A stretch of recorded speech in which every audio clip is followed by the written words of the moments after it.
finally be here. Okay.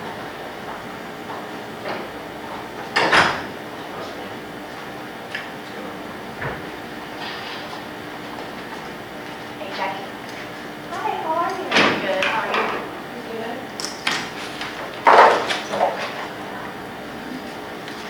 Yeah, thank you.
One part, right?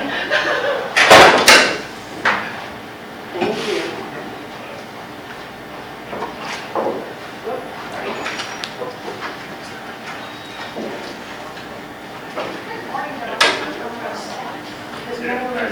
Oh, it does not. Dr. Foot is in Mr. Schumann in the middle.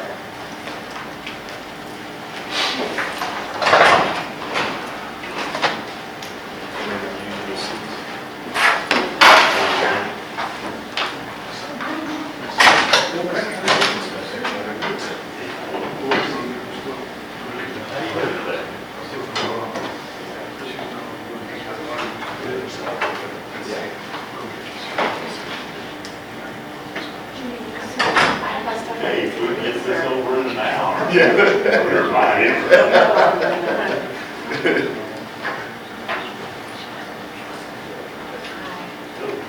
Hi, good morning, how are you? Yeah, as much as possible. Come on now. When I was administrator, I shook hands with every board member, so I'll just act like y'all are board members. Thank you, Every sir. board member, every meeting. How are you, sir? Yeah. See you there. Quietly, how are you? Hey, Sir? how are you? Thank you, how are you? Great. How are you, sir?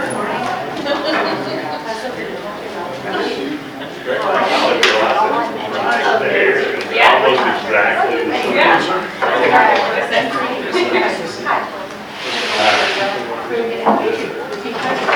How are you today, Mr. Technology Man? Nice to meet you.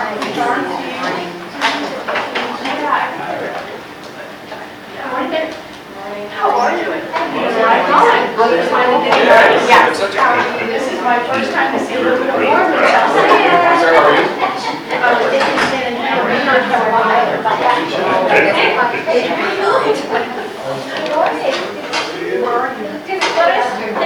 Oh, okay, that was like your. I know, and they were trying to get your old one too. I didn't know this was yours. The little jewel thing. I didn't recognize it.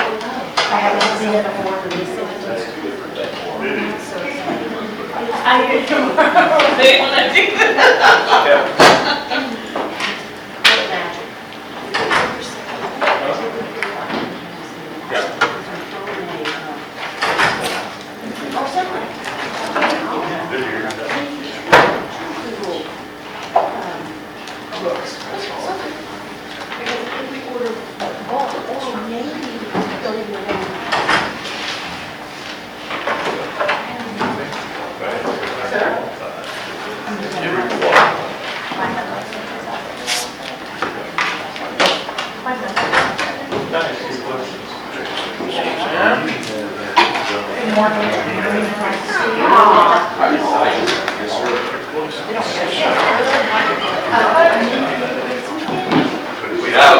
I know. Good morning. Good morning. Good to see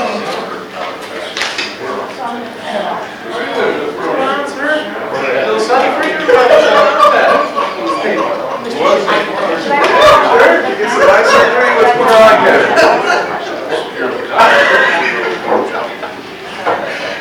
Hey, so how are you?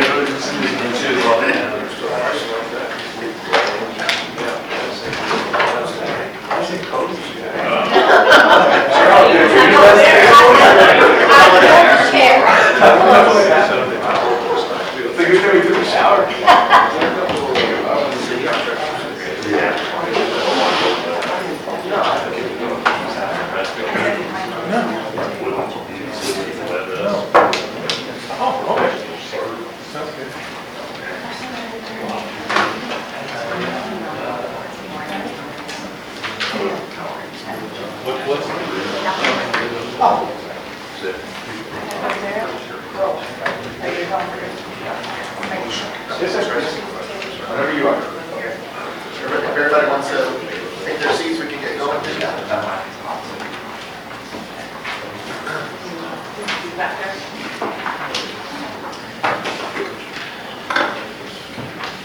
The budget committee is now called to order. It's 10:03.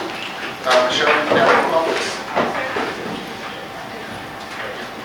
Mr. Gilbert Rodriguez, Present. Mrs. Connie Prado, President, Mrs. Mandy Martinez.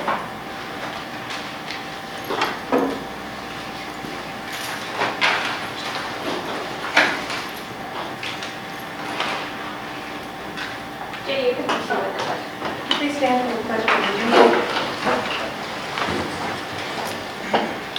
I pledge Allegiance to the flag of the United States of America and to the republic for which it stands, one nation, under God, indivisible, with liberty and justice for all. pledge. Honor the Texas flag. I pledge allegiance to thee, Texas, one state, under God, one and indivisible. Please bow your head in prayer. Lord, as we gather today at this meeting, we ask that you will be in our midst.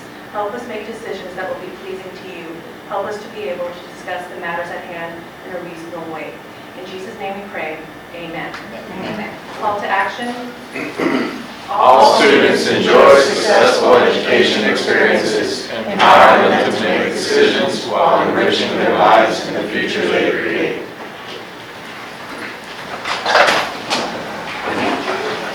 Thank you, everybody. Happy Friday. The first item on the agenda is receive and review superintendent's report on public information officer staffing needs, advertising needs, and other public relations needs in order to conduct a thorough media information campaign on the reopening of schools, discuss and adopt recommendations for further action. All right, our goal is to attract new and former students to the reopened schools. In order to be successful, we will need to create an aggressive marketing campaign with a huge campaign kickoff.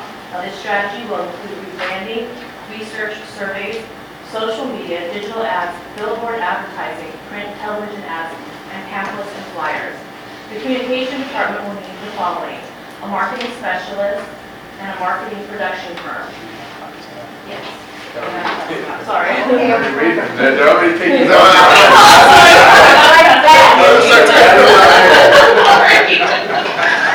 I was supposed to wait. Get to see you.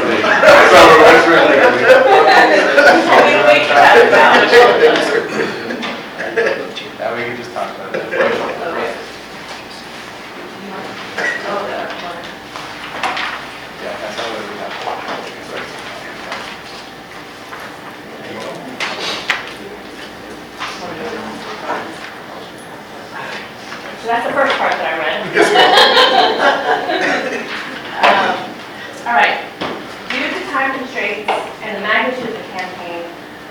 strategy should be outsourced.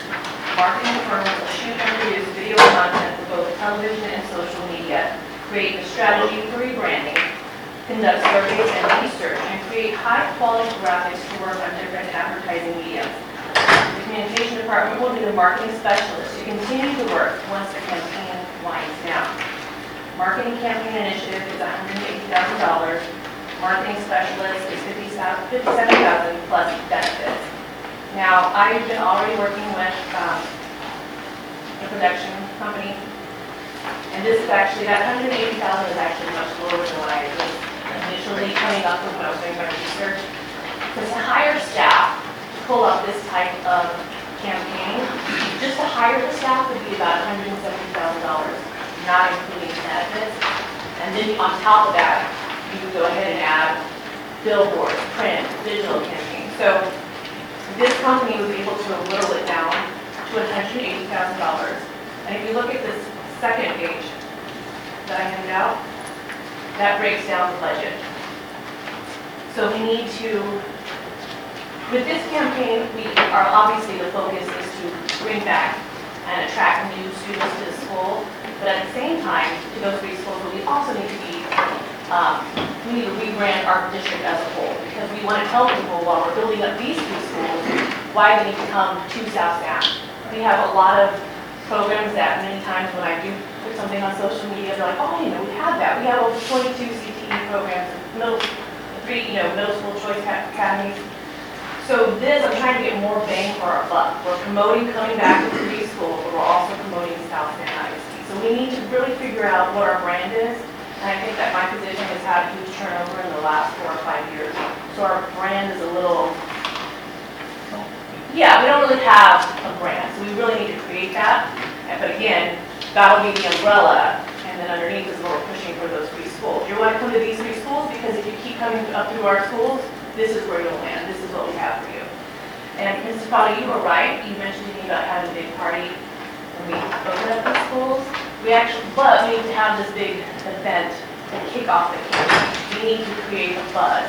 We need to put some razzle dazzle, like really excite people. So that would instead of having a huge campaign kickoff, and I'm talking about maybe the football field, some food trucks, bring back some of our successful alumni to talk about how great and what we can produce in South San.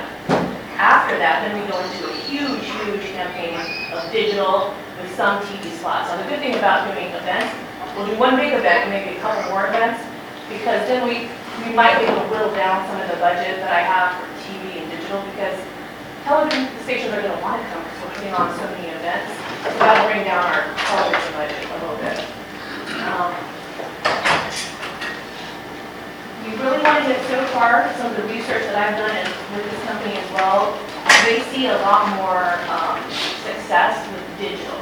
But we also need to keep doing the research because we are a different type of community. Southside ISD, they found that they did better with flyers and pamphlets. So that also could change some of the budget. You know, we do have people that maybe don't have access to a computer. So this is a very flexible budget, but we need that research in there. We need a POP, which is called a proof of performance. So for that first month, we're going to be hitting digital, and we're going to be looking to see, are we getting enough clicks on our social media? Are we getting enough people coming back asking? If that's not working, then we're going to tweak it and tailor it to more what does our community look at? So that's what all this entails, and you can see how each one is broken down.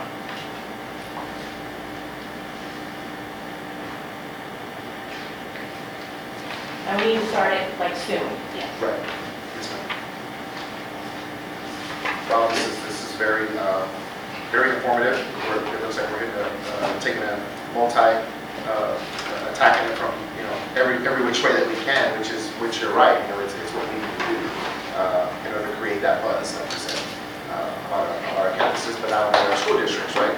I think Dr. Flores mentioned once that a lot of people don't know, they're not aware of all programs. And I think Mr. Nava also, that we have so many programs now that there isn't enough people that are aware of them. So we seize that opportunity to also incorporate that, and that's pretty exciting.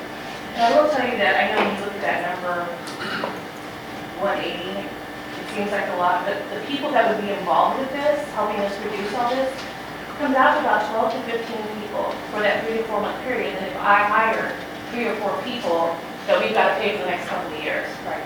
So that's why, again, this is more bang for our buck.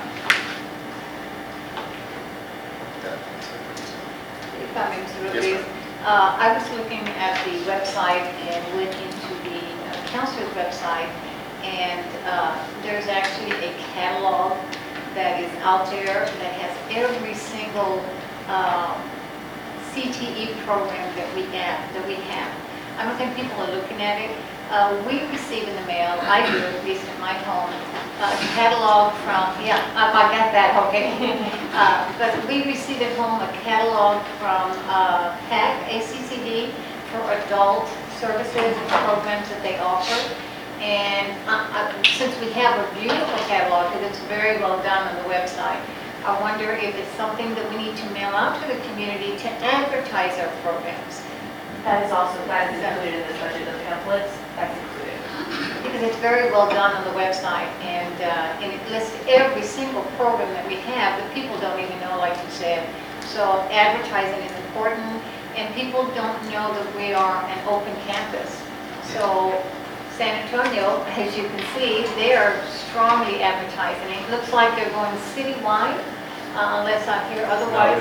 They haven't, and they're also using the type of stuff that's mentioned in here, the geo-fencing, I don't know if you've heard of that, so we put. Not familiar with it. So SAI is doing it. So every time I get on Twitter, Facebook, one of their ads pops up, and that's why I started researching that. And so what this consulting company has that as well. So we put a perimeter of everywhere we think people that are near us or where we think would come. So anytime, let's say someone walks into a daycare, they're looking at their phone, we pop up, hey, we have pre-K, full-time, Head Start. That's the type of, that's what this is. That includes all of that. So yeah, I think advertising is key, not only to the success of reopening and getting back our kids, but advertising like San Antonio is citywide to let them know we are open campus, you can come. We compete, we have just as many programs. In fact, I think as far as career and technology, I think we have the best and the most programs than any of the districts here on the south side. Because I think like Carlindale and maybe Southwest, some of the districts, I've been to the competition at the career ed when they do the auto painting, the auto mechanics, and the schools that come are mostly the Northside schools that come and compete here. So I think the local districts have cut a lot of that out. So we're probably the only one in the area that does so much as far as auto mechanics, electronics, HVACs, we do everything. So you're right, I think we need to advertise because competition is getting tough. It is. As I said, San Antonio's advertising citywide. I'm sure the other districts are going to follow because we're all fighting for the students. We want them to come to our school. So I think this is essential to not only successful in bringing back kids to the schools that were closed, but bringing back more kids, because that's what we need. And I also, so this campaign, the TV campaign, would go through KSAT. I did get numbers for KENS, and I also have some other graphs that I can bring to you, but it's very in-depth. So I thought maybe we talk about that more so I can explain the viewership and how that works. But this TV campaign would be through KSAT, that has 3 times the viewership of any other. Now, again, if we start seeing that we're spending money, we can tweak it, and I already have numbers for KENS 5 as well and Channel 4. But if you want to reach the most people, like their morning show, they have 3 times more than any other station. This would also include spots on SA Live, which also has the highest ratings during that time slot. So I went to the best. Again, we can change that if we go, during the research we want to change that, but this is ambitious and this is, to me, would be a successful campaign. Do we have any idea what, because as you know, excuse me, IDEA is very aggressive in their campaigns. Do we have any idea of what they do or how are they, what is it that they're doing to get out the word? They're actually giving away a lot of products. They have like a $6 million budget. Right. Wow. Just for marketing. Right. Just for And it's- marketing. Wow. And I will also say that the school districts, we typically are not used to having a marketing department. It's not something, this is something new for public and school districts specifically. But I also think that that's going to be the way of the future because unless charter schools go away tomorrow, it doesn't look like they will. then it's definitely going to have to boil down to what are you doing to attract people to your district, students to your district specifically. So you can expect that marketing departments are going to become more common because even on the communication side, they're used to handling crisis issues, getting factual information out, dealing with inquiries, that sort of stuff. It's not really in their wheelhouse to say how do we market ourselves, but it's just, I just think it's just the evolution of public education moving forward. And I think it's because of the charter schools that districts have now had to look at what are we doing to market? Because like you say, they've never had to. We've always been our independent districts. Right. We have our communities and those are our kids, but now the competition is tough. And like it or not, marketing has to be a part of every budget for every district, I think, in my opinion. It has to. Because like you say, unless they go away, and I don't see that happening, I see more and more requests that we get in, Dr. Flores, charter schools are going to open up, we need your approval. And I can tell you that I go through the PR meetings that we have monthly, and several districts are already looking at geofencing. I think people are noticing that SAI soon. I believe the north side is going to start doing it, so we also need to be. I think that's pretty exciting.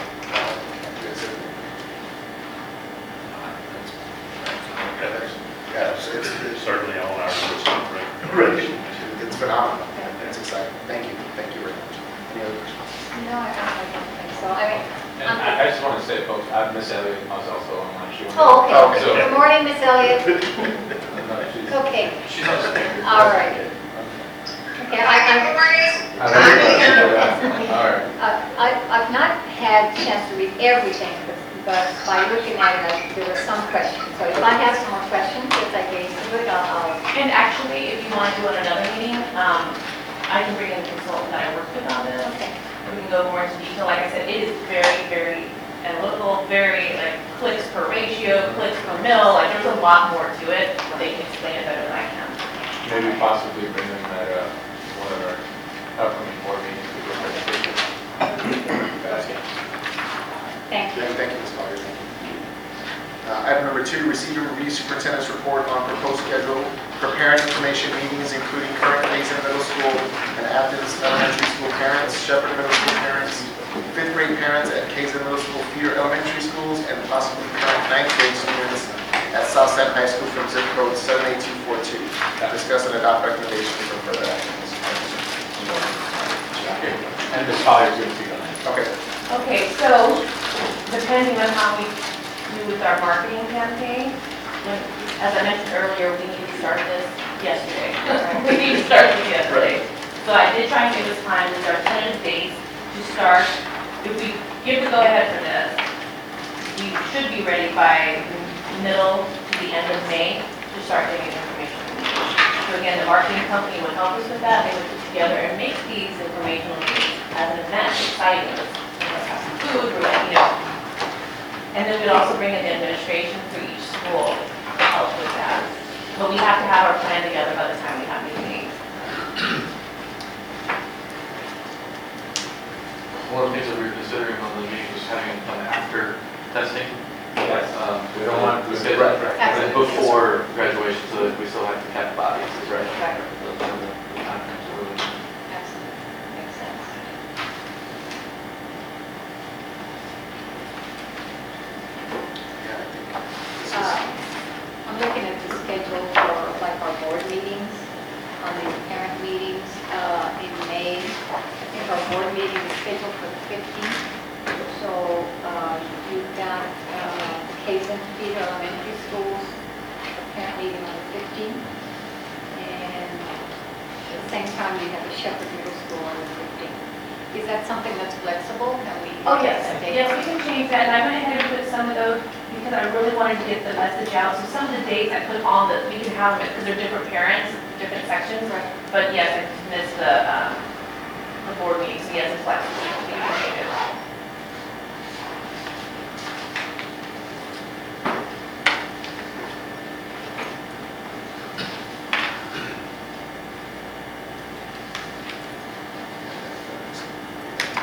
Yeah, I think the timeline is good. Right. Okay.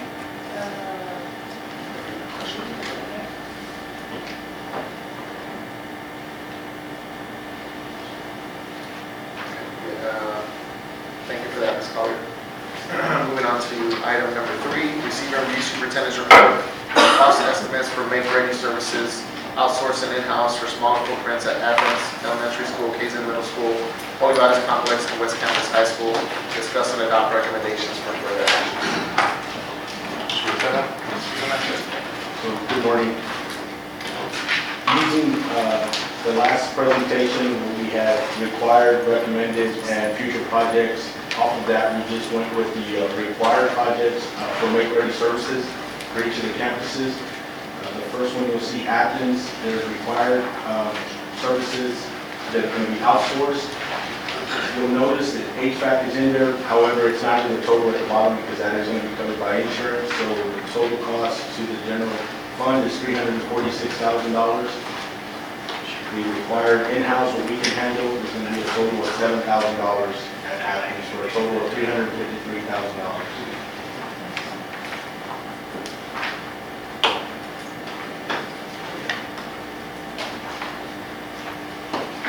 On that, Mr. President, the in-house, Yes, sir. can you just give some examples of what that would be? So the in-house, again, it was going to be lighting, ceiling tiles, and the parking lot. And some partial flooring. And we did the walkthrough, actually, Yes, sir. we would outsource the majority of it, but there were some partial flooring. Ms. Smith, on the HVACs, on that insurance claim, Yes, ma'am. can you tell me the HVACs that are going to be provided by the insurance claim that are going to fund them? What part of Athens building are those HVACs going to? So the majority of them are in the standalone building. That's where the majority of the units are. And then there's a large unit for the gym. And then we now have 4 units on the main campus. Recently, we just discovered 2 additional units. So I've been presenting 22 units. It's now up to 24 because we found additional vandalism just 2 days ago. And they've accepted that change in the claim? Not sure they've accepted the claim, but however, we are going to make sure that we get it fixed. And then we'll deal with the insurance company later. But there's no sense in not including it in the proposal and then trying to get it done later. So we're just going to include it and then we'll deal with the insurance company. Okay, if I may, it's the standalone building, and Yes, ma'am. the gym, and which other part of the building? The main building, the main campus has 40. There's 4, and then the back part, where the cafeterias, there's several there. And when we look at the main building, one of the items, the scope, we're not just looking at the units itself, the drain lines so it's all of the units have, pretty much there's scope all over the campus when you look at it as a full project. When we're looking at just the unit numbers, they might not be in over every roof line, but almost every area was its capacity. So when we look at the full scope, majority of the campus needs attention. Correct. So what Mr. Schuman's referring to is the condensate drain lines on the main campus were copper. That's how they were installed, and so all of those were stolen. So all of the condensate drain lines on the main campus are going to have to be redone. So is that included in the claim? Are they going to provide not only the HVAC, but they'll cover the copper lines? and We have everything? submitted that Okay. again with the insurance company, and they have not determined whether or not they're going to cover that, but that has been submitted. Okay. My next question is, once those claims are, we have to pay for them anyway ahead of time, and then the insurance reimburses the district. So the HVACs, once they're, I don't know if they're ordered or not, but once they're ordered, who does the installation? It's going to be The company does? Okay. And what company are you on? Because I think we have to train on everything, don't we? Not there, ma'am. There, I believe it's Carrier. The majority of the units that were analyzed were Carrier. We do have some trained products there. Okay, so it's got both carrier and train? Yes. But even those items that if insurance does deny them, we can argue or fight with them about that, if they do deny it, we still have to replace it as far as the drain lines. We're pulling the water over. Yeah, and I had the privilege of climbing that ladder. Yes, thank you for joining us. That was very nice. It's a nice view, right? Yeah, it felt good up there. Okay.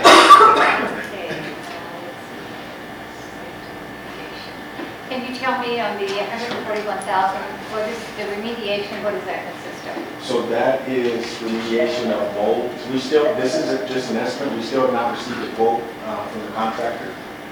That is to remove mold and then also address the air quality results that I spoke about at the last presentation. Right. That type of scope, that includes scrubbing the floors, removing things that are on the walls, also going in and scrubbing ductwork if it's there. This depends on the location. All right, that's all I have for athletes. Moving on to Kaiser, again, using the same format, required outsourcing. You'll notice all the areas that will be covered there. The biggest difference is the auxiliary gym, $150,000 for a total of $597,000 to the general fund. Required in-house, those two areas is $10,000 for a grand total of $607,000 estimated for make-ready services at Kaiser. One of the items to note, what we talked about last time on the gym, was whether or not there was a claim submitted. And there was a claim submitted, and kind of went through the timeline. We submitted a claim, and then the response we got from the attorney was that TAPS was, that had dissolved, or bankrupt, so that they tapped out. So it was cooperative. So what they're recommending is that, we do the work, and then we can then request TAPS, but they're bankrupt, so we likely won't get anything from them without excessive attorney fees, which might be a good thing. The insurance we have with TASB, we can't file a claim with them. No, it wasn't insured at the time by them, and when we took the property on, it was already, the damage was already done, so. And this is not the main gym, this is the outside. No, it's the oxygen, right? It's actually completely separated from the building, and that was the only one that had the fire damage. And then the question you asked on the first one, sir, the building for in-house, that again is lighting, flooring, and ceiling tiles. Yeah, the auxiliary gym might be something that we can look at later, Right. afterwards. Future Is that an option? So that was one that, we did have it on recommended last presentation. And I think I had mentioned we should work on that. Oh, But okay, if it's okay. not going to be covered by the insurance, then we're going to have to do that, and I think we need to hold off on that. Because the idea is, if they have a functioning gym, the main gym, then I think that should suffice for now. It's a But very it's good not condition. something that we shouldn't overlook. We have to, eventually, that's got to be addressed. Yes, Because you know how long that has been sitting there with anybody addressing it? It's just, The auxiliary gym, I believe the initial fire damage was May of 2017. It was right toward the end of the school year. so for a whole year, nothing was done. It's just ignored. Okay.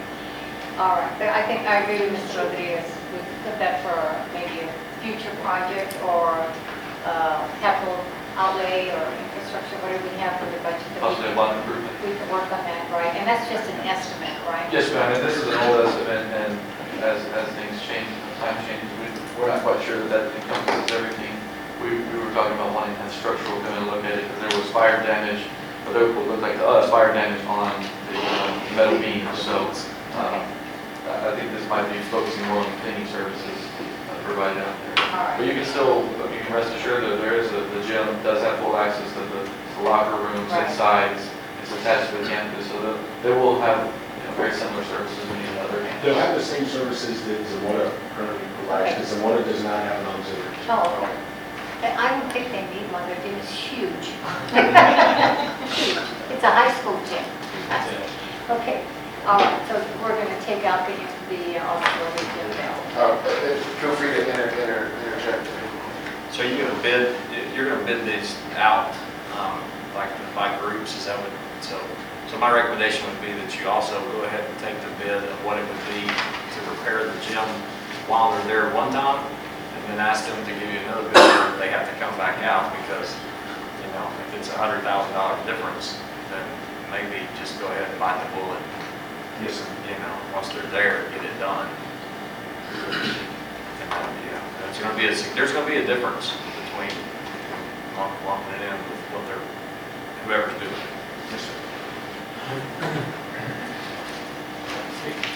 No questions on Kazin. Moving on to West Campus, again, make-ready services.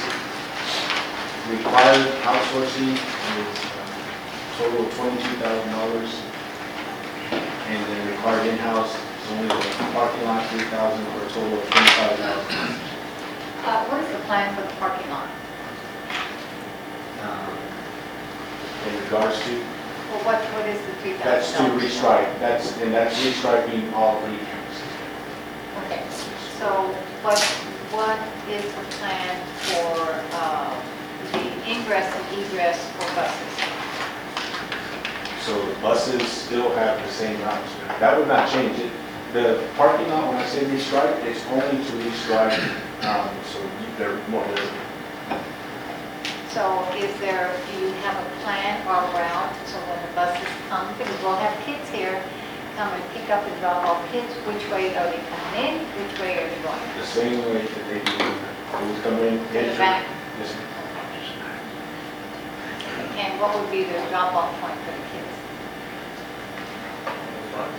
Yeah, it's supposed to be That's right, so buses that are gonna park will go to the back where the drainage ditch is, that entryway and park, picking up and dropping off students. There's that Right next to the that parents' second entrance right next to the science wing that comes in, there's a drive, and they'll loop back out. There's medians that block external. So our buses that will be taking on other routes have the entryway and then the exit way that's on the opposite side of the barrier where we kind of walk in the sidewalk. So there are concrete embankments, I guess is the best way to put it, to separate the two. We've got like two big U's. We got this big U where you park in the back. Very back, it And goes we all got the the way U around right the back. here. Right. Yeah, And then there's an entrance, right in the is front. it right by the science lab? Yeah, it hugs right on the science lab and it hugs right by this stairwell where the elevator is, right out front, where the little bricks are at. All right. And then it curves and there's a secondary exit gate. So there's two gates that back up into each other, separated by a concrete median. So vehicles can't cross. If you come in through the second entrance, you can only be through the first exit. The inside, Inside, outside. Okay, so nothing has to be changed as far as that, the way the routes are going. And it seems like we're going to have plenty of parking space because that parking lot by Shepherd is never full. I mean, it's such a huge parking lot. It would just be designated parking on our end Right. for staff, campus staff, central office staff, or just designated parking. So, and can you tell me what is life safety? Life safety is the intercom system, Oh, okay. and then the AED.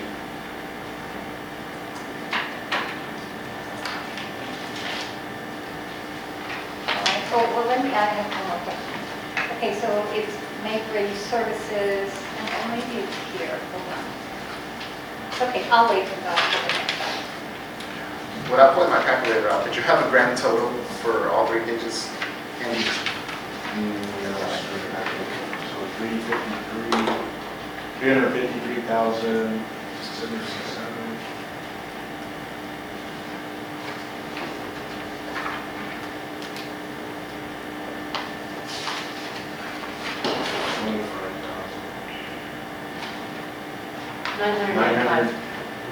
$995. 985,000. Is it 363,000 or 985,000? No, I was adding up the three allocations. Okay, so what is the grand total? 985,000. 985, okay.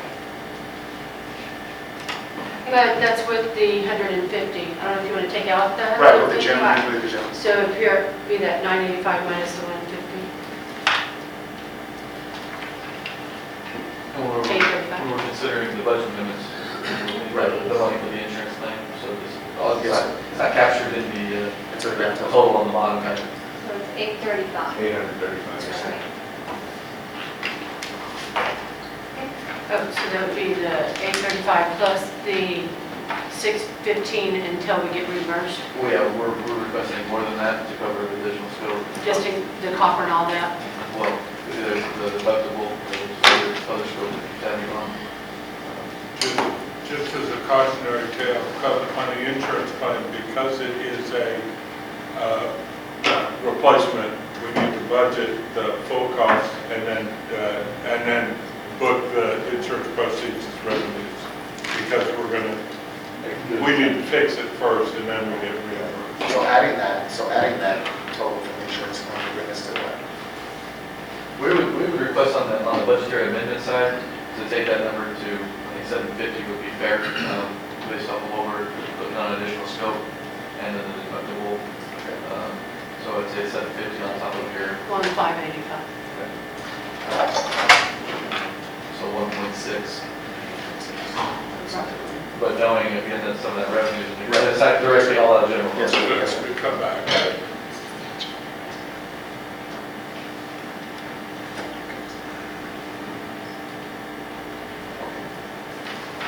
Great. Thank you, Ms. Macedo. Any other questions? No. Next item is the receive and review superintendent's report on enrollment by classroom for classes at W Elementary School and Price Elementary School. No, that's the one we just. Oh, Discuss and adopt recommendations for further actions. Yes. Okay, since everyone has a sheet now, the single sheet shows Price and Carrillo Elementary. This is the report by teacher. So when you're looking at it, you see all the different grade levels, and then I have how many teachers are in each grade level, as well as their enrollment for the classes. So I'm just looking at Price right now. When you're looking at Price for pre-K, you'll see teacher 1, and it has a B and H. There's a legend at the bottom. The B stands for a bilingual teacher, and the H for a Head Start classroom. So since Price is one of our bilingual clusters, you'll see B's next to some of those teachers and their class counts. Then the second group, of course, is Carrillo Elementary, again with the teachers, the number of teachers in each grade, and the enrolled number in each of those, plus the total per grade. At the bottom of the sheet, you'll see the grand total for the actual campus itself. this is exactly what we used to Yes, get. ma'am. Thank you. Yes. I spruced it up with color. Thank you so much. Yes, ma'am.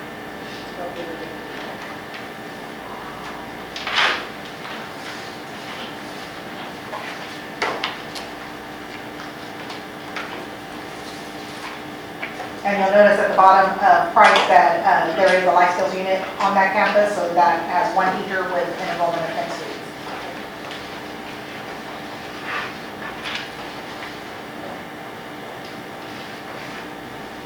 Wouldn't it be great if you could get them all like your fifth grade at Price, come in nice little groups of 22? Sir, yes. I'm waiting for my magic wand to come in. Of course, I'd be using it on lots of things. It's a pretty decent distribution though. Yeah, it's fair. Yes, that one is white, and the other one is in one. Yeah, the blank one is white and the other one is white. And this was as recent, This was as recent as, I want to say the end of the week of March 25th. So recently, I had it ready for the original meeting date. Yes, sir.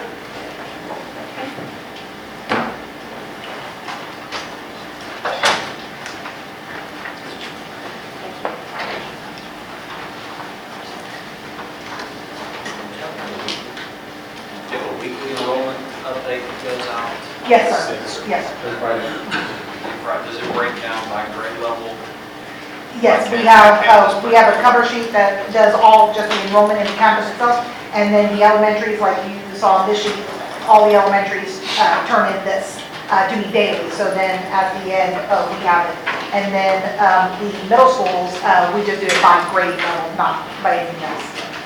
Same for the high school, all the grade levels, and we do that daily and weekly.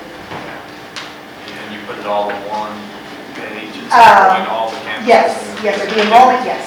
Grand totals, you can watch your enrollment. yes, and that cover sheet, we actually send it out in the board update every Friday as well.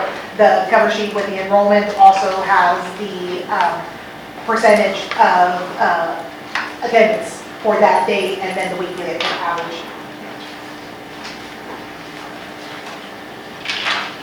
I have a question, Mr. Russell, on Yes. the phones here. I know that the phone number, we have identified a phone number of 311 kids from Athens. Yes.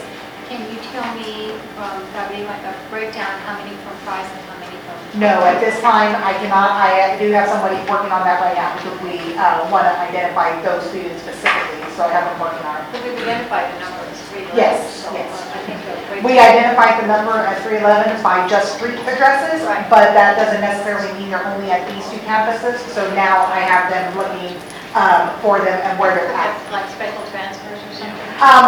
Because we're in open enrollment, if a parent chooses to request a transfer somewhere else, maybe they were passing by that way, so it makes it easier, or they have a family member that's in that area, they may be at another school other than Price or Kennedy.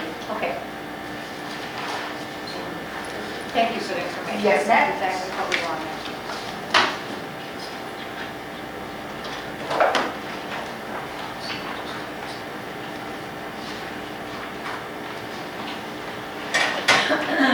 I'm just showing Dr. Phil, please want to report. Oh, okay, okay.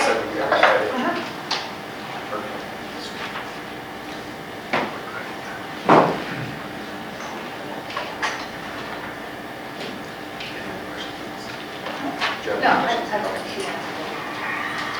Thank you, Ms. Alonso.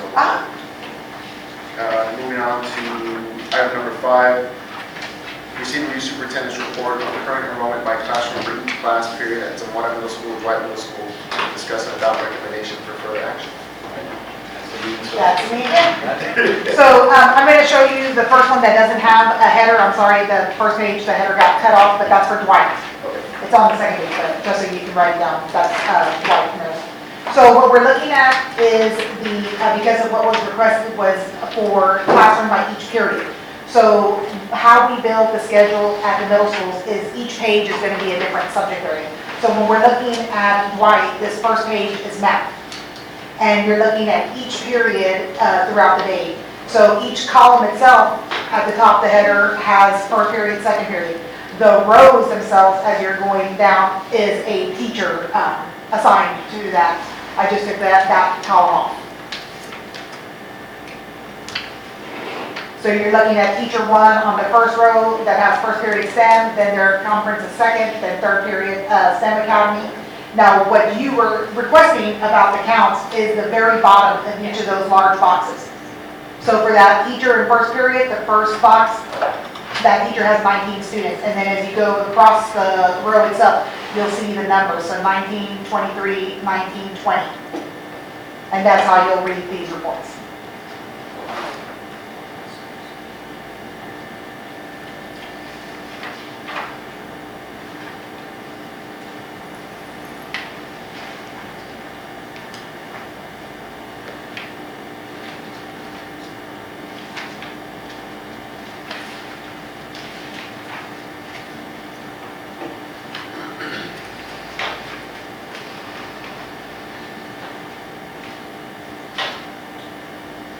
And also, as you're looking through the pages, STEM, the academies, we're in our first year for 6th grade. So right now, you're only going to see, like right now on that first page, the top row is the STEM Academy math.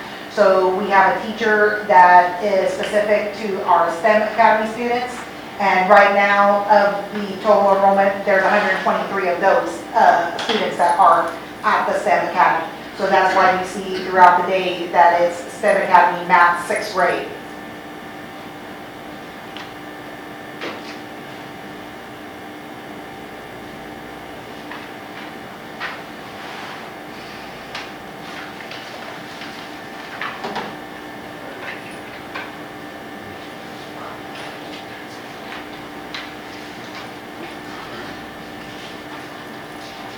Mr. Russell, can you explain, as far as from a township perspective, whenever they're doing a master schedule and trying to get kids in a certain class, why we might have some classes that have 30 students in for that period, and then the next period they have maybe 10 or 9 or Sure. something like that? Sure. Can I explain the scenario and why that occurs?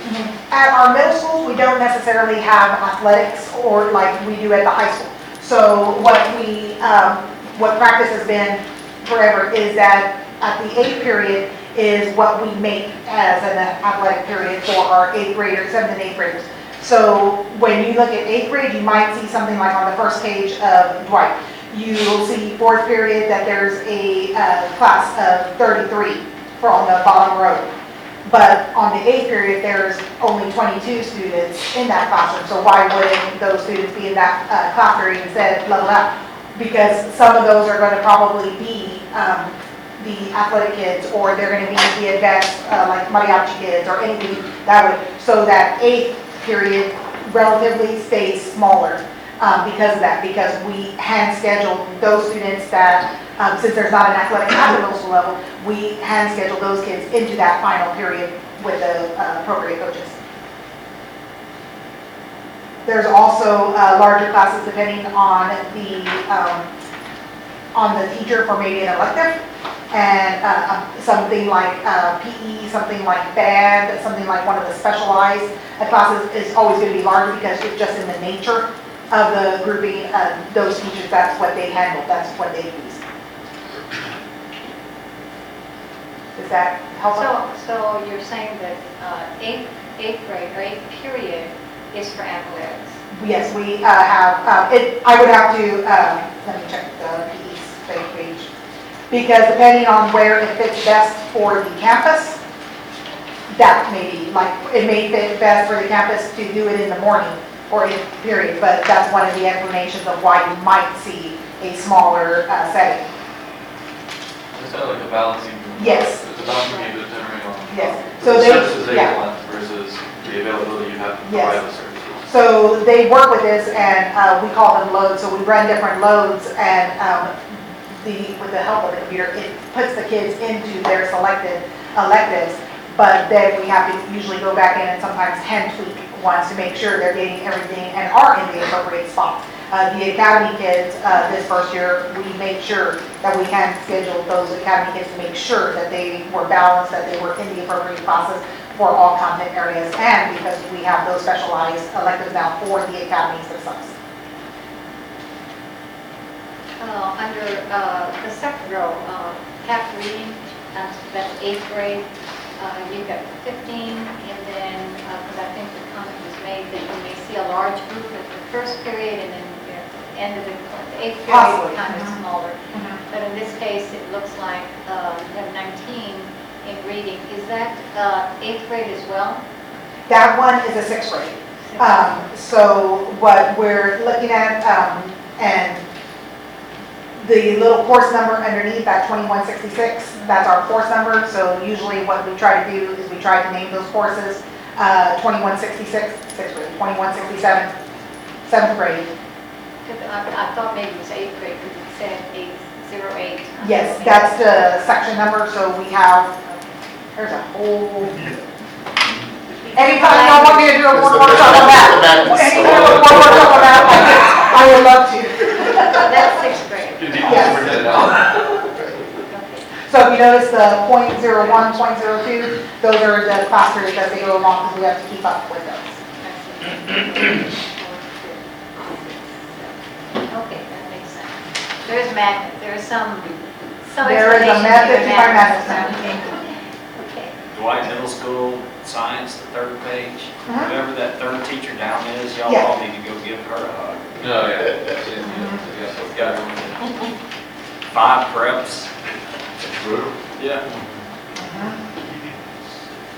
Yeah. Oh, I didn't see the reading.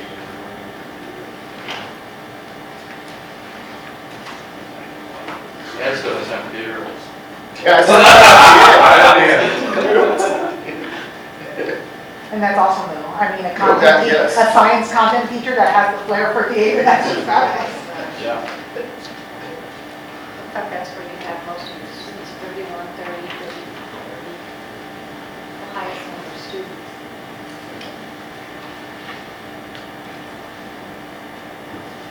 And this is also as of the 25th, as of now. Yes, the week of, yes, yes, sir. And these numbers, even though we do have a lot of enrollment and withdrawals, these actual numbers fluctuate. The specific ones, not as much as the other classrooms, because there's so many periods to be able to drop them into sometimes. So whenever we get a new student, the first thing they do is they pull out their master schedule and they look to make sure that they're trying to put them in the lowest class number. I have a question. Sure. Students that enroll in, let's say STEM. Yes. That's what they might do. Uh-huh. I think you said we have 100 and how many? 123. Okay, so when they first enroll, because this is already the end of the road here, how many of those have said, you know what, this is not for me, I want to go back to a traditional campus? I do not have those numbers. I would have to check with the possibility. Those numbers I don't have, but I can't give them. Because I suspect that's going to happen. They have an interest and they're excited, and then maybe, although I saw the science teacher in action, he's good. He makes it fun, it's obvious.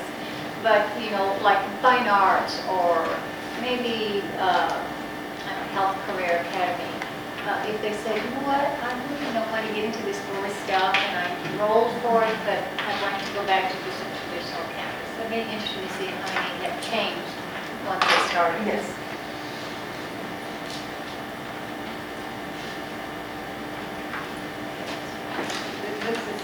Is this whole package just one? Just the first one without the front page header is Dwight alone. Okay.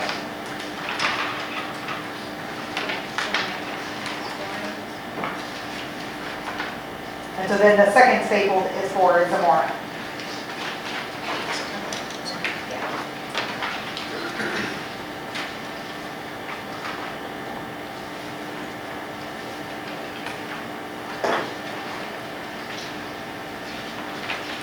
How do you decide when teachers have their conference periods? Because some of these, some have it first, some eighth, and some in between. We try to, well, again, it's a campus decision. The counselor and the instructional coaches and administrators all get together. Speaking from my experience when I was on the campus, what I would look at is I've had it two different ways. I want all my core teachers together, so if I wanted all English teachers together, then I would designate whichever period that was, and we'd schedule all of them, and then another period would be math, another period science, and then we have to make it work. We have to fit in students in all those other classes. Another way to do it, and it's very specific to your campus needs. Another campus that I've been at, it was more of the grade level that needed certain work.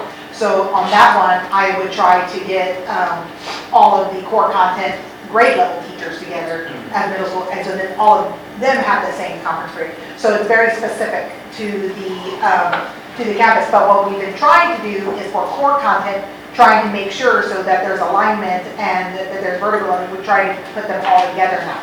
Yeah. So what we're doing with all of the different initiatives and making sure that what we're implementing with the teachers is taking root, and then the PLCs are together and they're helping one another, professional learning communities, that they're able to meet, and that then the administrators able to meet as well with them. The coaches are able to hit everybody at the same time, and everybody hears the same thing at the same time.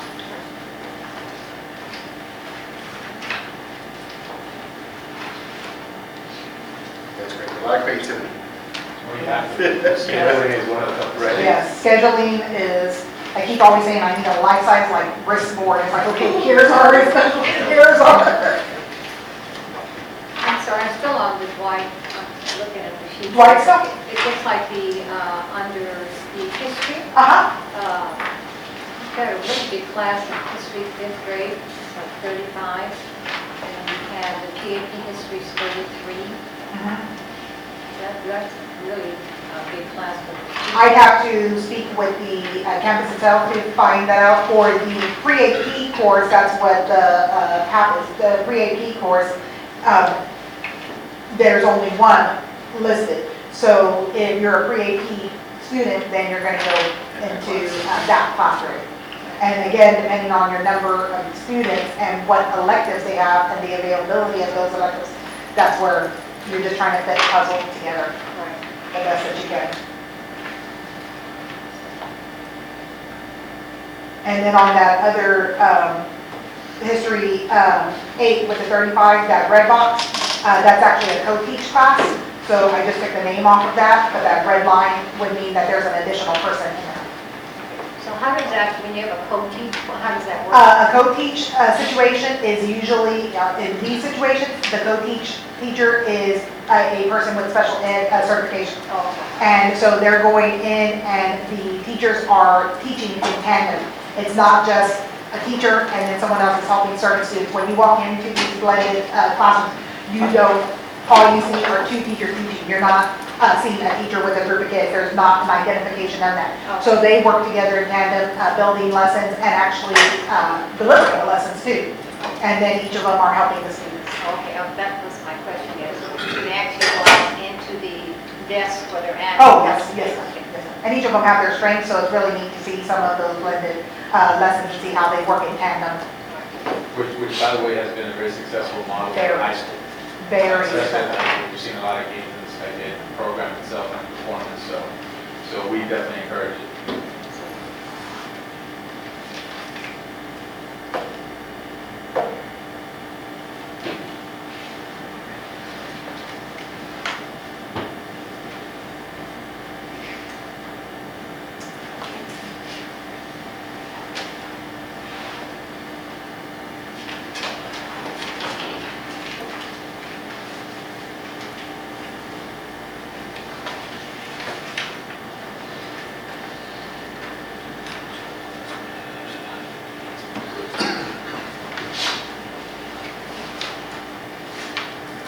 And then the Zamora one, as you're looking at it, it's the same. Obviously, the conferences and are not going to be the same periods, but you have the class periods as requested for the current enrollment, as you're looking at that. Thank you.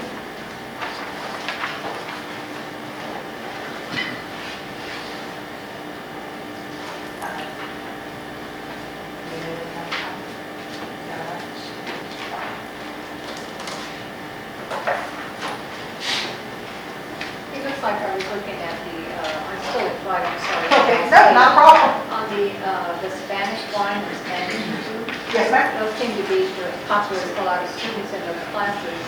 Do we have any teachers that teach both Spanish 1 and Spanish 2? Or do we have an individual teacher for 1 and 2? We have an individual teacher for one and two. Yeah, it's the same way I showed you. Mhm. My boys are in those times. Yes.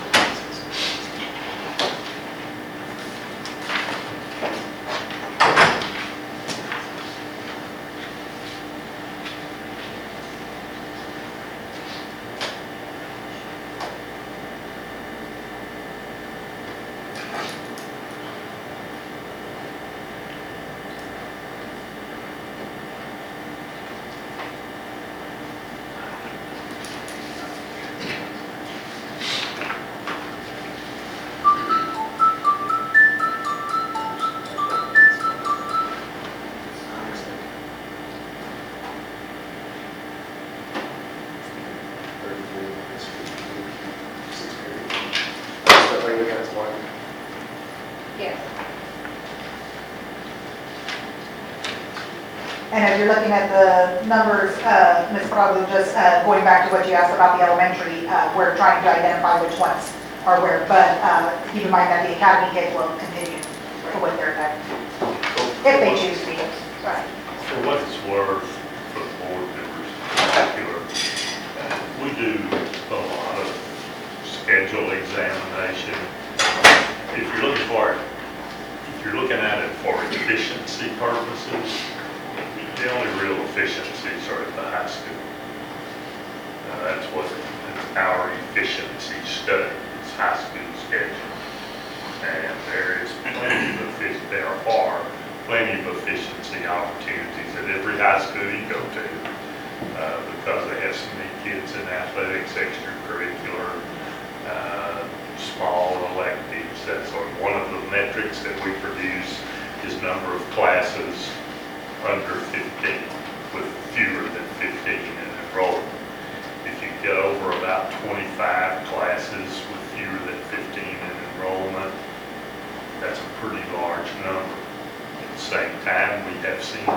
6 down at high school recently that only has about 1,700 students. That's, looking at a middle school or an elementary schedule for efficiency purposes, I just won't charge a school district to do that. They're just very limited return on investment. Looking at high schools for efficiency, yes, I recommend that to everyone. We've done about, let's see, we've done 16 high schools, I think, this year. And there are a lot of opportunities out there for just trying to orient what you're looking at. And for middle school, these class sizes are good. Yeah, I mean, your pre-AP kids are always going to be, should be always large. Those should be your largest kid classes. And you should then have your other kids in the smaller classes as well. So, They also tend to have better behavior. Yes. yeah, I mean, there's multiple things there, but yeah, so seeing a 30 to 40, even up to 40 in a middle school pre-AP class is not abnormal. And having taught math for longer than probably I should have, you can teach 35 kids in a math class. I'd rather have 35 than 15. Oh, yes.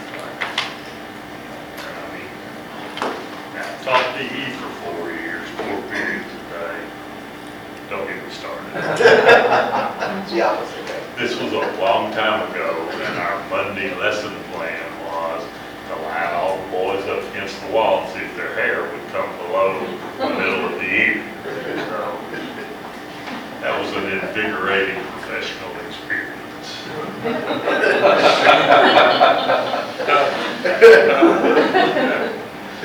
And fulfilling.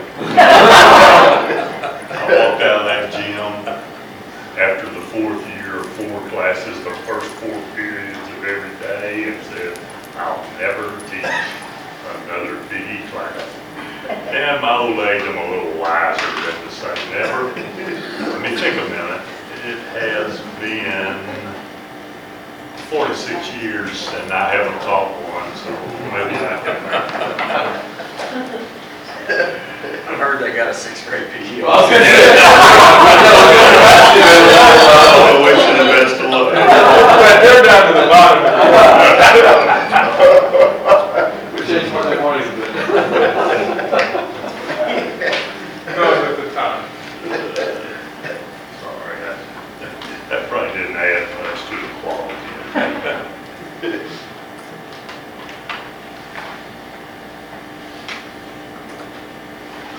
Elementary numbers are good too. Good.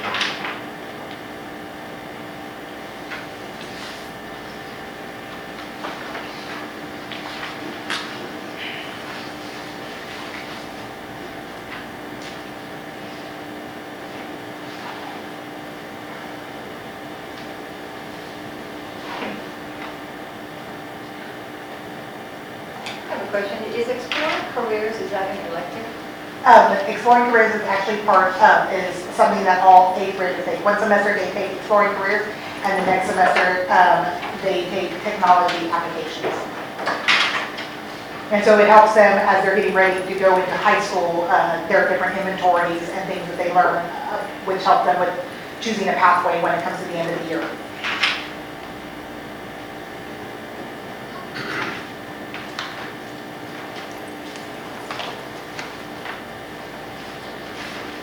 And the Samora is also March 25th. Yes, ma'am.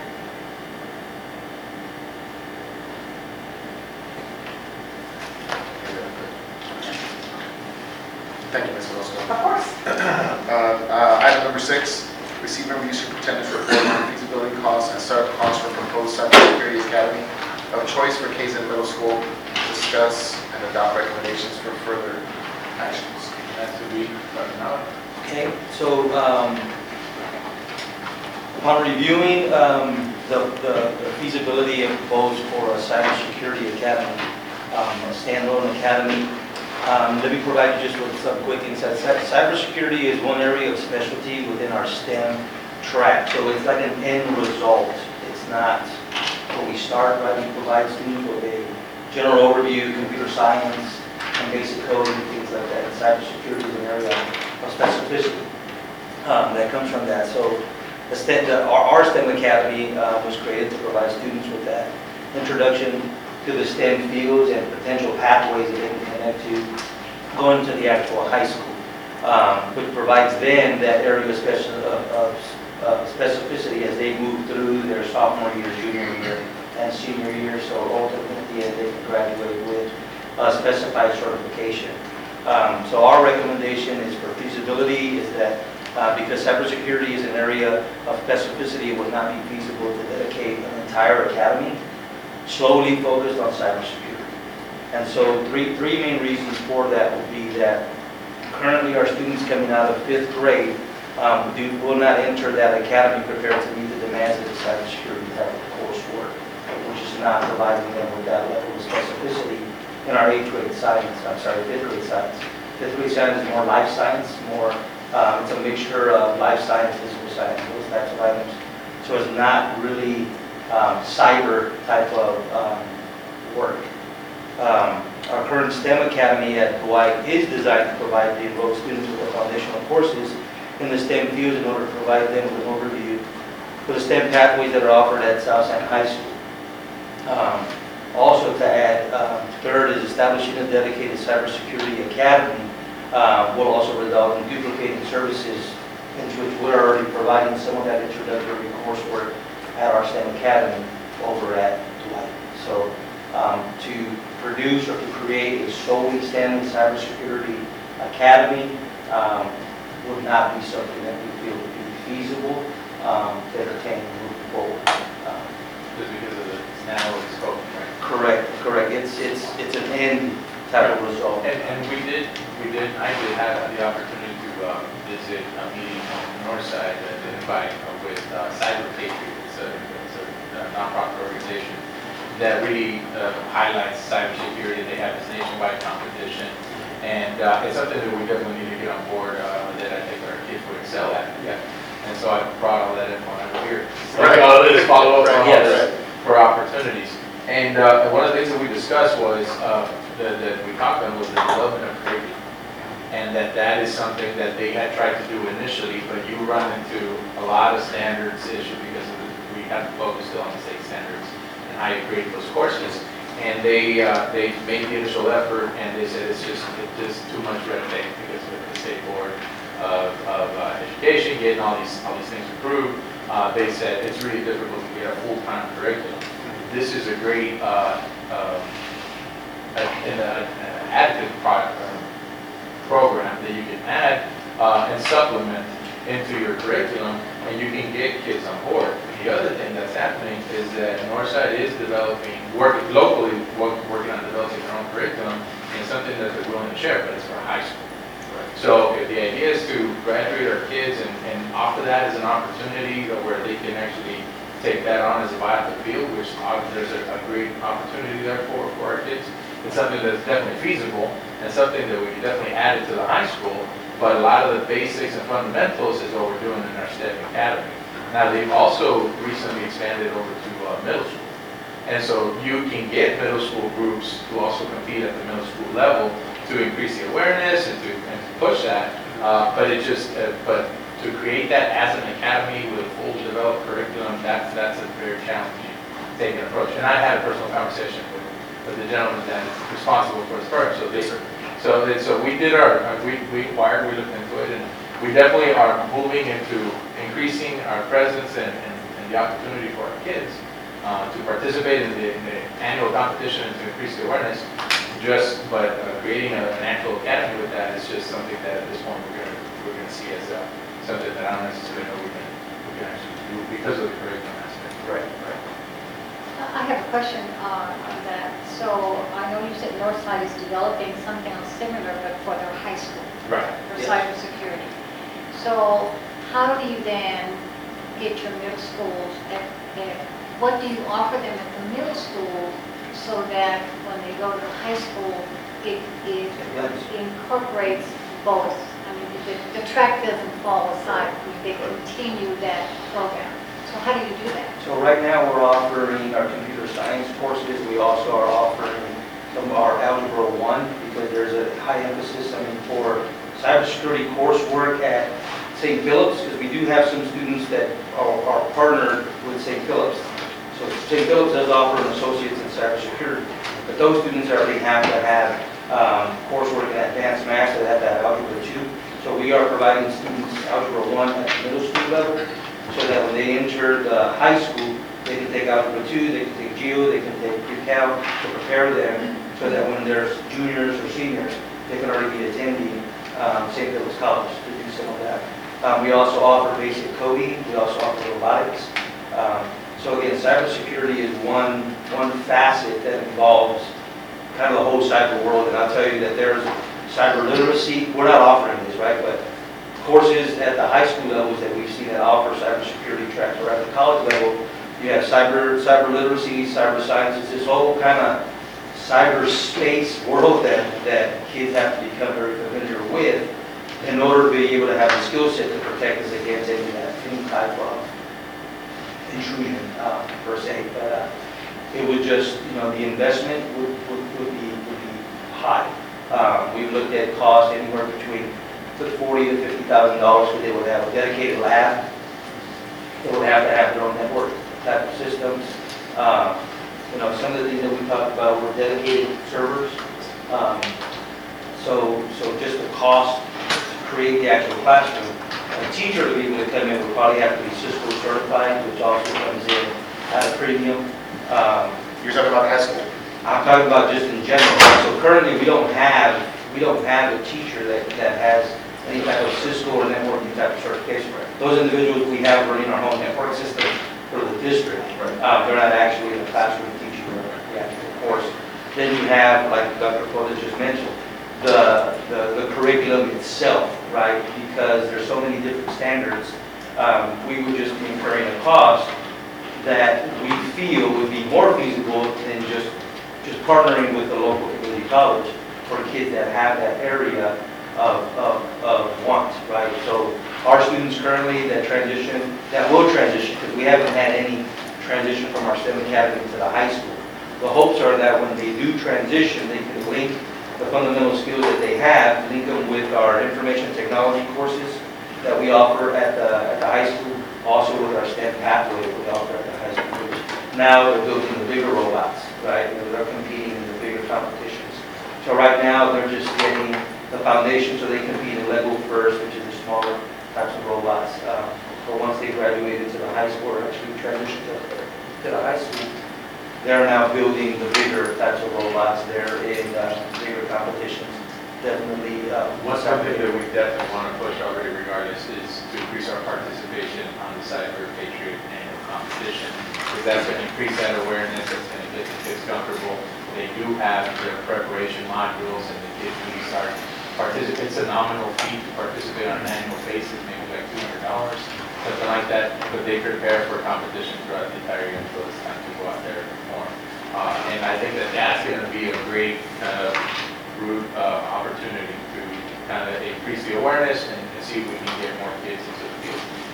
So the final point here is that the investment would all come at a local cost, because we can't tap into CTE funds, because the CTE, we have to have students that are in 9th to 10th grade, and so these would be middle school kids. They do allow us to use some of the CTE funds, but they would have to be special needs students, 7th to 8th grade students, but they would be like a VAC program or something that's specialized for our students that have special needs. And so we would be incurring the cost locally.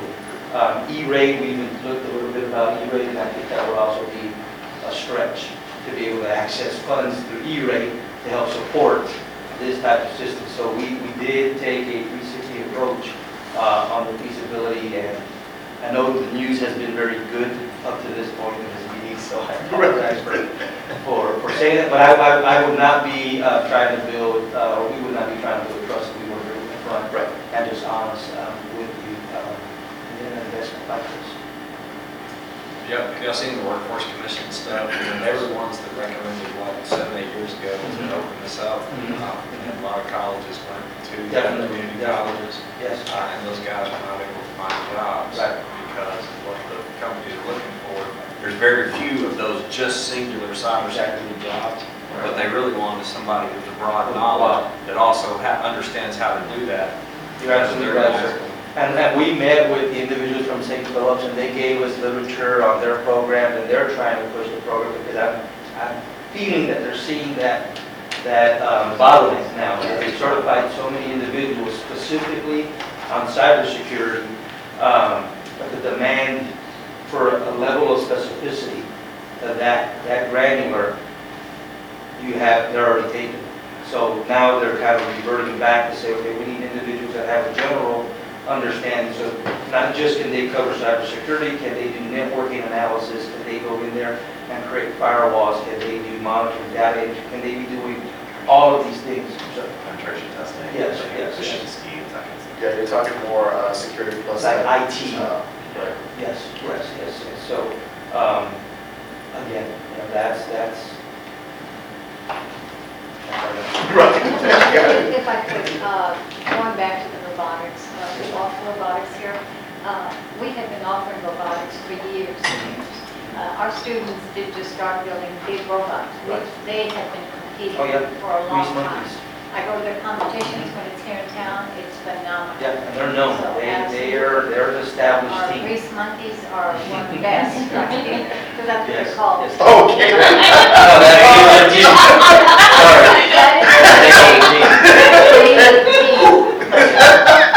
We're not reading the That's the actual name. They are called, grease monkeys.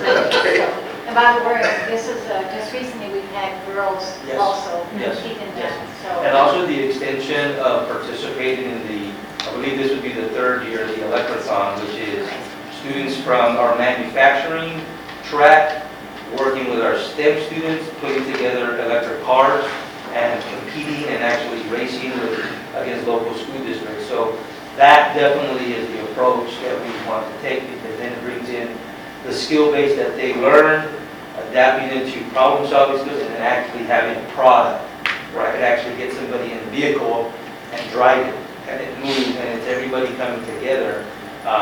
So and reviewing some of what Dr. Flores just talked about, it involves that. It involves troubleshooting issues and having individuals that just don't have a skill set to a granular level, but more global to really approach things. And so that definitely is an approach where you definitely will be taking advantage of more opportunities for our kids, where we can bring kids from different facets and bring our welders with our programmers and build something and put something together. The Price is to my knowledge, unless I'm wrong, it's been expanded, was the first elementary campus to start robotics in our district for the elementary kids. In fact, they had, at one of our fairs that we had, they had a display at one of the schools where they actually had a table set up with all our elementary kids from Price that were doing the mechanical robotics thing. I don't understand why other elementaries have not started doing that as well, because robotics is not just playing with little toys. I mean, you have to program these things to be able to run them. So there's a lot of techie stuff that has to go into this, and what better age group to start at. I mean, kids are playing with Legos to build things, so we should get them involved at the elementary level. Price has done an excellent job. I wish that all the elementaries should start partaking in that. It seems like what's happened is we've got one campus that's doing this program, and then that's it, stops there. Now we have another campus that the Explorers, or the, what is the name? Right, absolutely, at another campus, and that's the only school that's doing it. We should be learning from each other, It's teach a teacher kind of thing. So all the kids should have an opportunity to take care of that, or to participate in something like that. So I think we need to do more for that. But going back into the cybersecurity, there's so much resource. I know you've checked the St. Philip College, but, and it may not be something at the middle school level, I don't know. But we should be looking at partnering with the Port SA. They have, if you've not been out there, it's phenomenal. they've got this huge mass Yes, cybersecurity So the program they have the there. partnership is from St. Philip's, does lead into Port SA. So students that are right, at, I believe they're 35 hours, 36 hours right before graduation, they actually do practicum pieces with Port SA. So it's tied back together, and it's just definitely having our kids more opportunity, and that will be part of the whole marketing team, is really connecting them to the resources that we have here right on the kind of road. So. And they're always offering camps and Mhm. different opportunities for our kids here on the south side, and our kids are not taking advantage of it, but because I don't think it's marketed enough. I get it through Facebook. What is his name? The guy that runs the program sends me updates of different things that are being offered, and then I try to cut and paste it into my Facebook and tell my parents, go, it's free, it's a camp. These kids Yeah, I know Mr. Juan Solis sits on the Port San Antonio board, so Right. so he provides us with definitely a lot of feedback and insight about what's going on there. And we definitely are reaching out. Yesterday, we had representatives from the school district attend their aviation kind of museum that they're having, so we definitely are looking That's, I forward. went to that opening, it's Yeah, beautiful. to have students Beautiful there, museum. so- They had so we- kids there doing robotics, Mhm. displaying, showing, so it was really awesome. The other one we've not tapped into, because we are a military city, and we have Blackman just half skipping away, and we have Security Hill in our backyard. We have not tapped into them. You know, how can we partner with them to bring in security into our, cybersecurity into our district here? Because if anybody's doing cybersecurity, it's security here, absolutely. And I think Mr. Rodriguez had mentioned that there's curriculum, Texas A&M has curriculum. He's done a lot of research on that, and they have a whole curriculum on cybersecurity, but I think that's new to Texas A&M. I don't know if that's something they just started, or if it's been going on for a while already. But we just have so many resources in our backyard that we're not tapping into. No, I'm totally in alignment, and we're in alignment with you, Mr. Bravo. And I know with us, and I know that Dr. Flores has been very clear with us, is that we want to be very mindful of that. At the same time, we don't want to be a mile wide and an inch thick, right? We don't want to offer so many resources that we're diluting now our own pot, the level of expertise that we're good. And you hit it earlier. The CTE facility that we have here, I will tell you, it is one of the best, if not in the city. I mean, it was designed that way back when it was first created. And it's capitalizing and us really reevaluating on what now are the current trends. What now are we needing to prepare our students for in order for them to enter the workforce that much more prepared. So yes, definitely. Okay, obviously I'm hearing that, and based on your recommendation, at this point it's not feasible to do cybersecurity at Kaizen, but because there's so much being offered around us, isn't there some way that a middle school could partner with, let's say, Port SA, maybe not in a curriculum type, but to partner with them to bring what they have available to the middle schools in whatever capacity to work with them, to give them an idea of what cybersecurity is.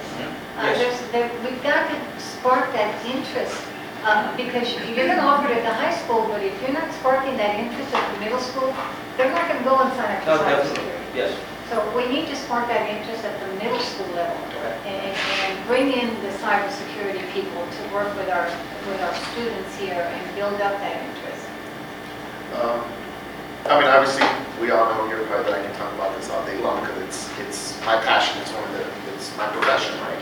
So I definitely feel, for one, I feel that I would like to pursue more, see what we can research it a little bit more, put a little bit more time into researching. Because I believe I sent Dr. Flores an email on, for example, DHS has a curriculum. They have grants that are available as well for funding. And I believe the curriculum, they also provide it all the way into the elementary school, if I'm not mistaken. Yes. And I understand, you know, what companies are looking for as far as cybersecurity and things of that nature. So we're in 2019, we're going to turn the corner into 2020 here real quick, and everything is web-based, everything is digital, everything. So I feel like the purpose of the academy would be, just like Ms. Howard mentioned, is opening up the interest. Sure. So I don't know what the curriculum, that piece in the STEM curriculum consists of. So I can't say whether, from a professional opinion, I can't say whether that's, what are we trying to pull from that, right? It's just one little piece of the STEM curriculum. So then I also had the opportunity to look at the course catalog, like she mentioned earlier, what we're offering at the high school from an IT perspective. So, and the classes are offered. So overall, if I remember correctly, over on the right, it gives you a listed of certifications, right, that might derive from these courses, right? So the only thing I saw there was a CompTIA A+, which we know is hardware. That's just strictly hardware. And those are a dime a dozen. So if we're talking about linking the curriculum from the Academy of Choice into high school, or the other way around, I don't know what would be best, but the end result, like we've all been talking about, I don't know if we're getting that from the high school at the moment, because the outcome of that, based on our course catalog, is an A+ certification. Right, well, I mean, so some of our students, so like for example, I'll use our CNA program, right? Could we offer CNA at the high school? The answer would be yes, so long as the board is willing to make that investment. Yes, this goes not cheap, I know that. We don't, because the feasibility, when we can just bus our students to St. Philip. Right. We're still gonna get the ADA for them, we're still gonna get the accreditation for them, Right. we're gonna get the CCMR point for them, we're gonna get funding for them, and we're gonna be able to mark them down as our graduate. So, I mean, and would be the same for example, cybersecurity, right? St. Philip's already has the facility designed, they already have the infrastructure. Right, but we're talking specifically from the high school. Right. We're talking about opening up the doors and the pathways and the interest at the middle school level. Right. That's what we're, that was the. Right, no, and reviewing the curricula, I mean, the curriculum from those, because Dr. Flores did share that with me. Cybersecurity, again, is one facet of, there are multiple, Right. there are multiple angles. Cybersecurity can be one lesson in the Right. sequence of lessons. So, I mean, again, it goes back to being very granular at the middle school level. It's just, I mean, we can definitely introduce, we can pull all that back into place. And by no means am I suggesting that we don't want to do that.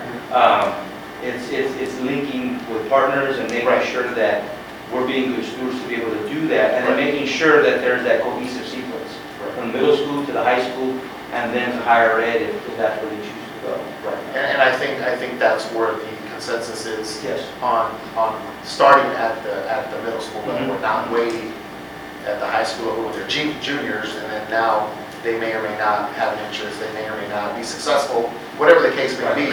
We want to take that back. Sure. I would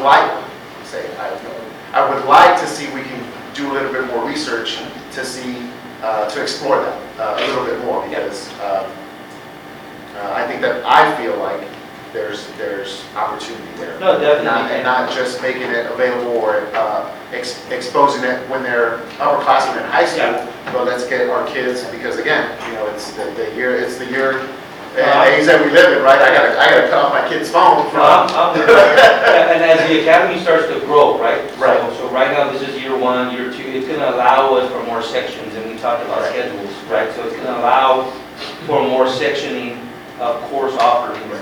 So yeah, I mean, we can definitely look at, with more research, could there be a section devoted specifically for the cybersecurity piece? Could there be the answer? Or the foundation, right? Yes, You said yes, to go off into different branches. Because who's to say, I mean, and yes, it's an investment to get, there is. It's more the teaching and get the resources to teach the class.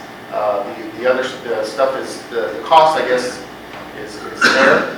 But to make the investment into a lab and all the curriculum and instruction, I mean, who's to say that when we do start to narrow down those pathways, right, using cybersecurity to maybe some kids go that way, go this way, go that way, and if we're looking at an opportunity at the high school, I mean, whatever we invest, if we invest in that academy of choice at the middle school at Kaizen, who's to say that we can continue to expand on that since the facility is there for our high school kids that may may have an interest in other than CCNA or whatever the courses that are being offered. Yeah. Is it CCNA only? What else do they offer? So I'm looking here right now under,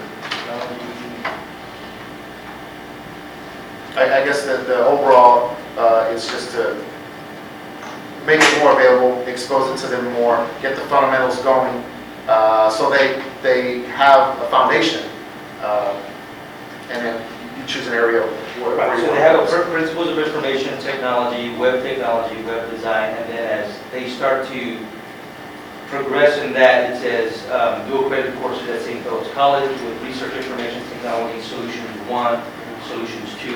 Right. So that's our current, right? So our kids get the fundamentals. Right. And then instead of the district incurring the cost of investing in these big old kind of what Scott's area looks like with all the servers. Right. We just send the kids to St. Philip. Right. To still acquire that knowledge base in that course. But the school district is incurring all the royalties from that. And we would pay the tuition, like we would for a student that wants to take English or dual credit. There's other ways around it instead of sitting in front of an actual piece of hardware. Sure. There's software that's simulated. There's simulators and stuff. And like that's I mean, there's tons of. yeah, that's the cost of the curriculum, right? Right, Because we then would be creating like a virtual space Right. for our students here, Right. right? So, yeah. And then scenario based, and there's all these questions kind of asking. Right. Yeah, no, I think it's something that if it's okay, I would like to see if we can do a little bit more research on what the possibility might be. But thank you, Mr. Nava. I certainly appreciate that. Let me ask you just one more question before we go on to the next item. We have a drafting department, engineering department. Since I've been on the board, they've always used a program called AutoCAD. I saw that. But I understand there's a more sophisticated program that actually, it's a virtual, that you can see your designs virtual. And we need to keep up to date with what the new programs are. And that, I think, that would attract more kids to our career technology. Because now you're looking at virtual realizations. It's not just AutoCAD and you're doing drafting lines and doing all this, making it more interesting. So we need to look at that, Dr. Flores, and what can we do to update our program? Since we've had drafting, that's all they've ever used. And I don't know if that's something that's out there that's being used, but I think it's something we need to look into. Because when our kids go into the real world, I don't think you're going to find any of these architectural firms that are using that program. I'm sure that they are as up to date as they can, especially since now you're looking at virtual. I mean, that's awesome. You see these kids with these gobblers, what do they call them? Virtual reality. Yeah, and the virtual reality to see that, I mean, that's exciting.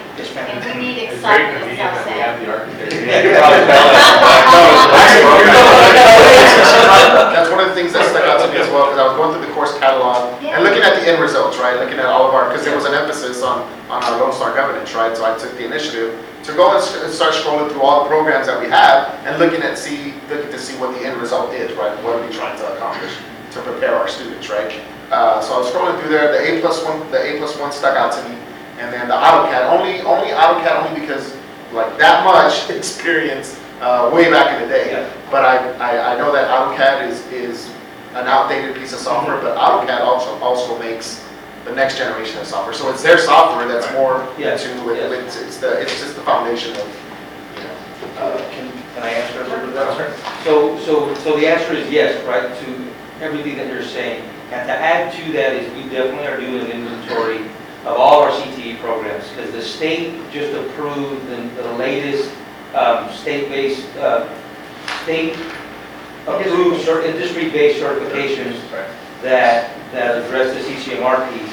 So that's in alignment with what we talked about being goal number 1. Wasn't that one of the sheets on the catalog? Yes. Yeah, it's got the professions and Yes, all of that. So what we now are going to do on our end is ensuring that every one of our pathways is aligned to one of those industry-based certification, that the state is acknowledging that, you know what, having this certification will get you at least the interview and maybe if not a job, right?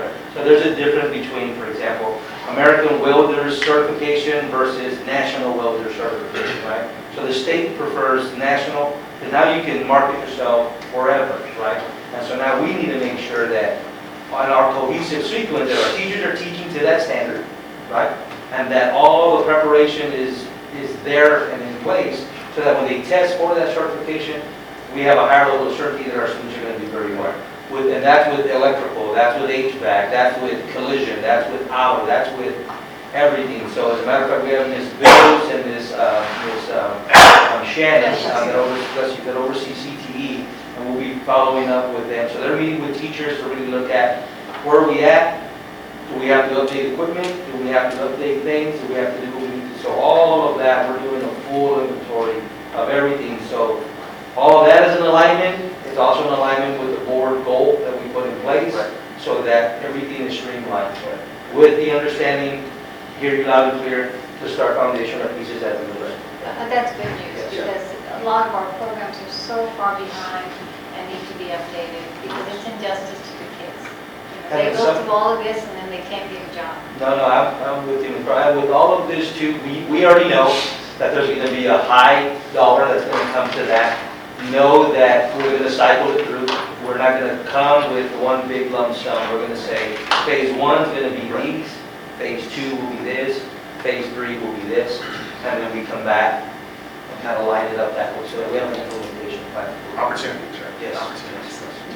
Thank you. Thank you, Mr. Allen. Thank you.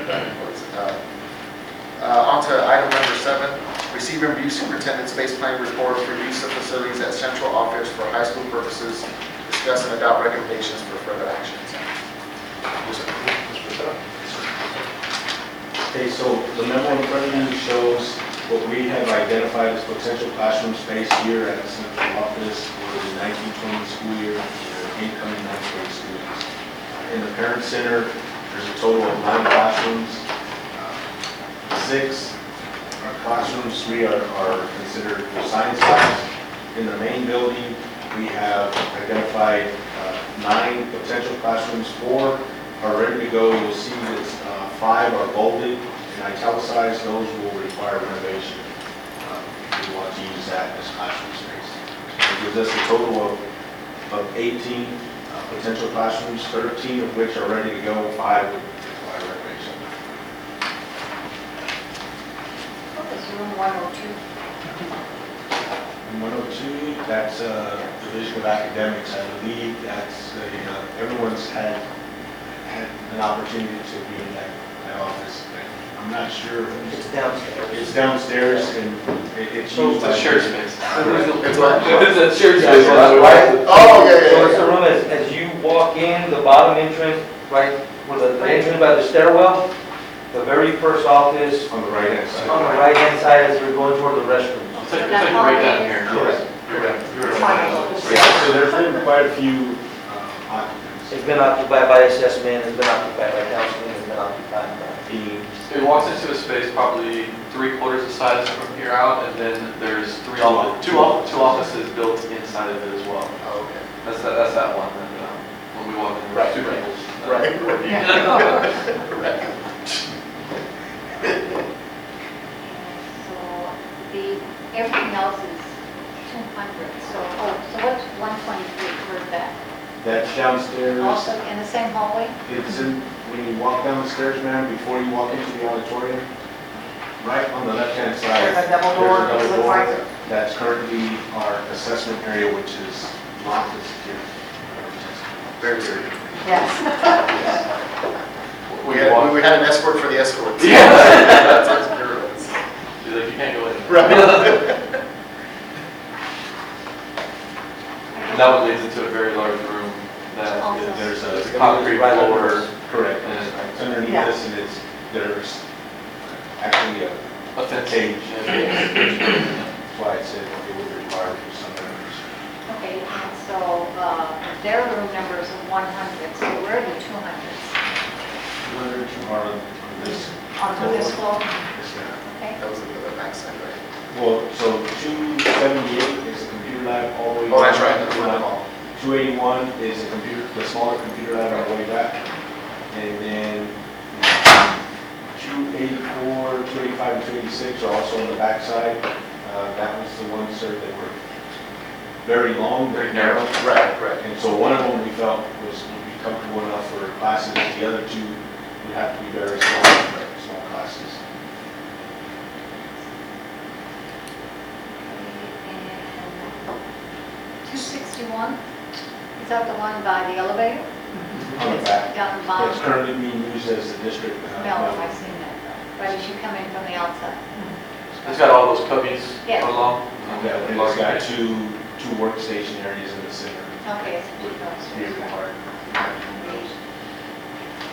So on the ones that are in bold that are identified as required renovation, what type of renovation? Just partitions or what type of renovation? Well, it's all different ones, sir. So as we just talked about, that one has cubbies along, so we would have to do some drywall work. It's got two workstations in the center of the room. The other one, the special ed, that one's going to require quite a bit of renovation because there's There's a filing system room. Yeah, Right. and so then the assessment room downstairs, we would end up having to remove the fencing. Right. And then the flooring. We have to redo the lighting in there because it's not necessarily up to center floor. Right, and We're I don't think it has a drop ceiling. Yeah, we probably do. We make it more or less like an educational space and not, because right now it looks like a. Warehouse. It's her dungeon, it's a very nice dungeon. It looks like a very secure room. Yeah, but the idea was floated and possibly used right. It's like a bunker. So the specifics for each of those 5 rooms would be different. Each one is being used at a different capacity. And so obviously you know what needs to be done for each room. So who's made the assessment of what needs to be done? We don't know what needs to be done for each room. We Then you would just don't describe have a scope on what it would cost to redo it. I mean, we need somebody to come in, an architect to come in and redesign it for us. It would be a renovation in our opinion.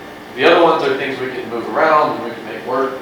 But if we started doing large scale renovation, access to the restroom and all that other stuff that's important as far as ADA compliance, all the elements they consider that we have not done that side of it. I see. So it looks like you've identified classrooms in the parent center. So what would these other rooms be used for? Well, it just depends on what capacity we need. The initial plan that we had, the parent center could encompass the entire division over here of the west campus side of South San for that first year. We wouldn't, in our initial plan, we wouldn't necessarily need to utilize this facility. Those classrooms are very nice, they're in good condition. They haven't had kids in them since 2006. I don't think we ever got to put kids in them at all. So they're ready to take kids and to educate. We use it right now as the parent center, and there are desks in there. We have some localized testing and things that occur in there, but it's not utilized at the rate that it should be. And we could easily house that first class of 200 students with an AP schedule in that organization. We've got the appropriate restroom, we've got an office, we've got things we need to make it happen for them. And the proximity of the Shepherd Middle School to provide additional services. And we got services here that we can mirror in the transition period. I see. And so, and basically those classrooms will accommodate students for the core subjects, right? So where are you going to put their electives? So the plan that we designed still has a AP schedule. So the idea that we had, or what we received from y'all is that we want to give them the exact same services. See from who? From the board, or from the directors. I want to have to give them the exact same services that we have at South San. So to be able to do that, we have to actually allow them to go to South San. In the past, whenever West Campus was open, they would go to South San to receive the CTE services. It's going to be the exact same scenario for us here as well. So we would do an A-B schedule where their A day would be here and their B day would be over at South San. And we can move some electives over here as well. Maybe we use that dance hall down some stairs, or maybe there's some flexibility we do to provide some of those students the option to come over here part of the day. But a majority of the electives, to be able to offer that full course catalog, is at South San. So it's an inclusive transportation system. Okay, well, I know that for the phase-in, the first year are the freshmen. Yes, ma'am. Right, okay. So as a freshman, and correct me if I'm wrong, so I'm just that Mr. Hernandez, or Dr. Hernandez is not here. As freshmen, they are required to have English 1, Algebra 1, Biology, and either world history or world geography, one year. But they have to have at least 2 electives. Yes, ma'am. And the electives that are offered to them are PE, which is doable here, health, will require a classroom, speech, which is required a classroom, computer class of some sort, not sure what specifically they are, and art. So we need to have space for those electives as well, because they get to choose 2 of those as freshmen. So we need to make sure we're looking at that as well. What are we going to have available for them if they choose one of these 2 electives? So I know you're talking about the classrooms out in the science lab. So where here, or where do you plan to put room for these electives? So again, the electives will be done at South San. The kids are actually going to have 8 choices for electives. There's going to be 4 choices for electives, but they have 8 periods, or it's scheduled in 8 periods. You do 4 on your A day and 4 on your B day. And Mr. Rose, you probably can speak to that better than I do. But So what Mr. Truman is saying is the core subjects that you listed, the English, Bio, World Geography, and Algebra 1, those will be taken here on A day, just like, and it's A day just like and B day like the South San.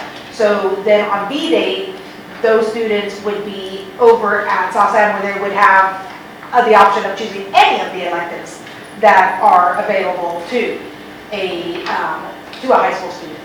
And so we would, let's say the 100 on A day here, taking their 4, while the other 100 are A day taking their elective. Then on the next day, the B day, it would switch. They would have the opportunity to have access to all of the electives at South San for now, opening with the freshmen.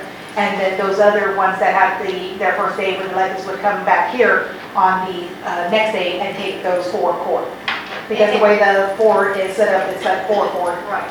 So they're taking their core subjects on one day. Yes. And then, so you're saying you're not going to allow them to take any electives here? As of right now, the way it's been designed is because of the AB day, there are not electives set up for right now here. if you consider the constraints of the services, then having the same access to services as any of the other students, if we were to do electives here, then they would be required, if we were to do electives here and require them to do only those electives, then we couldn't offer those full like 22 CTEs. We wouldn't have the ability to do vertical alignment, if that makes any sense. Right, no, I understand.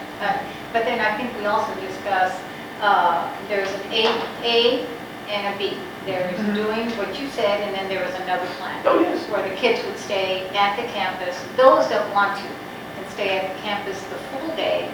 Those that choose extracurricular activities. Now, I'm not talking about electives, I'm talking about extracurricular activities. Those that want to do cosmetology, that want to do band, that want to do football, whatever they want to do that is not offered here, they go to South San, right? I think that's... Right, which is the way it was before. Yeah, exactly. So they would just go to South San and probably even spend their whole day there. But then you can have kids that do not participate in anything like that. So those students will come here to West Campus for the full day. So, and if they do that, we have to offer them electives, which are the ones that I just mentioned. So if you're going to offer them electives, you need classrooms for them. So my question was, where would you put the classrooms to offer these electives? If that was what the plan, if that's how we decide to go. Again, year 1 phase, we would use, I mean, to answer exactly where the physical classroom would be, is from the list that you're looking at that is not bolded. Okay, so... We got 9 classrooms at the parent center. 13, it's total of 13 classrooms that are ready. So you have 9 in the parent center, We could put 9 in the parent center. is that right? And now, are they regular sized classrooms? How many students they accommodate without being looking like sardines in there. Those are actual classroom space. That was designed for. Yeah, that was designed as a classroom. Yeah, the six, They the were six. designed, let me tell you, this lab was a state of the art. Yes. And I think whoever was here back then will vouch. It had the best of everything. So it was designed specifically for science, for biology, for chemistry, whatever labs they needed, to have the classrooms there to teach the class and then go into the lab. That's what the purpose of that building is. It's a science lab building. That is not West Campus High School. This is West Campus High School, where we're at. This is what is called West Campus. It's not West Campus Laboratory, it's West Campus High School, which is the building that we are standing in. And I'm sorry, I'm gonna get on my soapbox. For us to even think that we're going to put 150 kids into these classrooms and put them in there, and you say that it's accommodating like sardines, it's an injustice to our students. They deserve this campus. There's plenty of room here. There's so much empty space here, it's incredible. They can fit here nicely without him being crammed into one little bitty building. That's not West Campus, folks. This is West Campus. And the directive was to make West Campus a high school again, not make West Campus Science Lab a high school. It was to make this building a high school. So I'm sorry, the Parent Center, it's for science, it's for biology, it's a lab. So you've managed to find some other rooms here. So let's find a way to make rooms for our kids in their school, which is West Campus High School. And I'm sorry that I can't agree to that. Those kids deserve better than that. The taxpayers deserve better. They want this school open. They don't want the library science open. This is what they want. So there's room here. And with that, if I may, I'll get off my soapbox, but everybody that, I don't think, maybe Mr. Becerra, I don't even know if you were here when we were gonna open West Campus. It was gonna happen back in 2015. We were gonna do the bond. And we already had designs, we had a layout, we had everything. In fact, I mentioned that to Dr. Flores when he first got here. I don't know if the superintendent prior took the stuff with him or if you were able to find it or not, but it has everything. I'm glad Mr. Davis is here. Mr. Davis has always been our architect of record. If anybody knows anything about all of our schools, it's Mr. Davis. They built all of them or most of them? Most of them. Exactly. They did, the latest was this building and the high school. So he built this building. He knows what's here and what's available. So I have a question for Mr. Davis. If I don't, you don't mind putting you in the spot? Oh, you'll do it anyway. When we did the plans, when we were doing the bond and looking at what opening West Campus and putting classrooms, the layout called for classroom square. For the hall over here, big cubicle areas. So, and is that something that's feasible that we do for the number of students that we're anticipating? Yeah, the building used to be a classroom building. We have the original plans from the classroom building. We could convert it back to what it was before this was done too, sure. So it's doable, you know. The kids deserve this beautiful building. It's their taxpayer dollars. We need to find classrooms here, not as sardines in the science lab. I'm sorry, I can't, it just concerns me that we want to put all these kids in a science lab when we have this beautiful building here that belongs to them. It does not make sense. And I'm not saying everybody's got to get out and tear everything down. Absolutely not. And I think when Mr. Davis made the presentation, the idea was to do, what do they call them? Walls that roll that you can take down I and think move we had around. movable partitions at the time because we're trying to keep it flexible. Right. And in fact, I think when you came and looked at it that time in 2015, you ever looked at, you know, we can lower the ceiling a little bit for lighting, whatever we need to do. It's doable. So I don't understand What's the confusion here? Ma'am, there was no confusion. I think from the first meeting, we were told that our expenses, the expenditures were too much. Yeah, but you're not tearing down the whole building and building something new, Mr. Becerra. And To but I put just, partitions in that room is not going to cost a mint. and so again, it's a misunderstanding on our part is we were told to operate or to make recommendations based on how the building was in its first year and to be able to receive 195 students. So based on that, we weren't anticipating doing any major renovations because I think at the last presentation I said that right now the going rate would be 11.1 million to renovate this back to a standard or a high school, a functioning high school. Right. And so based on that and the fact that we've been told to look at taking, reducing our costs, that was why we made that recommendation. But wasn't it also, maybe it wasn't clear, I don't know, I don't know where your direction came from, but I think it was clear that the 3 campuses were going to open in a small footprint, and that this campus would be on a phase-in basis.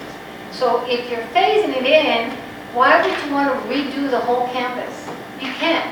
Feasibly, we can't do the whole campus. That's why we took the concept of using the classrooms and offices that were currently ready to receive students. Based on what you just said, that's exactly why we did Yeah, that. we're phasing it in, it's a smaller footprint because we're not using the entire campus. But it's a couple of different initiatives at once. So it's like, where can we focus on is what would be acceptable? And we understand that there's going to be major renovations that will have to take place. to get us back. Eventually. Yes, Right, eventually. Okay. But as a startup, there will not, now I'm not an architect, I'm not a designer, I don't know. But I don't foresee anything major unless Mr. Davis tells me otherwise. So everything that was identified, Ms. Bravo, is, we walked this building 3-4 times, it's all space that can receive students. So the open areas that you see will take renovating. The offices that are around the perimeter of the room can't fit students. So we didn't put those into the equation. All the rooms that we have, we designed the building, all the rooms that we have in the back that are conference rooms Right, are ID classrooms. right. Everything in the bottom that wouldn't take too much, manicurings, sheetrock, are ID'd as buildings. Yes, the buildings that, the classrooms outside are buildings.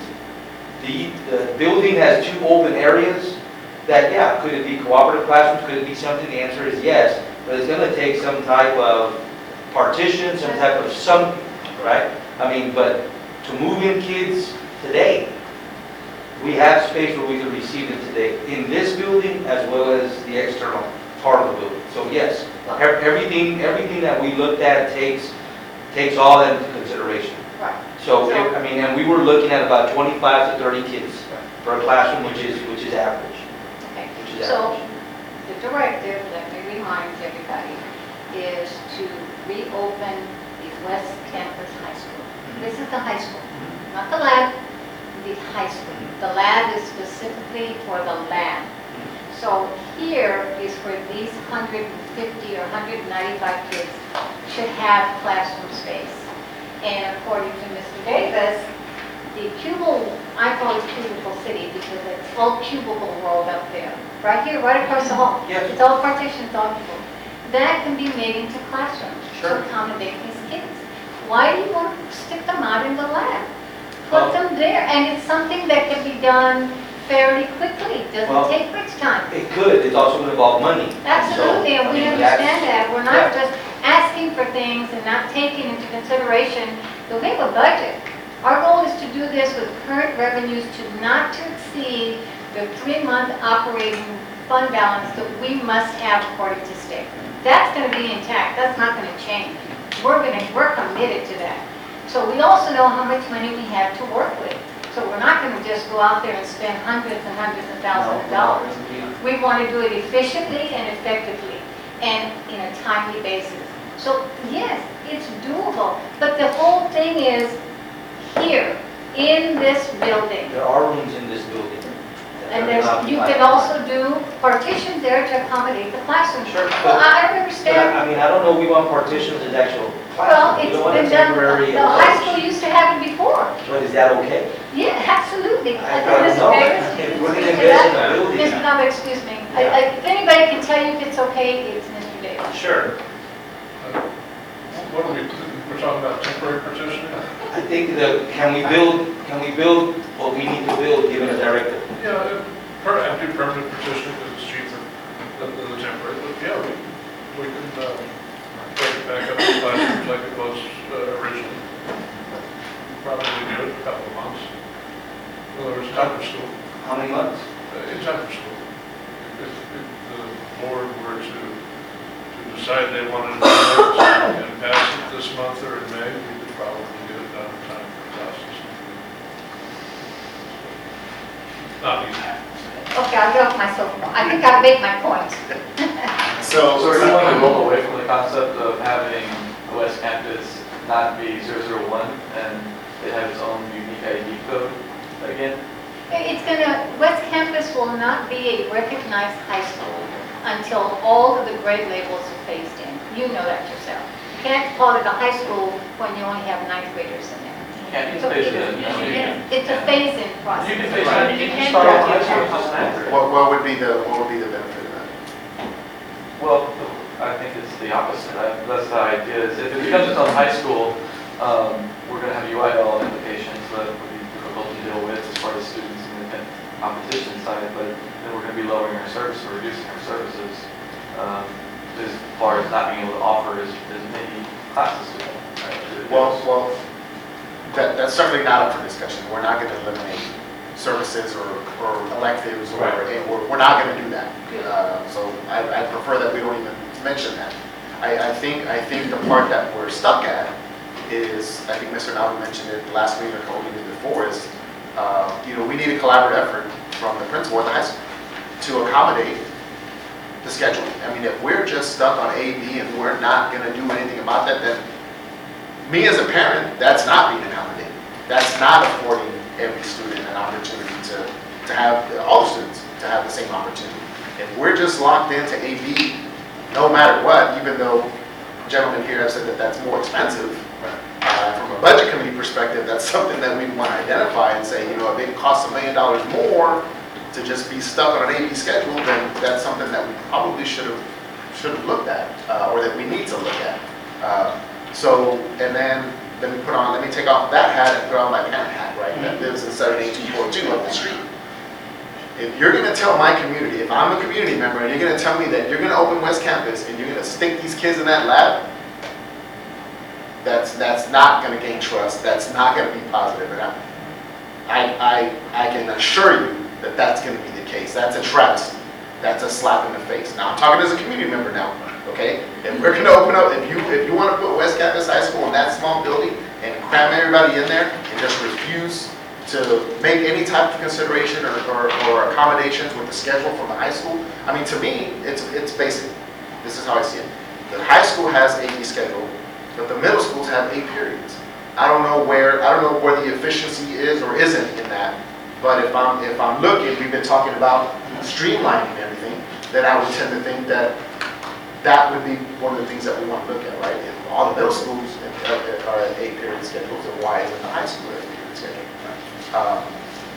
But above all, the cost of it. And that's kind of been the challenge. It's not that folks are refusing to even look. No, I'm not saying that at all, Dr. Flores. I'm just saying that I would have thought that we would have had that information, at least, how to look at that at a higher level. Well, and as we look at, because the messages we get is be as efficient as possible, Right. so we're looking for options. And we have been. I mean, we've cut down cost. I mean, we've cut costs tremendously on the make ready. So Right. Ms. Becerra's done an outstanding job in that aspect. And at no point were we told at any point that center was off limits, and that's not what's this is the first time that we're hearing this from you folks. Yes, sir. Well, but And it makes, so- I mean, anyone with common sense, when you say West Campus High School, this is it. Well, we'd love to It's take not that. the lab. I mean, they're really nice The lab. classrooms. Oh, yeah, they are. I don't think Yeah, people yeah. be insulted whenever their kids go to those classrooms. They, like you said, they are top of the line. Yes. No, we're not saying, That's we're not saying not the don't use, issue. we're not That's saying, not the yeah, issue. those are biology and chemistry classes, absolutely. But to say that building on its own by itself is West Campus High School, that's. Anybody said that? No, yeah, there's kids. No, okay, well, that's a perception. In our That's plan, being there's created. kids in this building. Yeah. And they're gonna utilize the cafeteria, they're gonna utilize the gym, they're gonna utilize the computer rooms, and when you walk in the rooms with us, you see these large double classroom areas that we have available. Right. Now, what class do we actually offer there? That's something that we want the administrator to be able to determine, not necessarily us running down the road.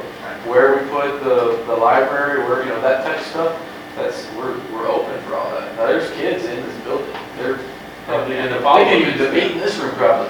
Oh, No, this would be good for drama. It used to be that, if I'm not mistaken, Elizabeth said it There's right. gonna be more of that. Wasn't it like a theater drama type? All rooms that were Right, further identified, there's 9 and 9. I mean, there's those 9, and then there's 9 spaces in here. So I don't think anyone, I hope that wasn't the perception that was set. Right. That's the school, but I want to And maybe I misread it, but that's a perception that, as a community member, right? If I'm driving to drop my kids off, I'm driving down the street and it's West Campus High School. When the taxpayers voted to have a lab and a chemistry lab and biology and all that fun stuff, should be used for that. Now, and maybe I misread it. If I did, that's my fault, but the perception that was created was that building alone was gonna be West Campus High School. Well, what I guess what I was trying to say is that Exactly, we have to, that's the Yeah, perception. yeah. That was never, there's 9 rooms, there's a total of 18 rooms Yes, sir. in this whole complex Yes, that sir. can be utilized to fit kids Right. tomorrow. Excluding the gym, the cafeteria, all The the others. cafeteria, Right. we could feed kids, we're ready to do that. Right. So again, I mean, I Yes, think in a that's- lot of the that's- conversations is the perception piece that we have to be clear about, right? Right. So no, that's not it at all. Okay, well, let me say something in this discussion. I think we're past lunch, right, Michelle? That's right. Okay. It's- Feeding. Like 5 minutes and then we can eat, and then we can pick back up here. If we're going to, they're going to have to eat here. There's a cafe already. There's a gym already.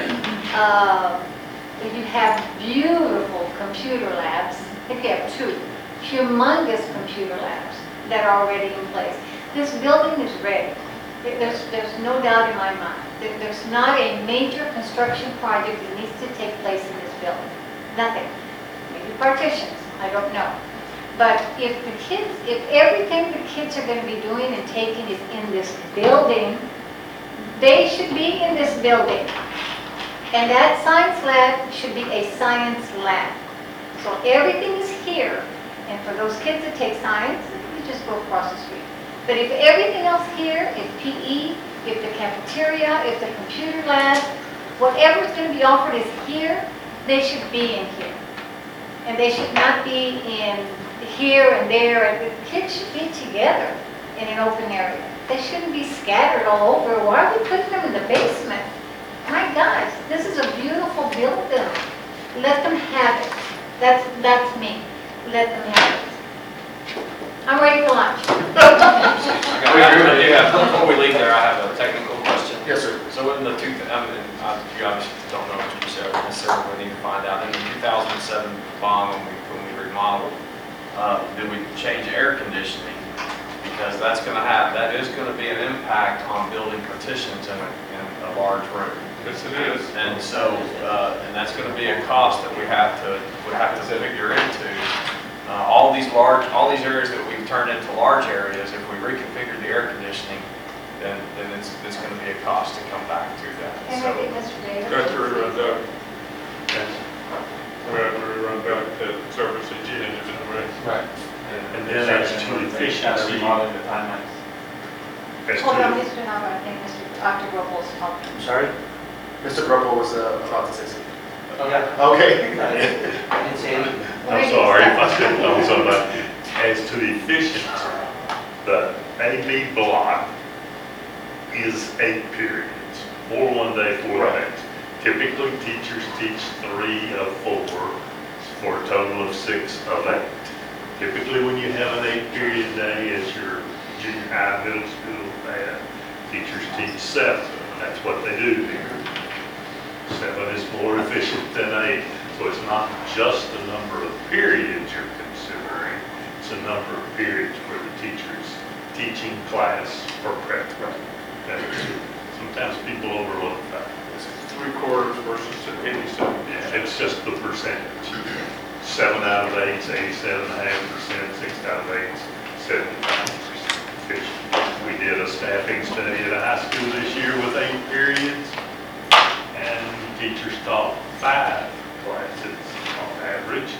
23 of them taught 4. So their efficiency level was below 60%. They also paid their teachers for grading papers at home, all kinds of, I'm not about to name the high school, but you can probably imagine if you've been in North Texas where it is. But I just want to make sure we're clear, it's not the 8 periods, it's the number of periods that teachers teach. And if I may, before we go into break, I think the question was about HVAC, and I'd like to ask Mr. Davis, well, if we do the classrooms here in the cubicle world, and Dr. Vogel had mentioned, the HVAC units, what would be the issue, if any? Well, when this was renovated for its current use, all the systems were replaced, and they were replaced for new use. There don't have to be some supplemental units installed for classroom use. It's not a terrible thing to do. We've got an idea of how we can do our units for the classrooms. So it's something we can overcome and with the time constraint. Sitting here thinking about the one thing that worries me, this district has good people with some good pull. We're going to go help down the city get a permit all the time. That may be our biggest obstacle. We can reduce the work fast enough, we need a contractor fast enough. City permit has become terrible in the past few years. That could be an issue. So we need some help in the city council's office. So other than that, it's a doable. Maybe with the mayor, he's running for office. That's true. It's that way here. Oh, it's got just unbelievably strong. Well, there's more than one. Yeah, that's right. Did I hear you say lunch? I think we said lunch. Yes. We're ready. Okay. How long do you think, Dr. Flores? 45 minutes, 30 minutes, or working go? I know we pretty fast on this. Okay. You tell us. 20 minutes? 20 minutes work. Okay, got it. So, it's worse. It's not the same. County staff. They went on vacation for 12, 14, so we got much. Just left, just shut down. 12:35. Good.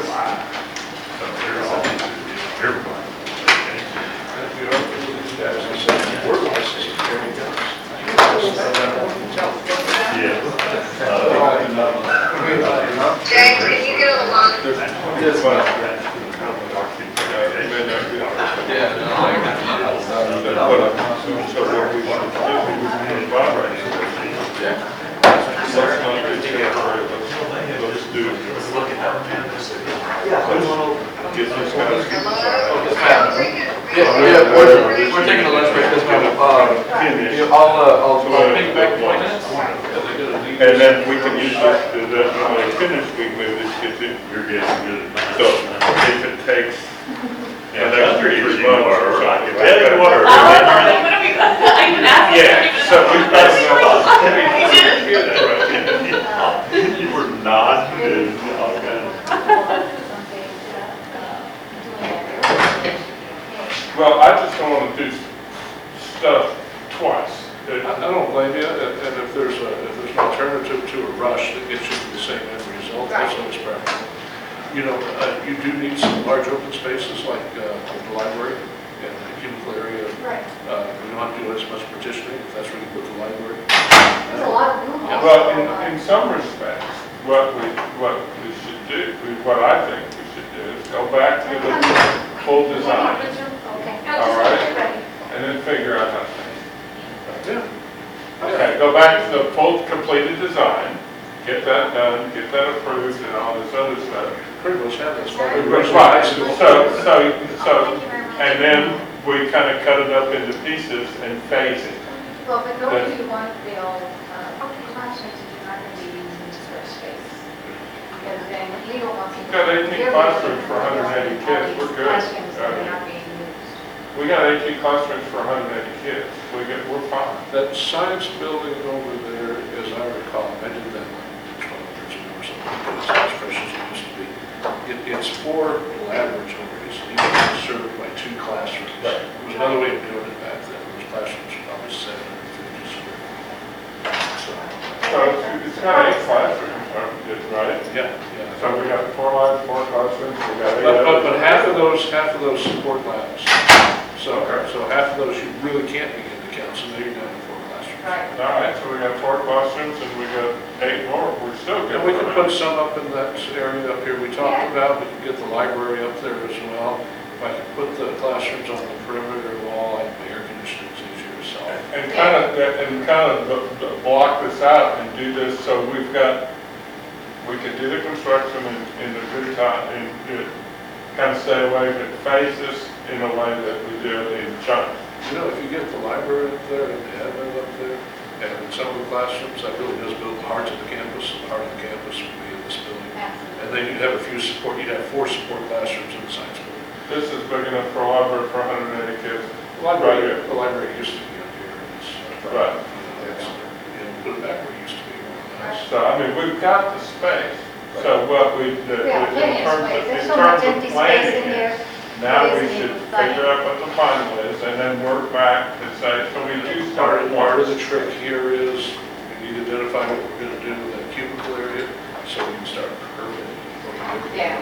Right, and start, we're gonna make it one thing at a time and then just start doing. Do you need the after lunch? I've done all facilities. I think that's it. No, but we are gonna need to get a project list that gets y'all started. Because we need y'all to approve, we need to seal on all of this stuff. Oh, yeah, I mean, it has to be done right. Right. Even the air conditioning stuff, we need. Ms. Brown, remember her, she's going to do something someday. Is it? Yeah, I'll be working for her someday. I brought you the best. Thank you. And just water it. Thank you.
The board temperature?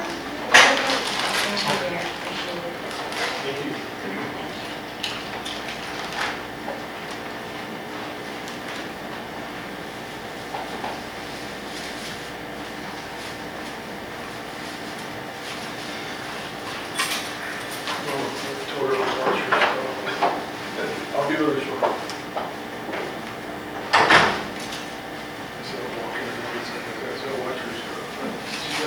No, I'm going to stay here. Go ahead and get your lunch. I'm going to stay here. Yeah. No, go ahead. Sure. You can trust me. All right. I don't want to bother you. I won't bother anybody.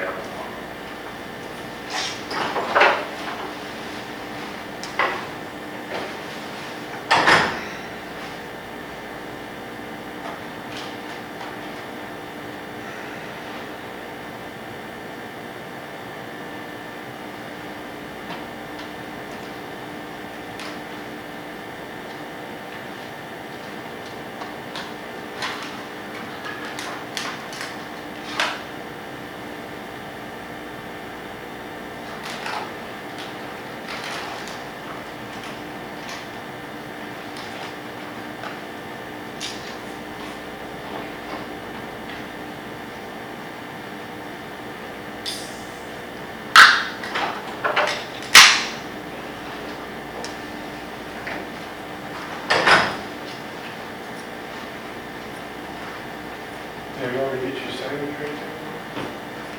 I didn't meet on Friday. Start over. Thank you, Michelle did. Okay. Well, it's on the journal. I took practice though. So that's thing. Yeah. Even Bill Butters is fishing. Yeah, well, it's pretty good. It's good, Good yeah. fish. It's pretty good.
You have a change of outfit today. Yeah. Everybody goes, what happened? Change of scenery is good every once in a while.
Dr. Purple, are you based here in San Antonio, or do you drive it?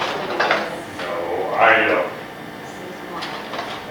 I'm not even based in Austin. I live north of Waco, Oh my gosh, on Lake Whitney, any idea where that is? in general. Yeah, Hillsborough, Mhm. that's where I live. So I spent the night here last night. I'm not gonna drive 7 hours. That's fair. In this kind of traffic, it would take about that long. That is fair. I can't imagine coming through 35 and trying to be here for any kind of morning meeting. That'd be tough, I got caught in traffic this morning. I'm sure. He lives in Austin. He left at 6:45 and he didn't get here till 9. Yeah, I believe that. Wow. Traffic yesterday from Austin to San Antonio on 35 was the worst I've ever seen. And there was only one accident. I think before living here, I lived in Austin and I covered some school districts up there, but I think Austin has got to be one of the worst designed cities I've ever seen with just one main road going through it? Well, and it's funny, I thought it was funny, they used to whine about traffic and how awful it was, and I lived in Dallas, in and around Dallas for 25, well, 35 years, really. And Austin didn't have any idea what traffic Yeah. was, but now they have a really good idea of what traffic is. Of course, yeah. And like you say, I mean, it's just really one north-south. It's absurd. Yeah. 130 helped for a while, but now it's crowded. Mhm. Yeah. I am from Houston originally, and so it makes sense to have like different loops, but I know I can never complain about traffic in San Antonio, because it is just, I'm so spoiled here. San Antonio's leisurely compared to several other cities. Yeah. But 25 getting minutes. to Yeah. San Antonio is getting worse and worse. I can imagine coming from your direction too. Yeah. I used to consider Austin to San Antonio an hour and 15 minutes. You have to allow 2 hours. Yeah. It can be pretty tough. And you know, the Google Maps takes you to Sabine sometimes. You know, I'm beginning to wonder if, you know, just depends on what part of San Antonio you're coming to. That might be the better way, It might. Yeah. because you can drive so fast. Drive 85 for, was that about 25 or 39? Yeah. Luckily, Houston and San Antonio is not so bad. It's like 3-ish hours, but it's just getting into Houston is a pain. Well, when you get to Houston, You're really out in Katy. they have 3 loops. Yeah. So they've been around a while. Yep. Grand Parkway really helped when they first built it, but it's pretty congested. And it's just expensive. I mean, if you're trying to drive around, that's one nice thing about San Antonio is there's no tollway or anything. But I mean, if you're trying to go anywhere fast in Houston and take like Beltway 8 or anything, it's just, I mean, it can add up. Dallas, way back there, had an outer loop project called Loop 9, which I think is still on the map, but it'll never be built. Yeah. But they're to the point where they need it, but all the eminent domain, they would have to go through and stuff. I'm not sure it would be worth it. Do you work with any other districts in this area? Or is it mainly up in North Texas? And they're gonna work all over the state, actually. So you get to see a lot of it? Lubbock, to Alvin, Good morning. to San Antonio, to the Dallas-Fort Worth area, and then some districts in East Texas. My gosh. Yeah, you're covering some ground. Yeah. Well, I was working, I retired from schools in 2005. That was my last year of work in a school district. And I worked in the bond business. We underwrote bonds for Wells Fargo for 12 years, let's call it. And I also worked with Casey, you know, a little bit of a limited basis. Well, Casey's about all I do now. I retired from the bond business. It's pretty easy to get all you want of that business. It's really cutthroat. I'm sure. I'm too old for the patience required for that. But I did a little for another little firm, but not much at all. I'm sure there's plenty to do with Boat Casey. Huh. Everyone seems to be pretty optimistic about the school finance bill. Well, you know, there is a reason to be somewhat optimistic at this point. conferees that they appoint, in other words, the members of the conference committees, will be interesting. Yeah. Because if they put Jonathan Strickland on there, he'll be a blocker. I would be shocked if they did, but it would be interesting. Well, I wouldn't be shocked. I think he was the lone no vote in the House. 149 to 1, I think is what it was. Yeah, 148 to 1, somebody was absent. Strickland used to be a school board member Interesting. in Burnsville, I did, Very interesting. in the mid-city. Wow. I wonder how his school district feels about his no vote. I can tell you how they felt about him when he was on the board. It wasn't very good. He only did that to get known and bid and run statewide office.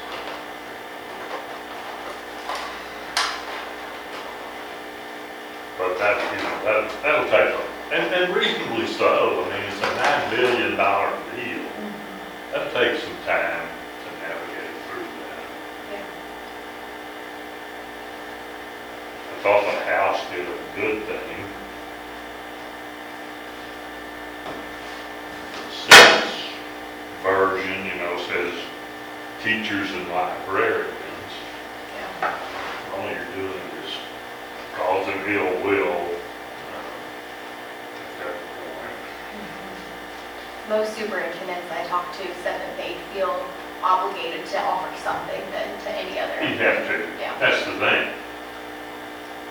The legislature knows you're gonna have to give everybody something.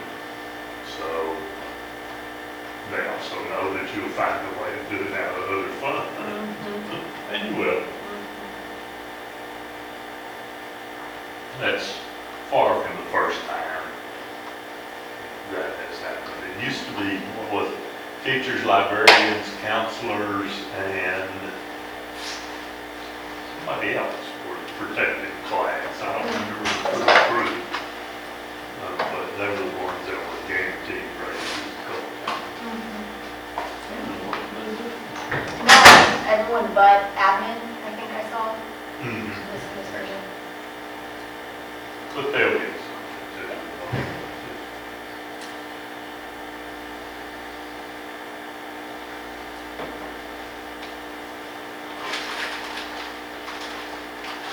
Ms. Flores, how are you doing? All right.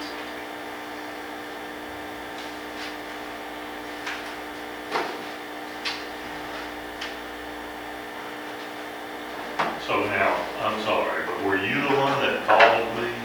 No, so that is Liz, I think. That's the what I express thought news. that was her, but I I work wasn't at- sure. I work with the Revard Report. We're an online nonprofit news service. Oh, And my name's Emily Thompson. Yeah. I think Liz is actually in DC today, which is why she would be here otherwise.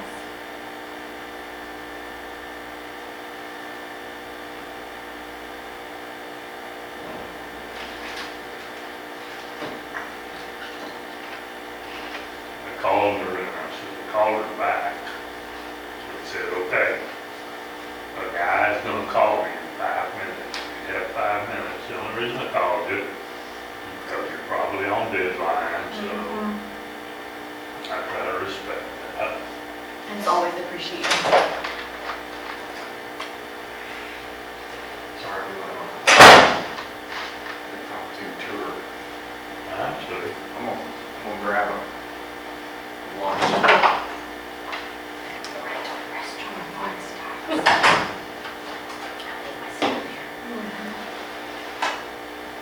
I always try to treat the people who are gonna write about it pretty well.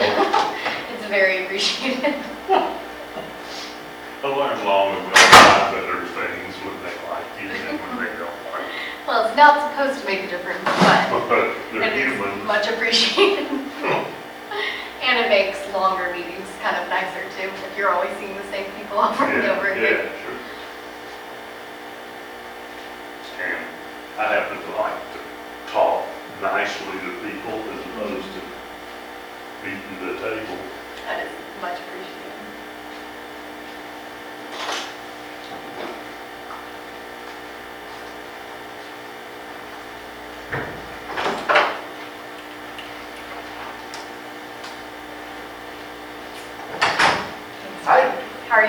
Good, how are you? I got the edits from Wendy, Yes. then I sent it back to her, and then she sent it back to me, so I think I'm okay with the most recent ones. Wonderful. So I'm gonna reply back to her this evening. I don't know when you guys are looking to print that. I'm not sure. It's on Okay. her timeline. We kind of stay out of the end. Oh, okay, gotcha. Just for Okay. that. But I'm glad I could connect you. Oh, yeah, no, I appreciate it. I appreciate you reaching out to me to afford me the opportunity to provide Absolutely. commentary. Absolutely. So yeah, I think I'm okay with the most recent one, so Good. I'll let her know tonight. I'm so glad. Okay, Thank you so thanks. much. What is 13 mean? What are you looking for there? Is that just a general rule? Yeah, make the decision to send a recommendation to the board.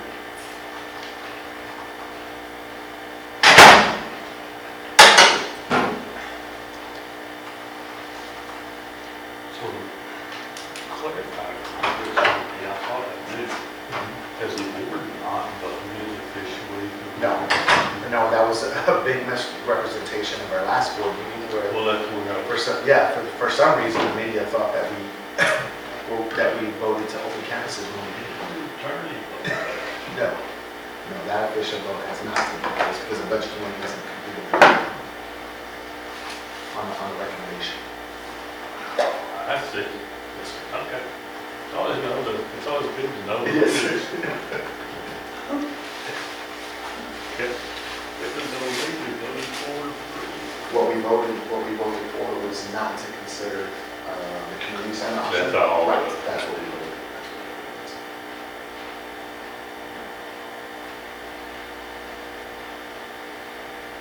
HVAC, It's what? it's gonna get you.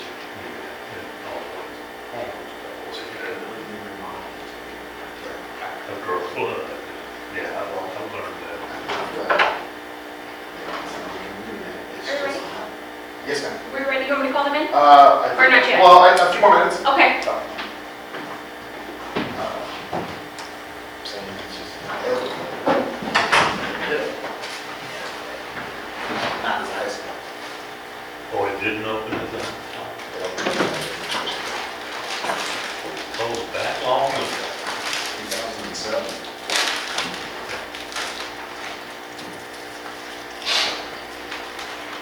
Wow.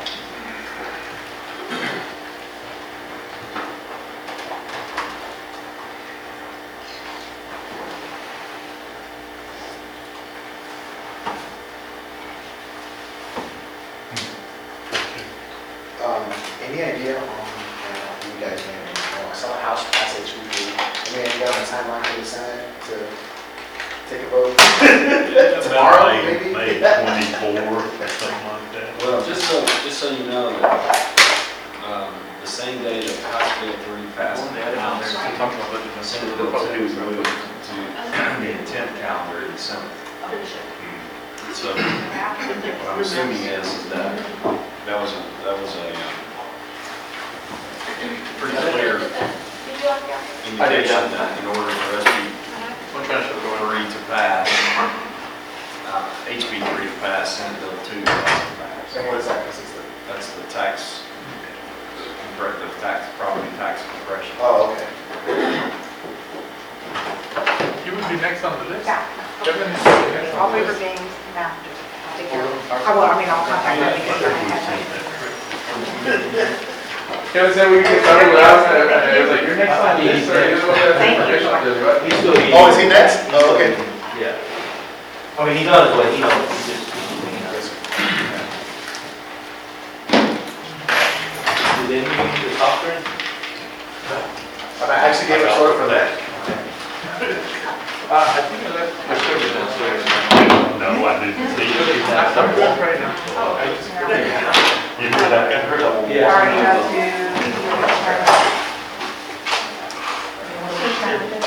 I learned a lot about that.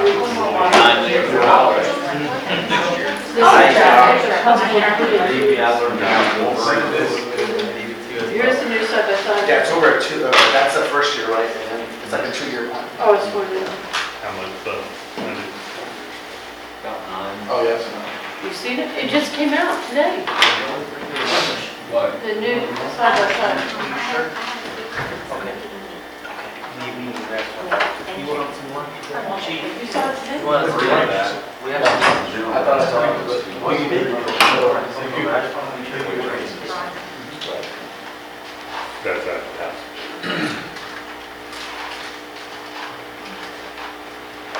They highlighted the changes.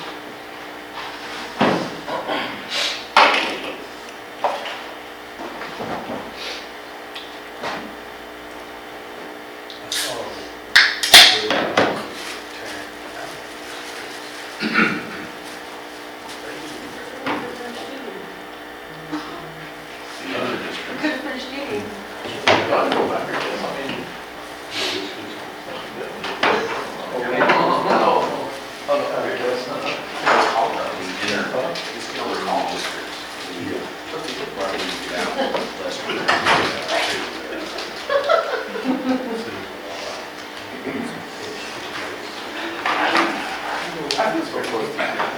We are very close. There's actually more chairs on here, I don't know why, there's so many chairs. We're so close. If it was a cold day, this would be perfect. I'll have to talk to the server though.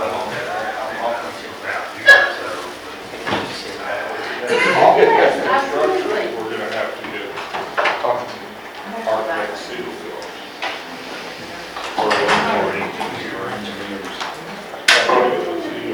Yeah. They have to see it, it's all things that we don't know. I think it was Steve there. Yep. Sorry about it.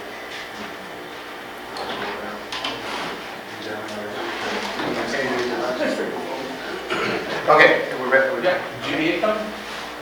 I'm back. About the Garza bomb? They have an item after Kevin. The program's going. You told them to come back, or, I think someone told Okay. me, my impression. I didn't tell. Oh, maybe, did we do that yet already? You want to call?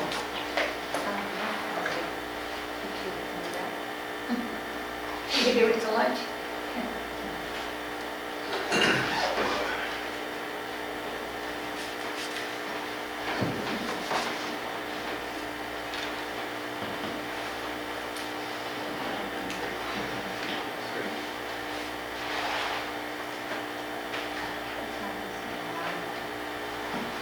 Yes.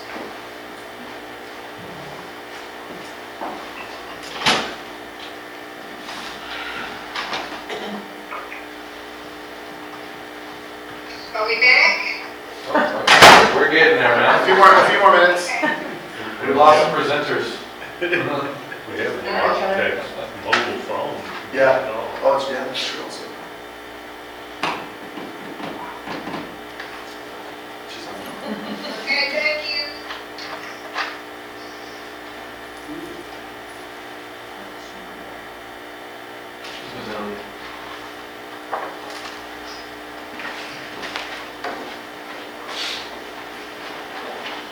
So I don't leave your phones muted. Is it now? No, but I can hear you. I know it's not. Oh, okay. I was actually doing that. Just wonder about me. Okay, let me see if I can see if you can hear today. Oh. If you're talking now, I can't hear you.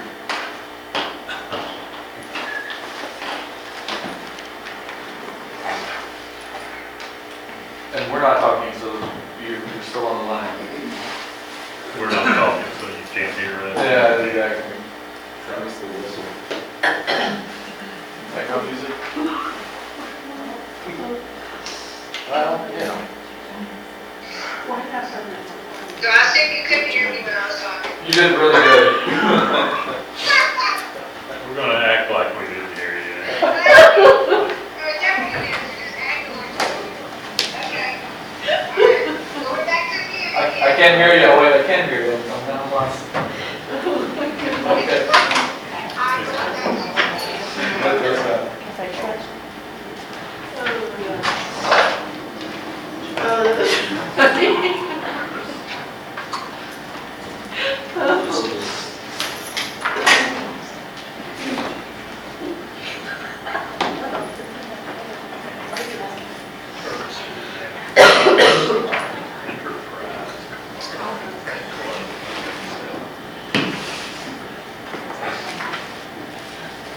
So I heard Sister Culver's had a meltdown yesterday on the second floor.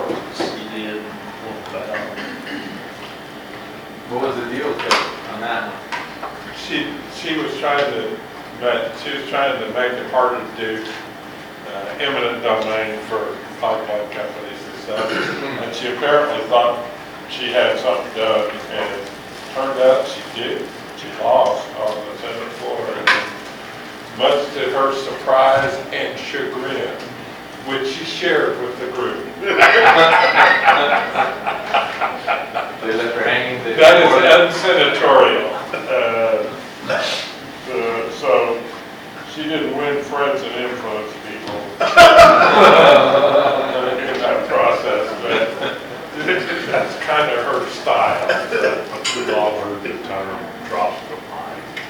I saw it, and that was invented from Carl Parker, because he had one, and it was second special session thing. I apologize, he went to lunch, he's coming back. Okay, so, You know, sometimes if you have friends and have supporters and they. okay, we're back. We are back. It is 12:48. Next item is number 8. Right. Receive and review superintendent status report on Bear County Sheriff Automatic's complex departure. Discuss and adopt recommendations for further actions. This one, I'm going to refer to Mr. O'Hanlon. All right, so this is what, as of yesterday afternoon, about 4:50, all right?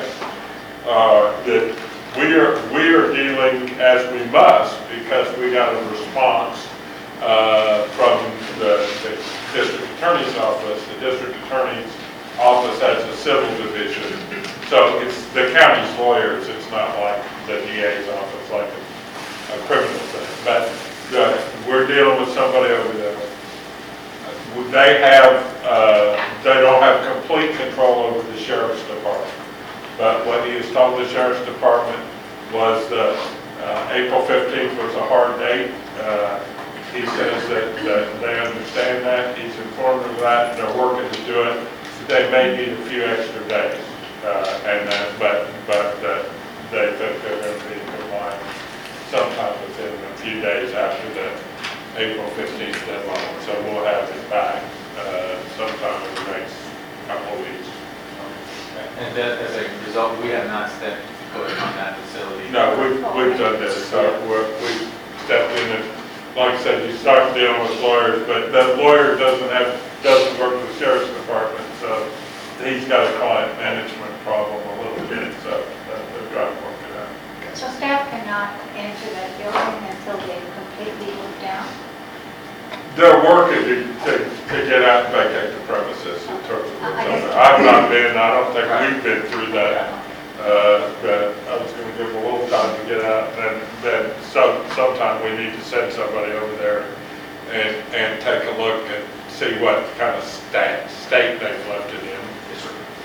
I don't know when the last time somebody from our district has even walked that building. You didn't get this one. They're going to do the jail cells? Yeah. Huh? The jail cells, they have them out there, right? Jail cells. Do they? The jail cells in. No. They're going to let the jail bring. Well, then we put an AED program, DAED program over there. Put bad legal counsel out there. Well, there's the DAP and there's the DAP2. DAP extra. Scare them. Kevin, so when will they give us a firm date? We will, well, he's calling the the sheriff's office to try and get a firm date. But I can't call the sheriff's department because they've got a lawyer that's the way the ethics work. So about a week. Yeah. Do you have any questions? No. It looks like I'll have to do a change order since, what did you call it, Mr. Dr. Flores, AGB? GBA. GBA. GBA, short for Garza Bonner. Oh, okay. Okay, so we'll do a change order. We'll come back to that one when they arrive, if that's okay? All right. Okay. So down to 10, discussion and possible action on budget committee recommendation concerning implementation of summer work projects.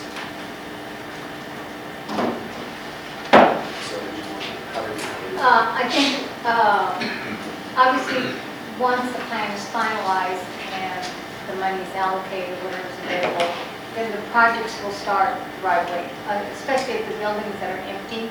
I'm assuming that should start immediately.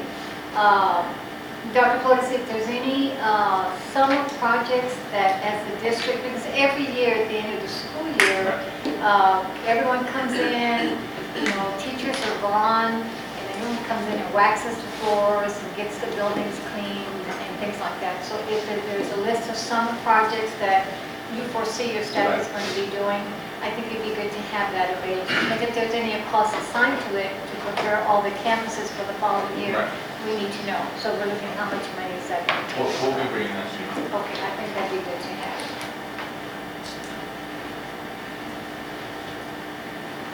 Okay, so Dr. Flores, we'll bring it back to the budget.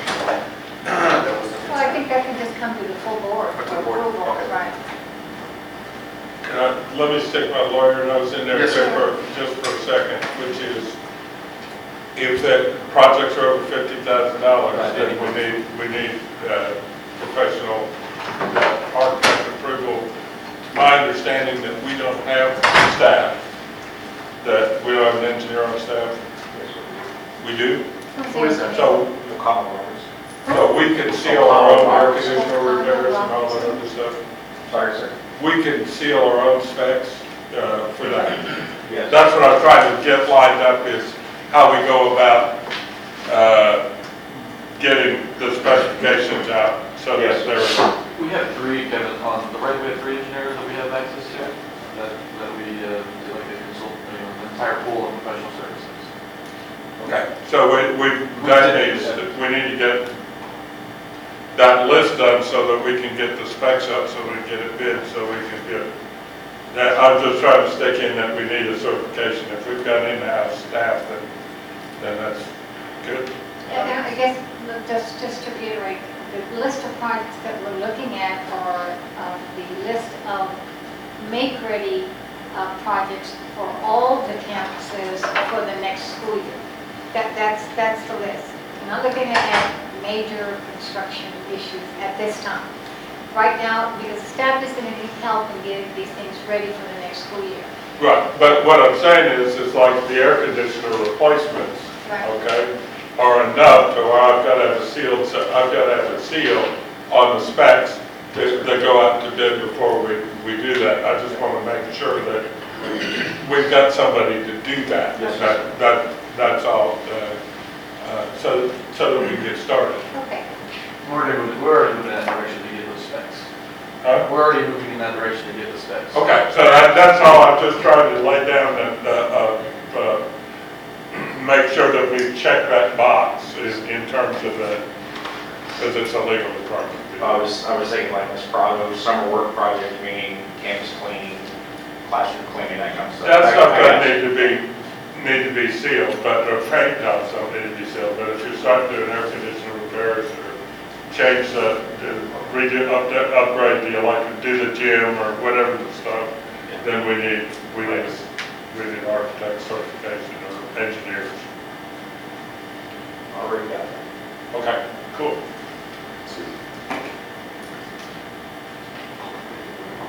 Okay. That's all I have on that one. Looking in the gymnasium, I mean, there's no way to have a wood floor in there by August. Pardon? There's no way to have a wood floor re-put into the gym by August. That's it. I think we can. If you're gonna. No, I wasn't trying to do the schedule. I was just trying to make sure that we had a certification. But We did a walkthrough right now. I'm just making a statement that if you're gonna do it, well, I mean, you gotta have some decisions made. If you're gonna play UIL basketball, you have to have a wood floor, 3A and 12, right, 2A and 12. And so, the way that floor is now, it's probably a 12, 15 month. And I don't think, with the first phase in, I don't think any sports such as football, basketball, volleyball, none of that will be held here. It would have to be done at the high school. But you're right, the floor is going to have to be done, absolutely. So it's not something that's immediate. If it can be done, it'd be great, but I don't know. I don't know what it takes. But it You can. have to, now, the way it is now, there's about 5 companies that do that and put the stripes down on there. So you're gonna sign up today for the next. Gotcha. Right. Like turf replacement on field. Yeah. Line. Yeah, next, you're signing up in April, you're signing up for the next June. And that, I think that's okay. I think, like I said, it's just basically right now, it's just the curriculum, the course that is here, and then anything other than extracurricular, it would be at the high school. We're still talking about having PE here? Well, they're going to have to, I think. I think they have to have health and PE as part of the curriculum. Right. So having PE downstairs, what do you? In the gym, yeah, I mean, it's for 9th grade PE. Right. Yeah, it's not UIL. Yeah, I think that's okay. I think the question, we had that conversation, the questions are, long-term, if you're gonna reopen UIL stuff, you got a lot of work to do to get to that point.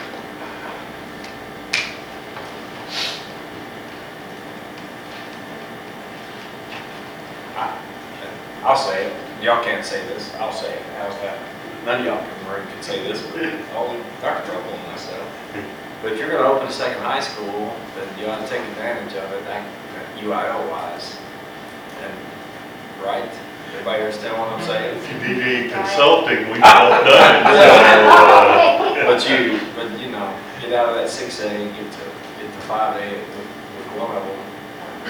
And then, so. Put all the Tata guys on the team from here, is that what you're saying? That had nothing to say about how you arrange your attendance zones. Don't say that. They're freshmen, you can do it, it's not a UIL, you can recruit freshmen. Not a UIL violation. Unless they play varsity. No, because it'd be a transfer to a school, Oh, yeah, that this is the person that would be their first high school selection. But I think if that's the plan, then, if you're gonna open it in 2 or 3 years, y'all need to take advantage of that. Get a drop in classification. So I have a question on that.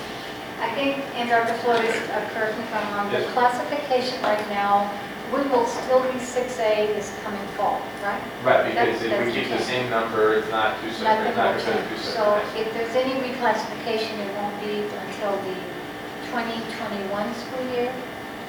If we start having UIL events here, that's where we come back to having the kind of facilities. It's done every February and it's every 2 years. That's when that happens.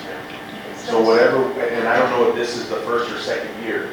So if they just did this, the first year. Oh, this is our first year. So even if we open it up, because we just went into Northeast, so South San High School will still be competing at the 6A level.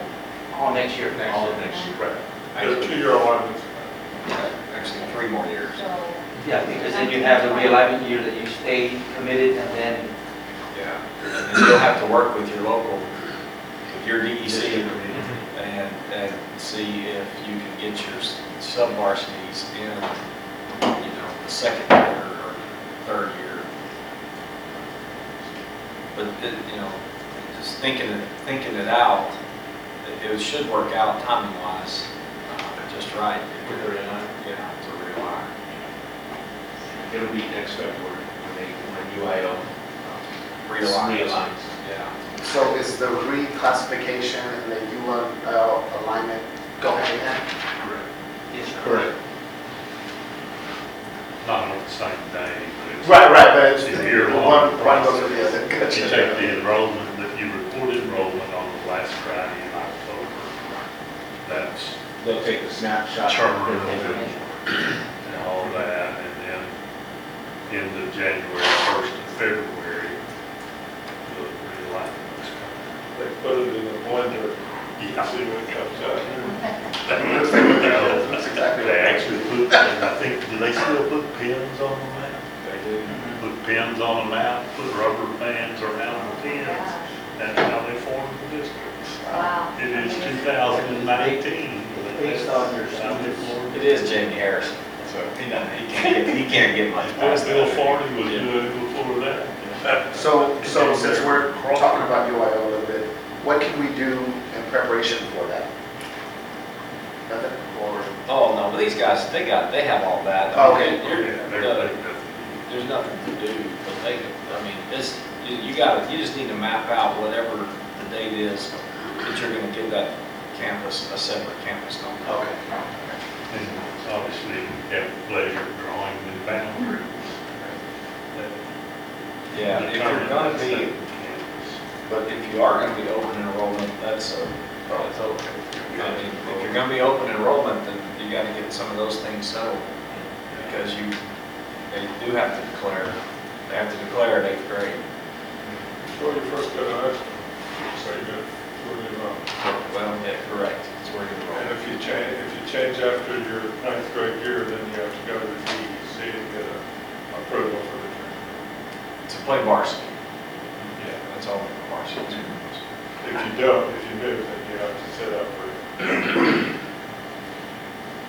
for varsity. And that's for after varsity. Yeah, So you'd be a freshman. unless they're really, really, really good. Right. Like that. There's. Well, open enrollment districts, I mean, my suggestion would be to, get a hose like Garland or. Well, because if it's open, then you stay within the classification, because they go by your population of varsity, right? It's an open. Yeah, but we have 2 high schools, and that's where you declare, right, which school you're gonna go to, Yeah. based on those teams numbers. They put you in a 5A district, 6A district, based on what that is, right? And they have to declare by, So- by end of October, So, or 8th grade year. where, and that's why it's that snapshot number, right? So it's always a year behind, it's always a year behind. Your people will probably, Garland's probably the best district to check with because they've been doing it forever. Yeah, they've been doing open enrollment. And Freedom of choice. Yeah. they actually have an attendance stuff. You're not bound. That's gonna have a first, yeah. Okay, so I have a dumb question, because I'm not athletically inclined, and I don't know the specifics. So, as I understand it, is this coming 1920 school year, we still stay as a 6A, even though we have freshmen coming in. West Campus. But that would take into account, but if West Campus does not have its own ID number, which you're saying right now it's not going Okay. to, but even going into February of 2020, it's still going to we'll still be 6A unless the high school loses probably about 300 kids. I think is what we're hoping. Or the classification methods change. Correct, that's what I'm saying, because right now the classification, I think Southside High School is probably about 200 to 300 kids over the Right. 6A. We barely make them 6A. We're a small 6A. Right. Compared to the big school districts, got thousands and thousands. What is their enrollment, 25 something? How about 25? And so 3 or 4. Give or take, but 2,500 what we're at high school. It's around 2,500 what we do right now. 105 was the cutoff last time. Yeah, it changed the reason. 2190 was the cutoff. Well, that's right, yeah. Because one of his schools had 2189.5. Wow. And Highland Park had 2180. That's correct. Unenrolled. We're at 2415. Okay, so then my second part question to that is, it's not going to change this coming fall for school year 1920. So when does the district decide to give it an ID number to say we are now a high school? Do we wait until after the next UIL snapshot, or do we have to wait till we have our sophomores here, our juniors? I mean, at what point do you say, okay, we're going to ID it a high school? Or UIL place?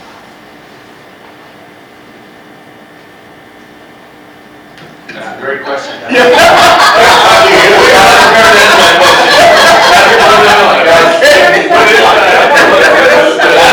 The timing on the UI. consideration. And we'll be back to you with a recommendation. Okay, Gotcha. that was just curious. Okay, so at what point do we identify as a high school for UIL purposes? So that we can, you know, have a 5A, 4A and be able to compete.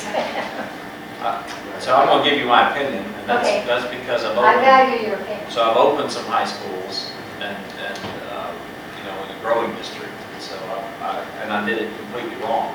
So that's how I have this answer. But, so if I had to do it over again, I would make sure that after you have your full sophomore class in the campus, and as they go into their junior year, at that point, you would identify them as a separate high school. And so then you would have, and then that would be the second year of the alignment for,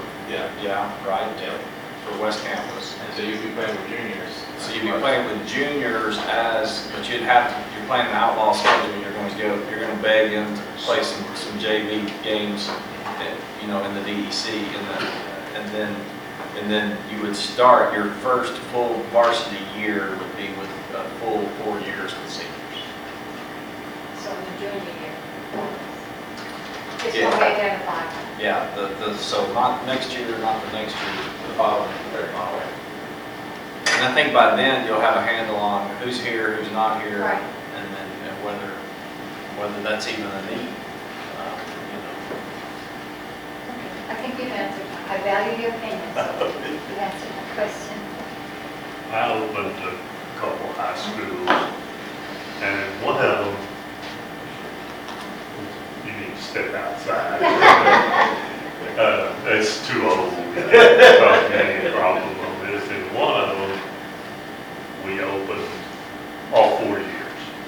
Most people open freshmen, sophomores, and juniors. We went ahead and gave seniors a choice. They could either stay at their original school or go to the new school. We want to stay in football at the old school because 71 players decided they wanted to stay at the old school. And Bill Forney was the UIL Director General at the time, and he went all over the state saying, "I'll never let Larry grow get me like that again."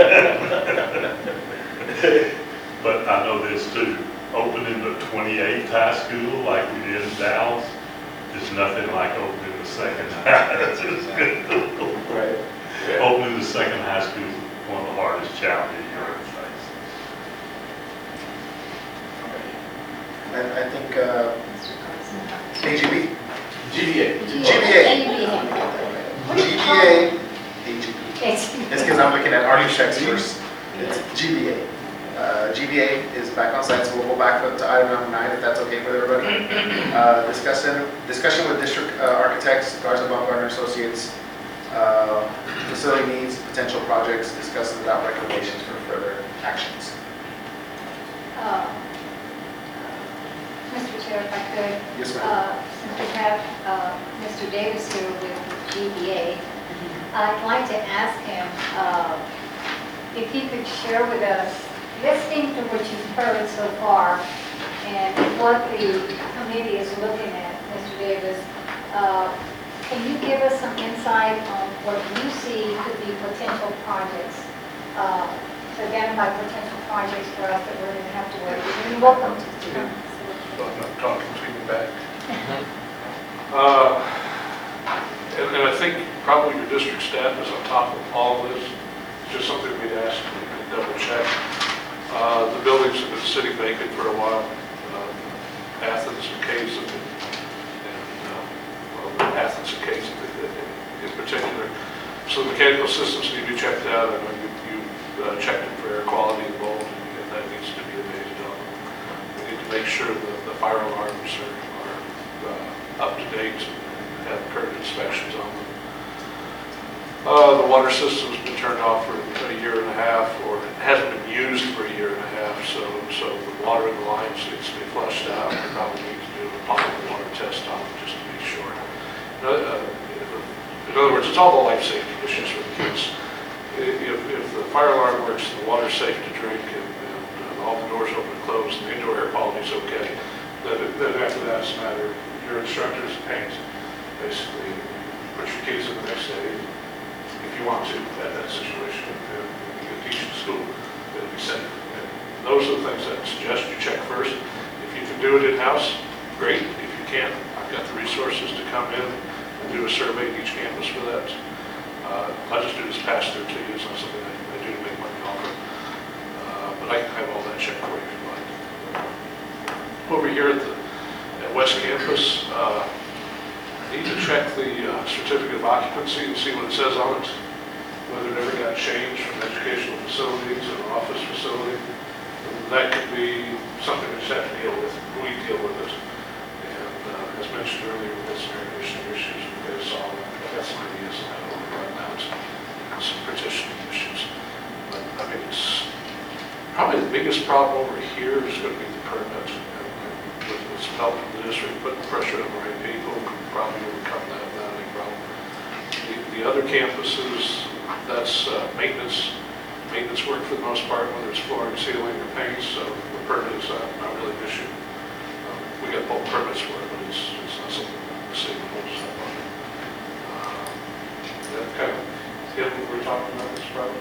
I think so. I just, in hearing all the presentations on the different schools, and you being the architect that has done these schools, I want to get a feel of. I did do Athens, I'm not that old.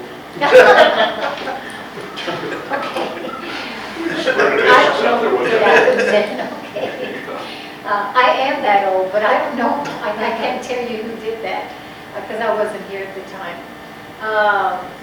So let me ask you, Mr. Davis, then, is there, because we're talking about potential projects, is there like a checklist or a list of things that we need to be looking for, that needs to be done, or? Well, given your time constraints, I think that the best way to handle this sort of thing is construction manager risk process.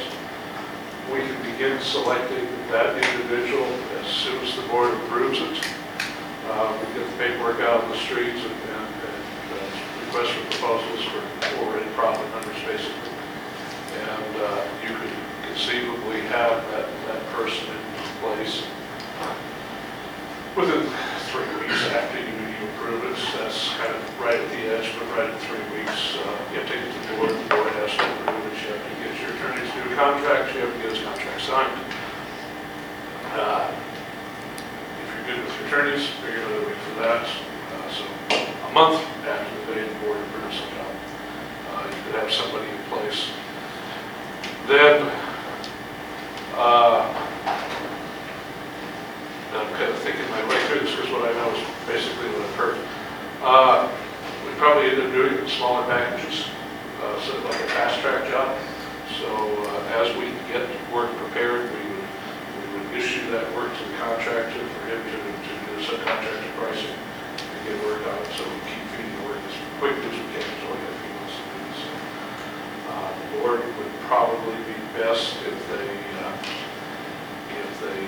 pre-approved X number of dollars, maybe it's $1 million, and they gave the superintendent or somebody authority to sign change orders on that project up to $1 million, because each one of those little packages would be essentially a change order. And then when you've spent or come close to that, you go back to the board the next month and get reallocation. That way you've got some transparency to it. At the board meeting, you can discuss what you spent the first $1 million on, let the public see that you're spending money wisely, and then transfer another $1 million to that contract, or another $500,000. You choose it like that. I'm kind of guessing what you talked about here. Again, we haven't really looked at anything. I'm just kind of here. We're talking about probably a couple $1 million here on this campus. And with the others, well, I heard your numbers. Your numbers sounded pretty good. Something less than $1 million for the basics. And again, you guys, I think we're looking at whole campuses. I heard discussions. We're talking about smaller footprints. Right. So if we're talking about the smaller footprints, Athens has got 2 buildings around the right, or 3. Actually, it has a wing, the main building, and then the portion of the cafeteria? The main building is But upstairs the and main building's a downstairs. two-story one, Yes, right? two-story. Yeah, that's going to be a little probably more problematic if you stay away. So we go over and take a look at it, figure it out. If you're only talking about moving maybe 300 kids or 250 kids or something like that, you don't, okay, let's try to get whatever you need, admin, and gym, food service, as many classrooms, whatever way you need to make that happen. That'll keep your price down. What you're doing here. Same thing with Kaysen. Kaysen's fairly new. Most of the buildings are in pretty good shape. There's a couple really good wings out there, and a couple that are a little bit older, but again, it depends on how many kids you're putting out there. And once we know that, we go out there and take a look and say, this one will cost you much money, this will cost you about half as much, and look at it that way, get those packages out. Then once you get them moving and get them open for your first semester, we can use the time to sit back and relax, breathe for a second, and start doing the renovation drawings and everything for the rest of the campus. So you've got that in place when the kids start coming in each semester as the number increases, if that's what you project is going to happen. Same thing here at high school. We get a little bit of what you need. There may be 6 or 8 classrooms, a library, and admin kind of spaces for it right now. Try to master plan it so it doesn't get in the way of the future. So that anything we build now is a problem in the future. And that's fairly easy master plan because it used to be a high school. We had those plans and we kind of work using that as a basis. And do what we need to do right now, no more than that, so that it can be, the rest of it can be done with a better pace. We'll probably get a little better pricing if there's less panic on timing too, so just do what you need to right now so you can get better pricing in the future on your side. Okay, I have a question for council. Mr. O'Hanlon, I have a question. Obviously, Mr. Davis has some thoughts on how, what we need to do in the process. Is there any action we have to take today so that his recommendations or his suggestions, we can move forward with that and present it to the whole board? Pretty sure. Well, it all depends on the things, that the projects that y'all select that need to be done. If we've got staff engineers, that can spec air conditioning systems, then we don't need to hire an architect to do that. Because we have to have a sealed set of plans from a professional. If we're going to redesign this building, we need an architect and do walls and do stuff. We need an architect to do that. So, if what I heard, it all depends on what you're going to do. If we're going to just repaint classrooms and use existing, we don't need an architect to do that.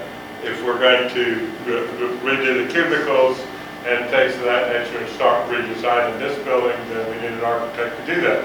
So, it's a question of what the scope of what you're trying to accomplish after we got all these inputs in terms of it. If what I heard was that you want to do some remodeling here, then architects are engaged under the Professional Services Procurement Act. Garza Baumberger is the architect of record in this district. So if we're going to engage their services, we simply negotiate a contract with them for those services and define a project, okay? So if you're ready to define projects that are not just technical, that are architecture work, that there's no point, if like I said, spec and air conditioning, there's no sense in doing that if we have somebody who can seal a set of plans in the house. And that's why I asked that question. Is that, we do have that capacity. We have an engineer firm. Pardon me? We have an engineer firm on record. All right, so that's fine. So we've already procured those services. That architecture is a different set of services. This building or any kind of architecture, you're going to do modifications to some of those buildings to essentially using one or two, if I understand the geography correctly, using one or two buildings at Athens doesn't require modification, the building just requires a decision, if that's what the decision is. That doesn't need an architect if that's what we're gonna do. If we're going to modify some of the buildings to essentially block off hallways or do things of that nature to reduce utility bills or something of that nature, then we may need to do that. So part of it is a decision of how we are going to operate these facilities going forward. So all that's a long way of saying, we need an architect to do architecture. And we need to decide what architecture we're going to get, we want done. Okay? So let me ask you, Kevin, so the item is to discuss and adopt recommendations for further action. So is it your recommendation that if this committee agrees, that we recommend an architect and that this item be forwarded to the full board for approval? Or how is that going to work? And that is that if it is the will of the committee, that we're going to do modifications, what I heard today, this building, we haven't voted to do that yet, but everybody in the room heard that you want to do some work inside this building. If you want to do that and you want to spend the money to advance that, then yeah, you need to engage the services of an architect to start designing that retrofit. So the answer is yes, if you're committed to doing that kind of construction. It could be feasible, or it's also, even though we're recommending the architect for approval, let's say after the end of the day, maybe there doesn't need to be any reconstruction. Even though he's put up or he's recommended for approval, if his services are not needed, it doesn't hurt any. Well, if you're going to approve the architect, he's going to start charging fees in order to do design work. Right. That he does design work, and he I assume that we are going to kind of, where this was headed, is that they were going to take a look at the existing plans, try and figure out how to phase a multiple step phase move-in process for this building. That's going to take some design work, some seat time, and some thought in order to get that accomplished. Now, there's already a design once, so we're not reinventing the wheel, but they're still thinking about how to phase it, how to use it, talking to the administration about how they're going to run this school because it's going to go smaller, bigger, bigger, bigger. As I understand the four-year phasing plan, some thought needs to be doing how to do that. That you hire an architect to do the design work, is so long as you're committed to moving in, you're not going to waste the work, even if you defer the construction for a year in order to do that, because the work's still going to have to be done. So actually, I think we should finish all the items, and then once the discussion is done, if there's any action that needs to be taken, it can be done at the end, right? Yes, and the two things. One, that we need a motion that at some point, committee recommendation to the full board to engage the architecture services. That's one part of it. Two would be, but they don't self-start, so we need to define the project and have some kind of idea about what a project budget would be for that. So those are the steps that you have to take in order to do that. The contract's fairly standard, AIA contracts and all this other stuff. But part of the big deal is what are you asking them to do before we do that. Okay. All right, I think I've got my answer. Thank you. I think that's all I have on this item. Okay. Thank you for the information, Mr. Davis. Appreciate it. What number Number 11. Yeah, number 11. Yeah, we just did. Okay, gotcha. Number 11, discussion and possible action on budget committee recommendation to amend the 2018-2019 budget to enable funding for implementation of summer work projects. I'd like to refer to council on that, if I may. And let me just, if I may speak to that. Work can't start unless money has been identified to get the projects moving. So I think at some point, we have to take to the full board a budget amendment so that we can start the process. And I think the recommendation by Mr. Davis on, if you want to start with just $1 million, is to start working on the projects right away.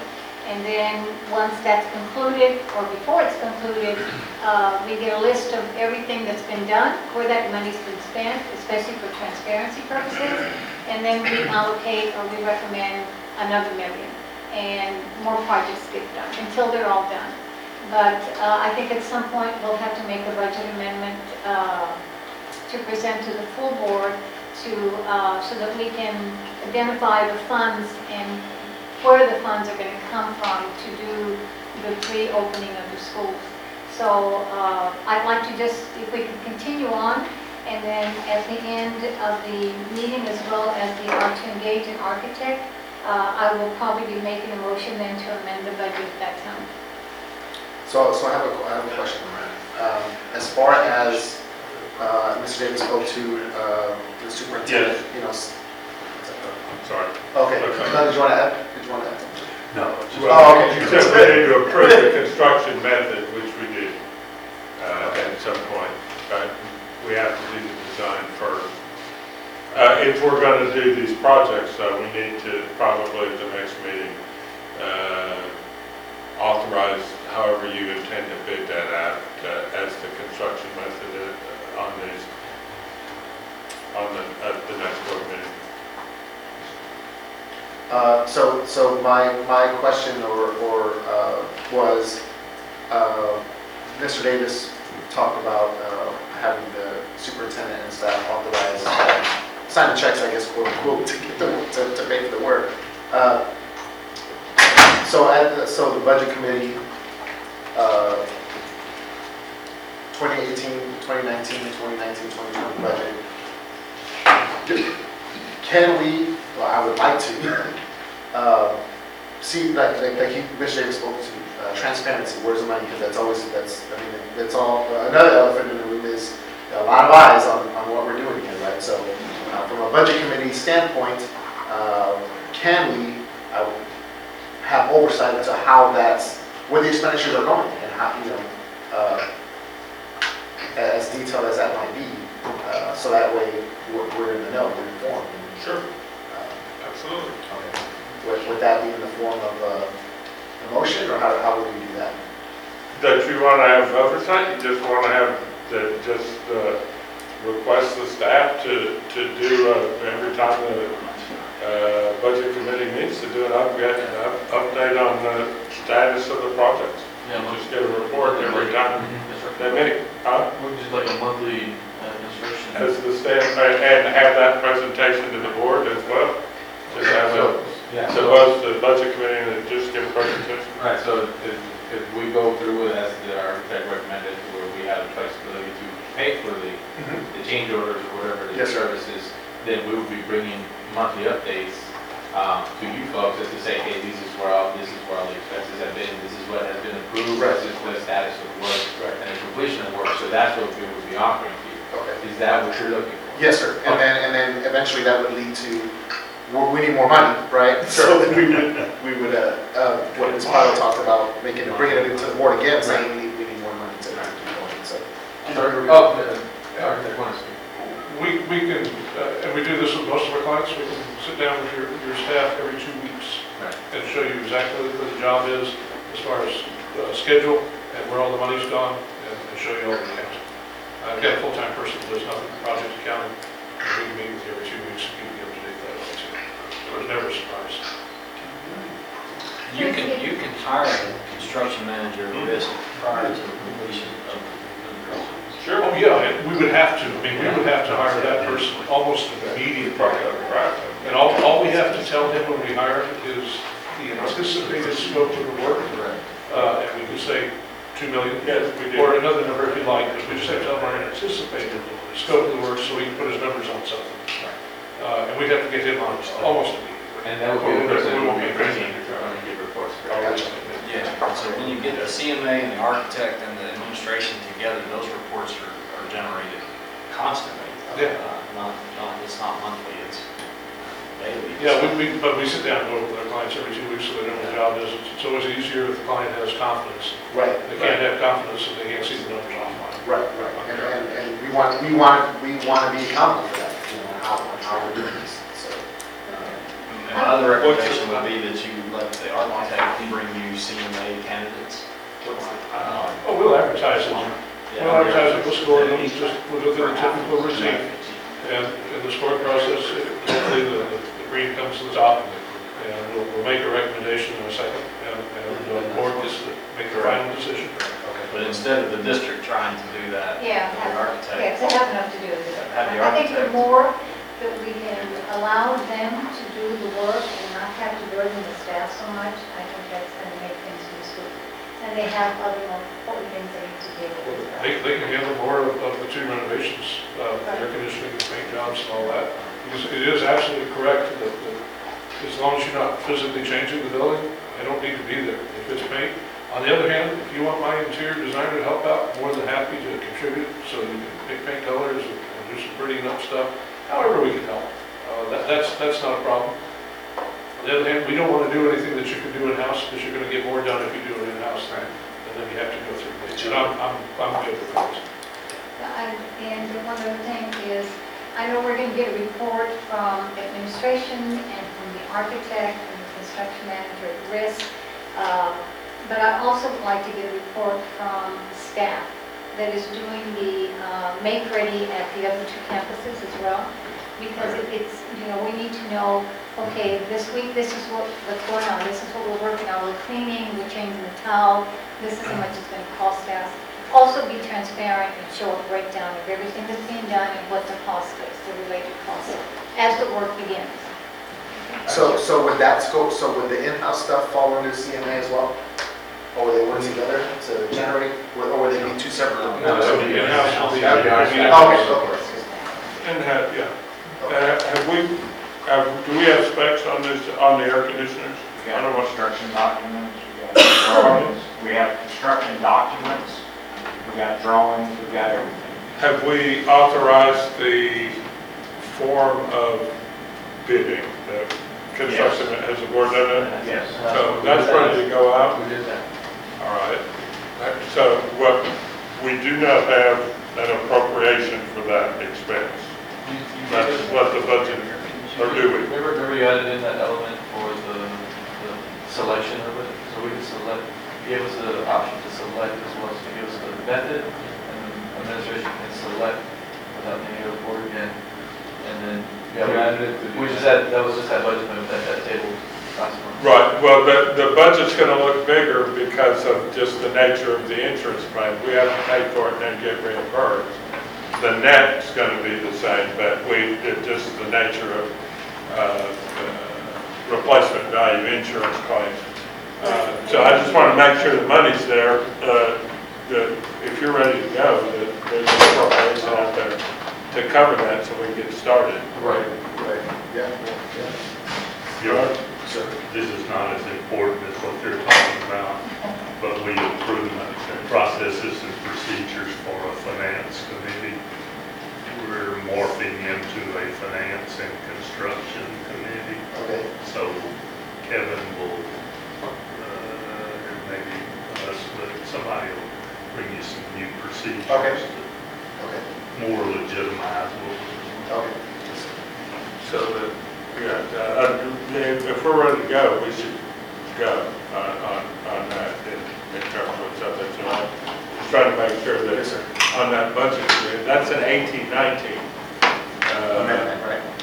budget, because we're going to spend it before the end of the fiscal year. So that's an amendment. That's not a next year item, that's a this year item. Most of this stuff's already a this year item, I suspect, but we've talked about that. Bob Board has, Bob Board, Tibbs, all those guys, I mean, they have y'all look there. Yes, sir. We actually went out and got job services with one reply, and even though it was insurance, it was a pretty high number that they threw at us, so we requested the option to go get bids, and now we're doing the bid process to see if we can get some more responses. We're still within the timeframes to be able to finish by July 15th. That's why we took that approach. Again, just as a courtesy to you, when you get your bids in, if you want references on those bidders, we're more than happy to help you out. Thanks. Don't always get what you pay for. Oh, yeah, we need to. So that's, more than happy to help, but never even get you out on the phone. Thank you. Just forwarding on the addendum to the construction document for the 2 documents. You're gonna add the 2 air conditioners, that's what we talked about today, to that, to discuss. Yes, sir. That's And that, if that's, if I apply this, that's done.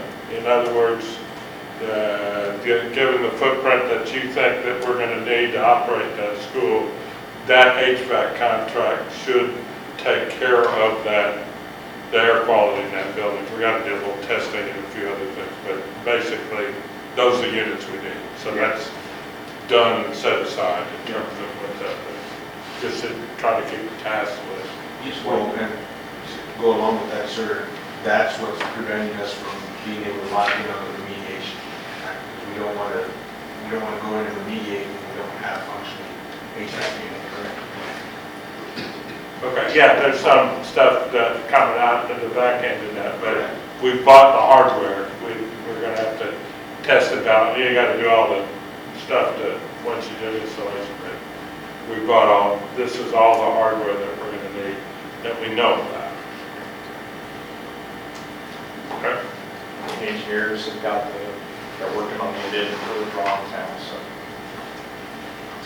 That's the way to go. Check it out. We should be able to move very rapidly on that item. Awesome, that's awesome to hear. Appreciate those efforts. So relative to the amendment, what action do we need to take now? We need to allocate the funds.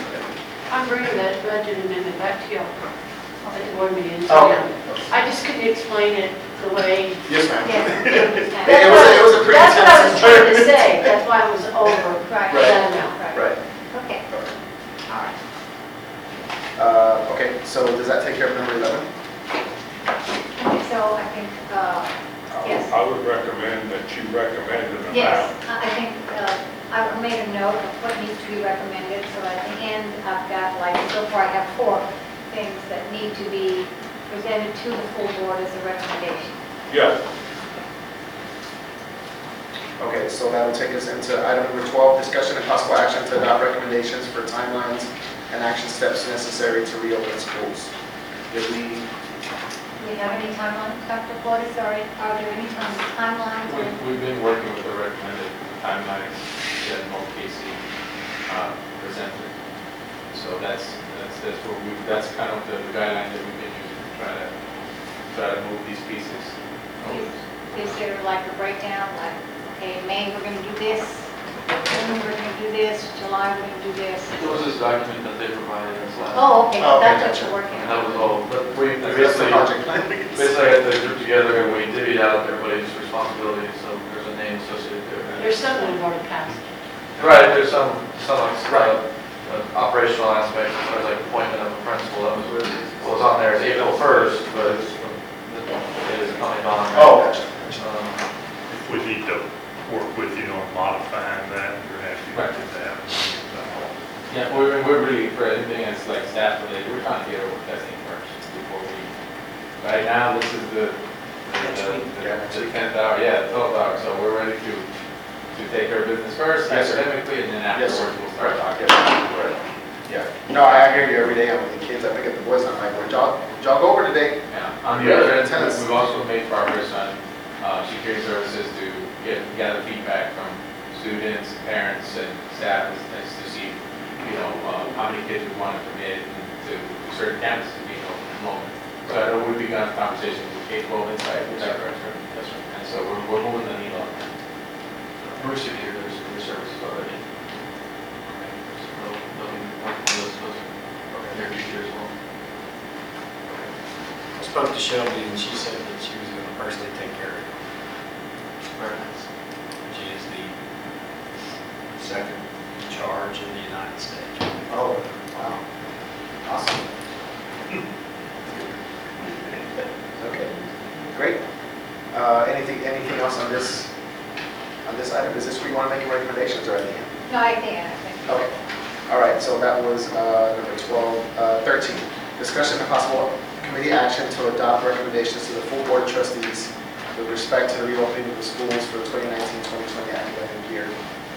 These are the copies. Did everybody get one or read? No? So, here's a budget committee recommendation. There's 7 of them. Okay, well, let me. Want some help, sir? No, I got it, man. Thank you.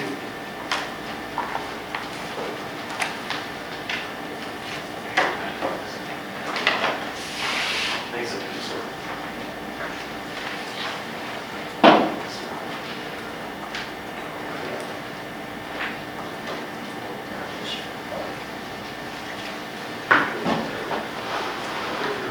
So, the budget committee plan that we put together to share, and so given everything that's transpired to this point and all the efforts and the data, which, believe me, doesn't go, it's very much appreciated because I know it's time consuming, and it takes a lot of work and a lot of collaboration with Dr. Flores' team to make this happen, because at the end of the day, you know, he and his team are the ones that has to execute. So I'd like to go page by page, if I may. I'd like to say that I did share this with Dr. Robo and Dr. Gilcrease. So they have the opportunity to look at it and provide feedback as we go through this if they so choose. So I'll go page by page, section by section, so bear with me. If at any point, not so much questions, but if there's any clarification, I'll try to facilitate it. Okay. Okay. All right, thank you very much. So, page 1, first section is general fund balance. The general fund balance should be used on a limited basis. The most recent annual financial report indicated that the school district had $26.3 million in the general fund balance as of August 31st, 2018. The approximate monthly operating expenses for the school district is $6 to $7 million. We could safely use $6.5 million from the general fund balance if it becomes necessary and still maintain a 3-month operating expense balance in the general fund balance. Tax subsidy fund. Any expenditure from this fund is restricted and must have board approval. The fund balance in this fund will be approximately $3.8 million on August 31st, 2019. The Board of Trustees should use these funds as a first priority. The fund should be used for one-time costs such as capital outlay, contractor make-ready costs, contractor transfer of furniture, equipment, instructional materials, etc. The fund should be used for minor renovation costs. The fund should be used for transportation costs if necessary. The fund should be used for HVAC replacements, which are located in the small footprint of each reopened campus. On that was released, just to clarify, that 3.8 million is part of the 26.3, that's in the current fund, correct? That's the way it's looking at it. I'm sorry, what was it? That the fund, tax subsidy fund of 3.8 million is part of the 26.3. Well, yes, but it's earmarked as tax That's right. subsidy fund. I don't think we have it designated right now, but we can designate it, right? Is it Yeah, added to the when they accepted the funds, they earmarked it as a separate fund. I think a sub-fund within the general fund, or so a separate fund on your books. To move it, all you need is an authorization of the board. In fact, I think it's identified. Serious in talking the- to me. I think in the annual report, it speaks to it as well, in the identified So word, you just that got it. particular fund. Right, we're talking about like designating it so the board has ultimate purview over it? The source of those funds were the federal funds Yeah. for the bond subsidy, Right. which by prior resolution could be used for any lawful purpose. So, yeah, you can spend that. Just correct me if I'm wrong, didn't the board, like, right prior to the new board, didn't they approve it to just become part of the regular fund balance? And Well, I then think, go into the and I can same speak to that. I think Dr. Savannah, at that time, it wasn't a separate fund, but they went ahead and put it into 199 for the general fund balance. So it's part of the 26.3. But that fund cannot be, the amount cannot be used unless it has board approval. And that was the intent, is that this money would be used for facilities only. So now is the opportunity. We have the money available and we should use that. I guess what I was trying to refer to, would it be best then if we wanted to take that number and then designate it, so the board could say it's designated for construction or designated for these services? Yeah, I would transfer it, well, what you're gonna do is you're gonna appropriate those funds to the capital account. I mean, Right. it would be the fund balance. You simply take it out of that balance and appropriate it. But the way we have it, correct if I'm mistaken, we have this 199,3700 right now. It's not a different fund per se. Right? But I'm not sure how your books are set up. So it is that money that's on your books that they want to spend. So So I understand what I was thinking. For it to, I guess for it to easily restrain in that method, a designation is ideal, right? I understand.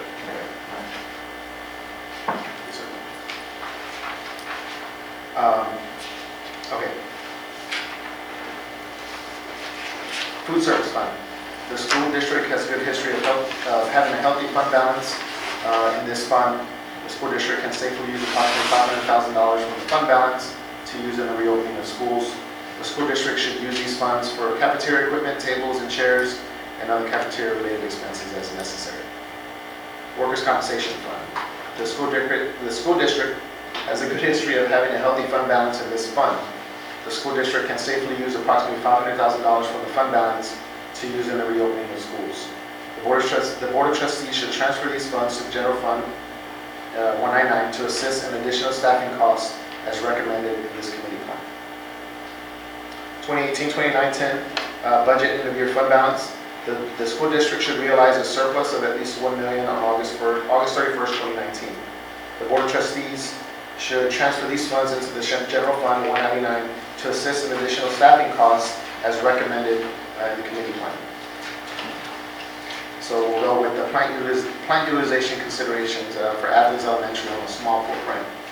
The following areas should be used in the reopening: the outside playing fields, the gym, the cafeteria, the library, the main floor support areas, which includes the main office, the attendance office, the nurse and counselor, the first floor early childhood classrooms, the ones that link to the cafeteria for grades pre-K, K, first, and second. The upstairs classrooms for grades 3, 3rd, 4th, and 5th. The outside new wing is to be dedicated as a parent development center, depending on the cost. The K's and Middle School footprint, small footprint. The following areas should be used in the reopening: buildings closer to front of the school, which is Gillette. The new wing classrooms, which is on the west side, I believe that's opposite the auxiliary gym. The main gym, the cafeteria, support offices, the central wing classrooms, and the library. One advantage of the K's Middle School facility is that most of its buildings are detached and therefore can be secured and placed in a mothball for cost effectiveness for the ones that we are not going to use. So the auxiliary gym, these will be the ones that are in the mothball status. The auxiliary gym, obviously you can't use that anyway. The two most southern classrooms, the wings detached, and the portables. I think during our tour we talked about the portables are going, and then the two back buildings were the ones. Yes, sir. Right now it's tentatively scheduled to start removing those next week. Okay. And I think if I may, on the plant utilization, I think from all the discussions that we've been hearing on Athens and Kaizen, this pretty much is what you all are talking about as far as the utilization, the small footprint. That's what I'm hearing. Yeah, so the two most southern, the third and fourth wing, and the fourth wing serves the one that had all HVAC issues.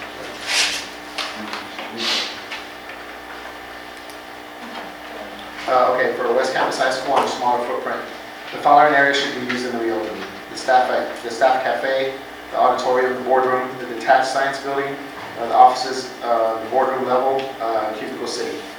The following major functions will remain at West Campus High School for 2019-2020 school year: transportation, food service, maintenance, security, and the warehouse.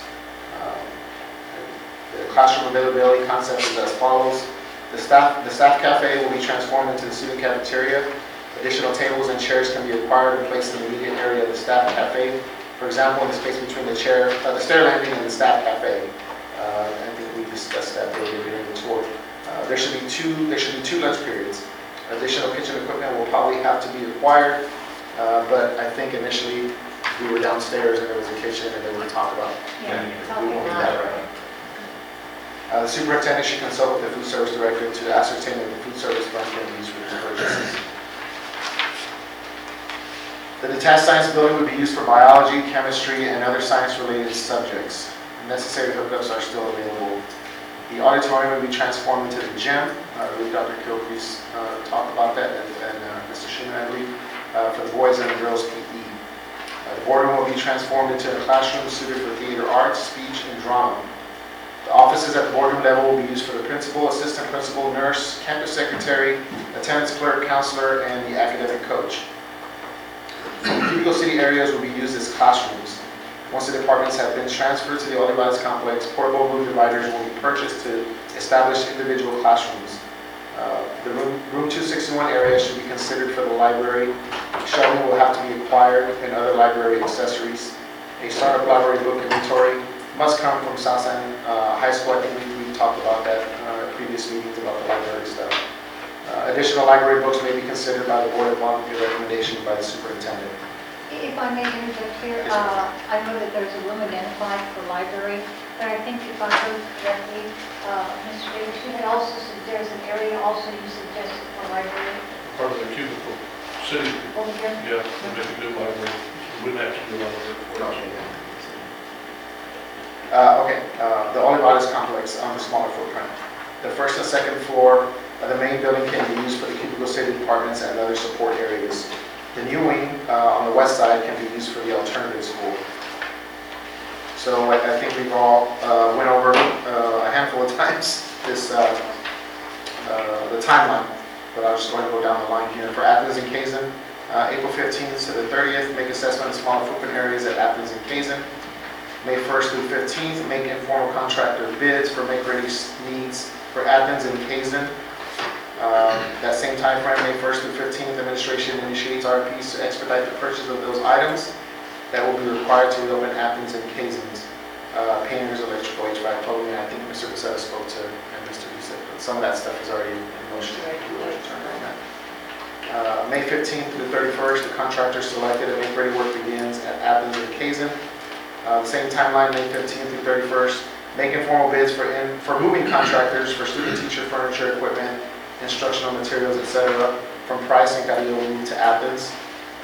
June 1st to the 30th, transferring of aforementioned items to Athens begins and is completed. July 1st through 5th, the school district is closed. July 8th through 19th, custodial staff begins to situate classrooms and furniture. July 8th and 19th, cafeteria staff begin to situate cafeteria tables, chairs, and cafeteria equipment.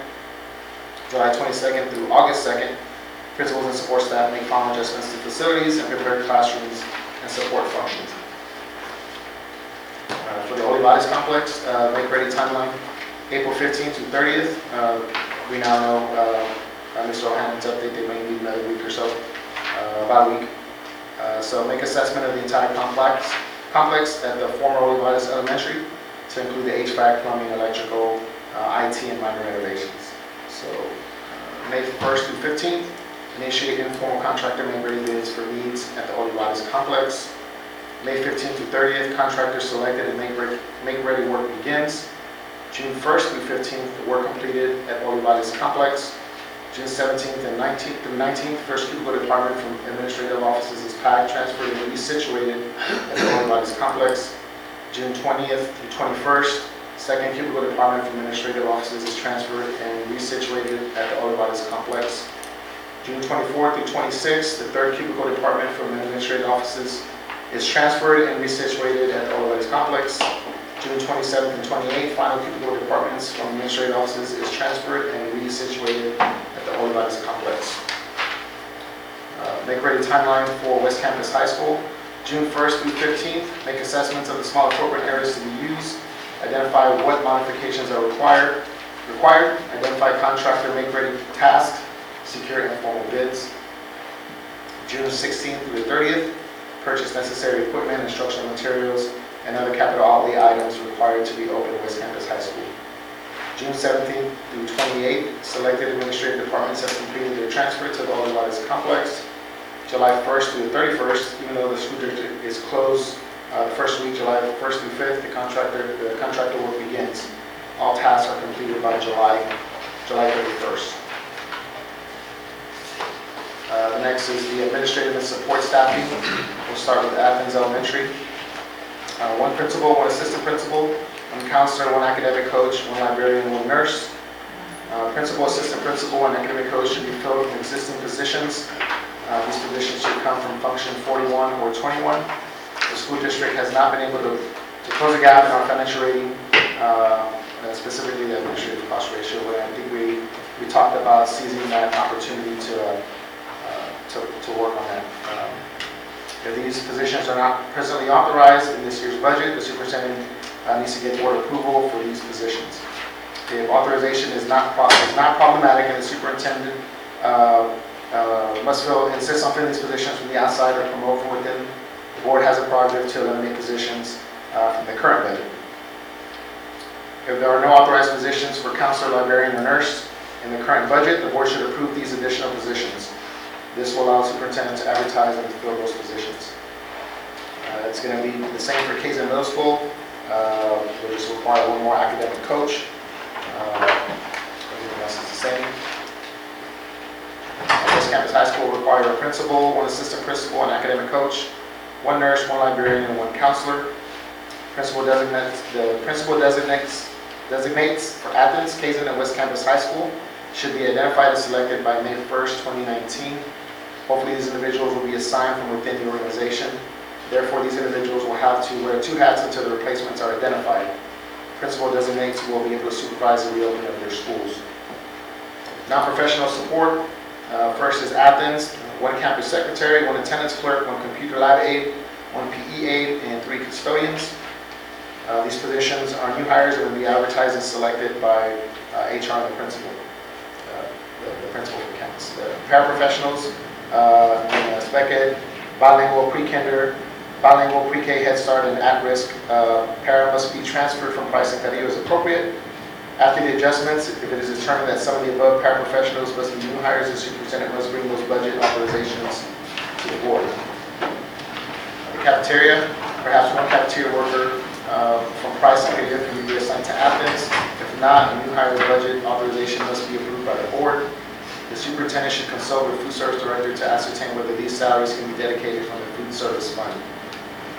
On to Kaizen Middle School, one campus secretary, one attendance clerk, one security officer, one office general clerk, 3 custodians, and 5 cafeteria. Those positions are new hires, must be advertised and selected by HR and the principal. Because students will be coming from Zamora and Dwight, and some custodians and cafeteria workers should be transferred to Kaizen. The ESLA should come with the students from Zamora and Dwight. West Campus High School, one campus secretary, one attendance clerk, one security officer, 3 cafeteria, 2 custodian. The above positions are also new hires and should be advertised and selected by HR and the principal. Move on to the teachers for Athens Elementary. 14 current teachers at Carrillo and Price will be transferred to Athens. New teachers at Athens to be advertised and selected by HR and the principal are one music teacher, one PE teacher, one sped teacher, one reading teacher. For Kaizen, 14 current core teachers at Zamora and Dwight will be transferred to Kaizen. New teachers at Kaizen to be advertised and selected by HR and the principal, which are one AVID, one ISS, one Spanish, one theater arts, one tech apps, one explore careers, one reading, one sped, one band, one art, and 2 PE, I'm sorry. Except for the 2 PE, 1 band, and 1 ISS, we'll look for opportunities with teachers having teaching field certifications that can reduce the need for additional elective teachers. The student elective opportunities must be the same for each middle school since the projected enrollments are not that dissimilar. If we can accomplish this arrangement at each middle school, there will be a cost savings in FTEs. West Campus High School, 8 current core teachers at Southside High School will be transferred to West Campus High School. New elective teachers at West Campus High School to be advertised and selected by HR principal, such as 2 PE, 1 art, 1 health, 1 foreign language, 1 speech, 1 computer literacy. Again, there may be opportunity for teachers, I believe we talked about it earlier, with dual teaching fields to teach 2 different electives and save money, for example, PE and health, etc. To West Campus, the school day plan. Plan A, any incoming freshmen, 195 students scheduled to attend West Campus High School who do not want to participate in athletics, band, dance, team, ROTC, drama, theater arts, one-act play, health science academy, or CTE classes will attend West Campus High School all day. Students will be offered the opportunity to apply for early college high school program, take core classes, and selected elective classes. Since West Campus High School will be close to their home, transportation requirements will be in effect. Excuse me. The students will have breakfast and lunch available. It has been estimated that 40 freshman students will elect to attend Southside High School because of participation in extracurricular activities, Health Science Academy, or CTE classes as listed in the first paragraph. On the other hand, there may be equal amount of students who are currently attending Southside High School as 9th graders who are currently freshmen who live in the West Campus attendance zone who have no interest in extracurricular activities, Health Science Academy or CTE classes who may want to attend West Campus High School as early college school students and eventually dual credit students. These students could be offered 10th grade core classes along with electives. The student parent survey will disclose how many 10th graders would opt to attend West Campus High School in these circumstances. Plan A would eliminate, with this plan, would eliminate the numerous bus runs and travel time between Southside High School and West Campus High School. Transportation costs would be tremendously reduced. Plan B, any of the 195 incoming freshmen who want to participate in athletics, band, dance team, ROTC, drama, theater arts, one-act play, health science academy, or CTE classes will be transported to Southside High School and partake in the desired program. At different intervals during the school day, these students will be bused to West Campus High School for their core classes and electives. These students will have breakfast at Southside High School and lunch at West Campus High School. It would be helpful if the Southside High School master schedule would be modified so that the above curricular programs, CTE classes and Health Science Academy classes for 9th grade students would be scheduled in the morning so that irregular bus transportation would be avoided. Because of travel time and required minutes in courses, the dismissal time for this Plan B would have to be approximately 30 minutes later. The estimated cost for the reopening of the campuses. The superintendent's plan dated February 13, 2019 will be used as a basis for estimating costs. The total cost of this plan was approximately $29 million. We can safely assume that major renovations at West Campus High School and other future bond projects in this plan, such as HVAC replacements, unless in a smaller footprint, bus purchases, and other transportation costs can be postponed for a future bond. The total cost we can deduct for these kinds of costs from this plan total approximately $6.5 million. Therefore, $16.5 million, I'm sorry. Therefore, the superintendent's plan after these deducts is now approximately $12.5 million. Of the $12.5 million, staffing is the greatest cost. So to recap the committee's plan, we offer the following staffing recommendations and estimates. So the principals and assistant principals and academic coaches have an allocation of 0 right now because we're going to try to get those from within. Counselors and librarians and nurses, $700,000. Non-professional support, $950,000. Teachers, $1,625,000 for a subtotal of $3,275,000. The superintendent's approximate projection for total staffing costs for Athens, K's, and West Campus previously totaled $6,600,000. Note 2, this subtotal can be reduced by examining recommendations found in the committee report. This subtotal will be a recurring cost. Therefore, the general fund balance must be used. Classroom teachers, desks and chairs, student desks, teacher instructional materials, cafeteria tables and chairs, equipment. The administration has indicated that when Athens and Kazin were closed, the above items were redistributed to Price, Carillo, Dwight, Zamora, and other district campuses. The items were then cannibalized, older items were disposed of, and new condition items were kept. There are 311 students scheduled for Athens, 462 students for Kazin, and 195 students for West Campus High School. Numerous teachers are being transferred to Athens, Kazin, and West Campus High School. These students and teachers currently occupy desks.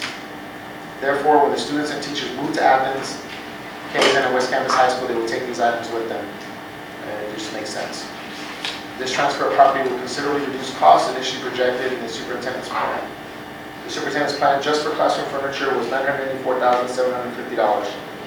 The startup costs in the superintendent's plan, minus the classroom furniture, the HVAC, the buses, and the cafeteria equipment, for Athens was $676,500. For Kazin, it was $786,250. West Campus High School was $1,290,500. For a subtotal of $2,753,250. Initially, they seemed to be overly inflated. There were some adjustments that needed to be made. As far as the startup costs, we'll need some startup costs for the Old Bodies Complex. We've already talked about the public relations campaign and parent notification strategies and those associated costs. All of these startup costs are one-time expenditures and therefore can be expended from the tax subsidy fund. There will be $3.8 million available in this fund. Because full board approval is required to expend these funds, and automatic check and balance system already exists. Therefore, the committee can monitor recommended expenditures from this fund. The committee's preliminary estimate to reopen Athens, Kazin, and West Campus High School from a staffing perspective is $3,275,000. The startup cost we estimated was $2,753,250 for a subtotal of $6,028,250. But I think up to Mr. Becerra's presentation today, those startup costs have dropped significantly. So thank you for that, Mr. Becerra. That's very helpful. The committee realizes that adjustments will have to be made. We can only estimate that what information the administration has provided. However, we believe that the reopening of Athens Elementary, Kazin Middle School, and West Campus High School can be accomplished. The committee further believes that after our schools are reopened, the general fund balance will have at least 3 months operating expenses in the fund. We are hopeful that a successful legislation session will provide the school district with some financial relief. However, we are not counting on that success to reopen our schools, and I've talked about that as many times as I possibly can. We're about 3/4 of the way there. It's past the House, so it's looking very, very promising. The committee recommends, after the full board approves the plan, that the scope of the committee's duties be expanded. The committee should have a monitoring and oversight responsibility on the execution of this plan with the superintendent. The committee will report to the full board as required. And I think we touched base on that at the end part of the agenda items. So I realized that a lot of the information that was passed today, there's going to be some adjustments here.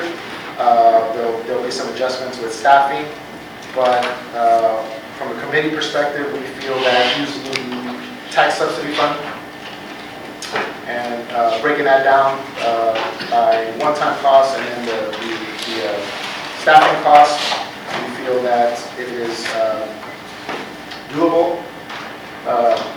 And I've spoken to Dr. Flores on this a couple times, and I talk about it at home all the time because I know Dr. Flores has told me numerous times that it never leaves you, and it never does. You know, so I always ask myself if I'm doing the right thing for the right reasons in the right way. Inevitably, the answers always come back as yes.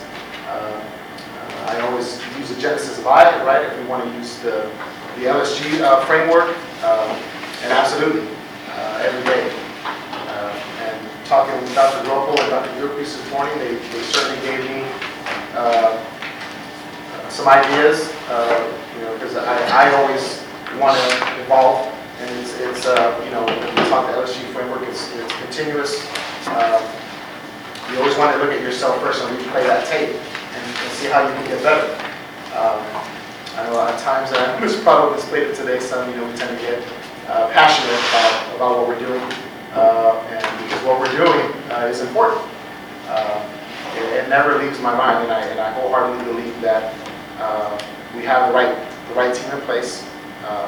All right, I want to thank Dr. Flores' input, guidance, allowing his staff, and I know everybody's put in long hours, and then we have an important week coming up next week. So I certainly want to say thank you for all the efforts to date, and we look forward to continuing to work together to, I'm excited about the campaign and the marketing standpoint, and showing our district and our communities that we're united in this effort and doing everything we can to keep on that track and just get better as we go. So, Ms. Prado, did you have anything that you want? Yes, I'd like to, a lot of stuff. Yeah. But actually, in listening to all of the recommendations, everything here has been discussed since we started the budget committee. In even the superintendent's first plan, the budget committee plan, everything from the plant utilization to staffing to a small footprint. The only thing that had not come forward is where we can get the money from. And so that is new. But everything else here has been discussed over and over and over. How many kids are going to come?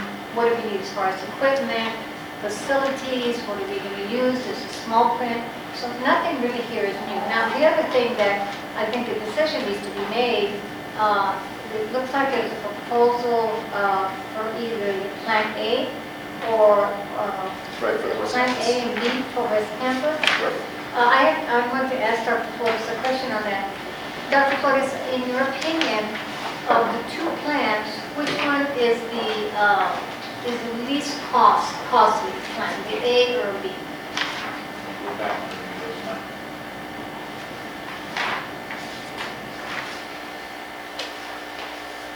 And when you're talking about cost, you're talking about including the temp graders. Is that the biggest difference between Plan A and Plan B? Because we're looking at transportation, and I think I read somewhere where, it kind of rung a bell to me when it was discussed, or somewhere where it said that there could be some teachers that teach subjects that could do two, such as our distinguished teacher of the year from South San High School, Ms. Bettis, who we were so proud of, and even Dr. Hernandez said she is one of a kind, because she's teaching both, I think it's English 1 and English 2, and that's where you save money. And so I think utilizing that and those teachers that we have that can do that in some of these areas, that's going to save us a lot of money. What I would like to do is just see if we could run a model on these and see what would actually help to be more cost effective. I think that would be a good idea. Yes. In fact, I thought we were going to look at, I think staff said B, and I think Mr. Rodriguez had asked, well, can we see what A is going to look like? Can we look at cost for A? Right, So so I we'll think run that'd some be models good. on this. Okay, I think that'd be good. Yeah. So, because it's all about being cost effective. You know, we don't want to overspend if we don't have to. We have a budget and we have a goal, and our goal is to make sure that this district has enough monies in their general fund balance to operate within the state required 3-month operating budget.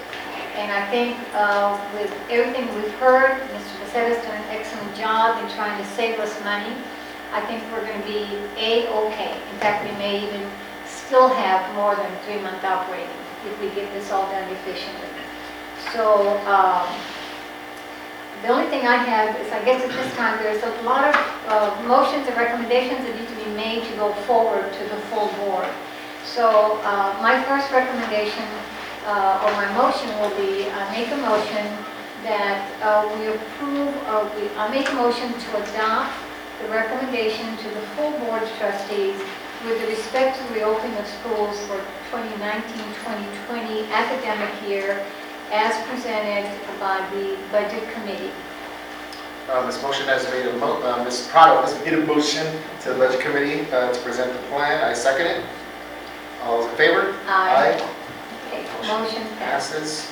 Passes. Okay, and then the next motion that I have is a motion to recommend to the full board to engage the architectural service of Garza, Baumberger, and Associates. Ms. Prado has made a motion to recommend to the full board architectural services of Baumgartner. Garza, Baumberger. Garza, Baumgartner and Associates. I will second that. All those in favor? Aye. Aye. Okay. Motion passes. And then the third motion is a motion to present to the full board a budget amendment to the 2018-2019 budget. And that'll be a cost to the attorney? Yes. Okay, so Ms. Prado? Sir? Right, so, yeah, how much do we want to recommend to the board to Do we start? have to put a number to it right now? Somebody's got, if you're gonna do a budget amendment, you need to. Okay, well, we do a budget amendment, I guess, starting, it's got to, they have to identify where it's coming from, right? But you said you were gonna take it out of The tax tax subsidy, subsidy. right. yeah, So I think we. but if staff's gonna prepare a budget amendment, they wanna know how much you're gonna put in, right? Okay, so, well, and that's why I say, Ms. Do you want us to try to prepare something as far as like offsetting revenue with the insurance proceeds and the required startup costs for you? That would be okay. What I want is an amendment to get the work started. Yes, ma'am. So we can start right away. So, and I think we had agreed that the tax subsidy fund would be used for the startup cost. So we need to amend the budget and give approval to move that money or to utilize that money from the tax subsidy fund to start the work on the projects. I think the easiest part on our end with the tax subsidy fund, Mr. Hammond, you can just follow on. We'll just make a sub-object to have that general, or that fund balance go into a sub-object on the local level if we're not going to make a designation. And then we can just hit that designated fund. Is that fair? Kevin, Do it does that sound We'll okay? locally designate it in-house? Okay. Okay, So we can make it actually verbalize it, about 199,3700 for the sub-object that shows that it was a tax subsidy fund. okay, so, That's your Kevin? first of multiple. Right, just a easy, a little If way. you find something wrong, you can always Yes. correct. Okay, so I guess I'll get the wording on how to put that on the next board meeting's agenda for approval. Well, they can prepare a budget, the amendment for approval based on this recommendation for consideration of the board. They still need to know how much. Well, she just gave me the guidance, so we'll do is we'll work off the. You're gonna lay just the estimates that we heard here today, is that the amount? Well, we want, I guess, since we're strictly talking about startup, in other words, make ready, that's what we're focusing on now. And I know that we're going to get a budget amendment on the HVACs. That's got to come back. And I think Ms. Ritter said she's bringing that back. So that would be separate. This would be specifically for the tax subsidy fund to use as the make ready money. To actually get started with the painting, the tiles, get the schools ready. Yes, ma'am. So I think $1 million to start, to transfer, to have that available. And then after I get a list of what's been spent, or the board gets a list of what we're spending it on and where it's time to put more money in there. Because we want to keep track of the money. We want to make sure that we're not overspending our money. That what money is allocated is what we spend. So I think if we do it in increments, maybe $1 million from the tax subsidy fund. We had $1.6 million on the table today, okay?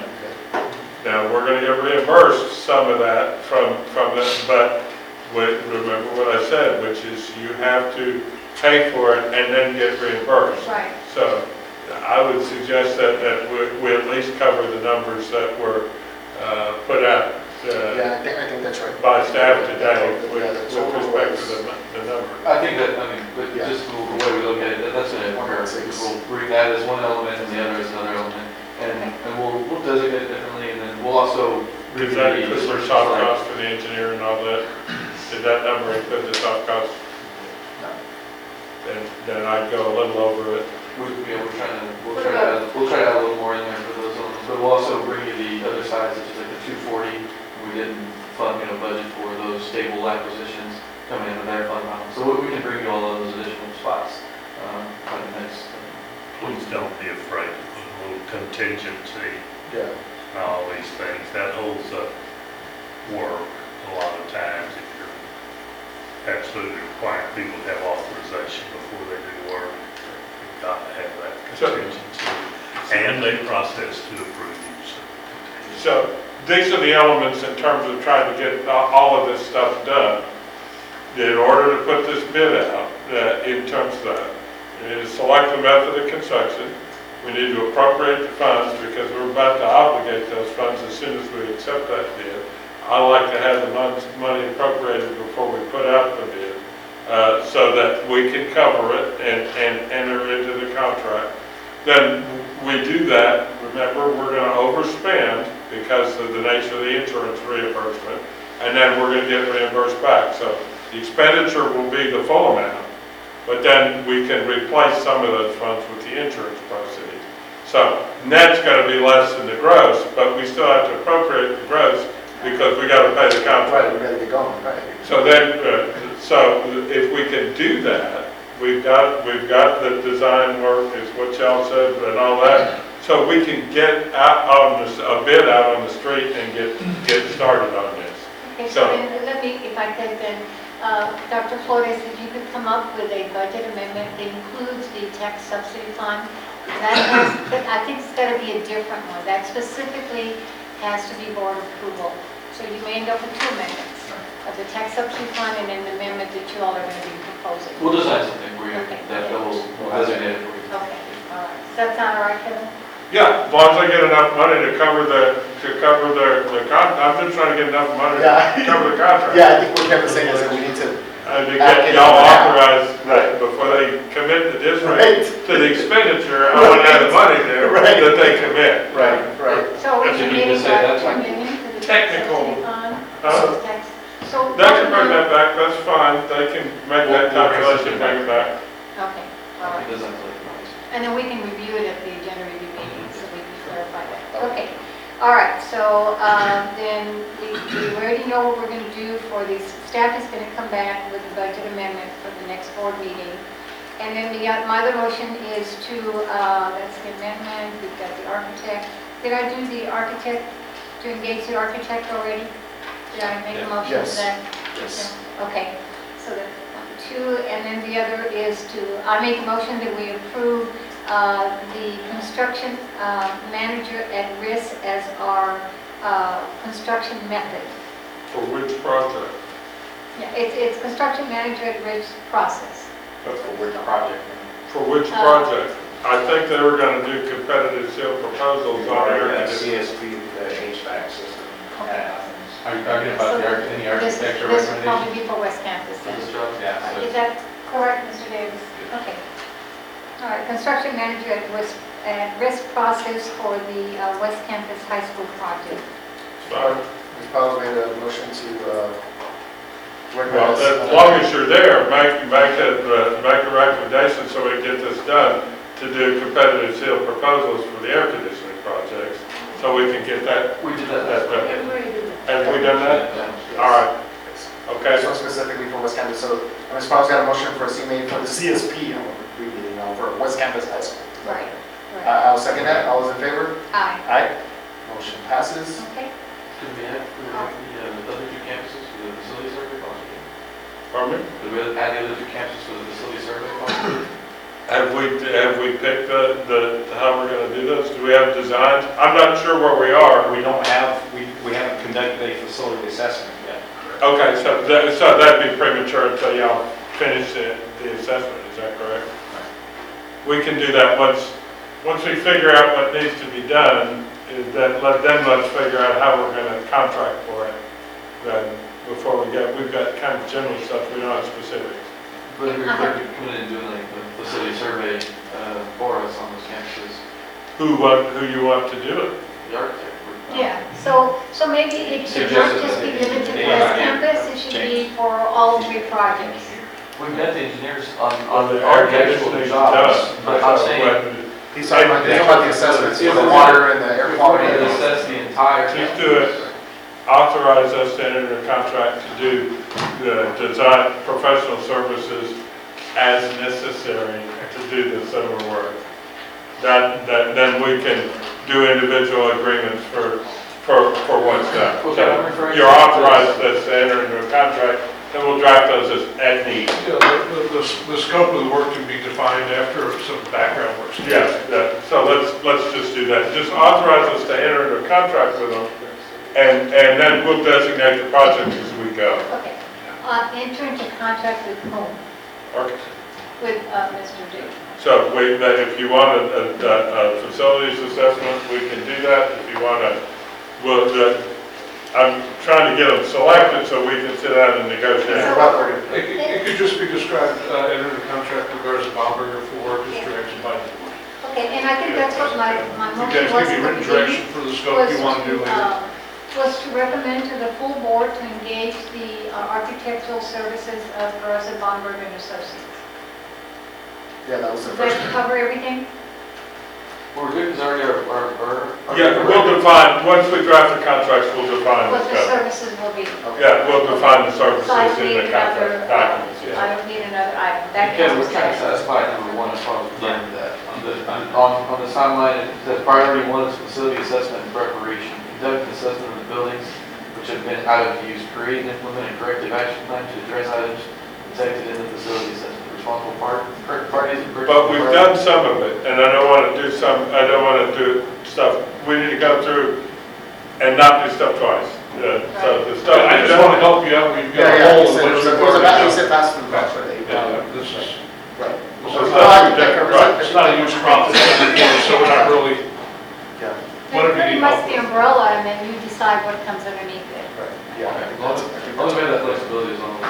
Yeah, Okay, I don't want to do have a stuff question twice. If though we've already on, contracted. someone mentioned the competitive seal process. Do we need approval for that? Pardon me? Do we need a motion for the competitive seal bid process? They said that they've already been, we've approved that. That's, Okay, Have we approved that? that's already done. We already started that. Okay, all right. If we've approved it, we don't need to do it twice. But I just want to, I want to get fully authorized to issue put the bid documents out on the street. That's what I'm trying to do, so we get started on that. yeah. That's what we got Okay. last. We got one more, guys. Hopefully. Everybody's getting breakfast, it's Friday, I know. All right, we have one more, and then please, I promise you. The last motion I have is to request that staff, the architect provide a monthly expenditure report.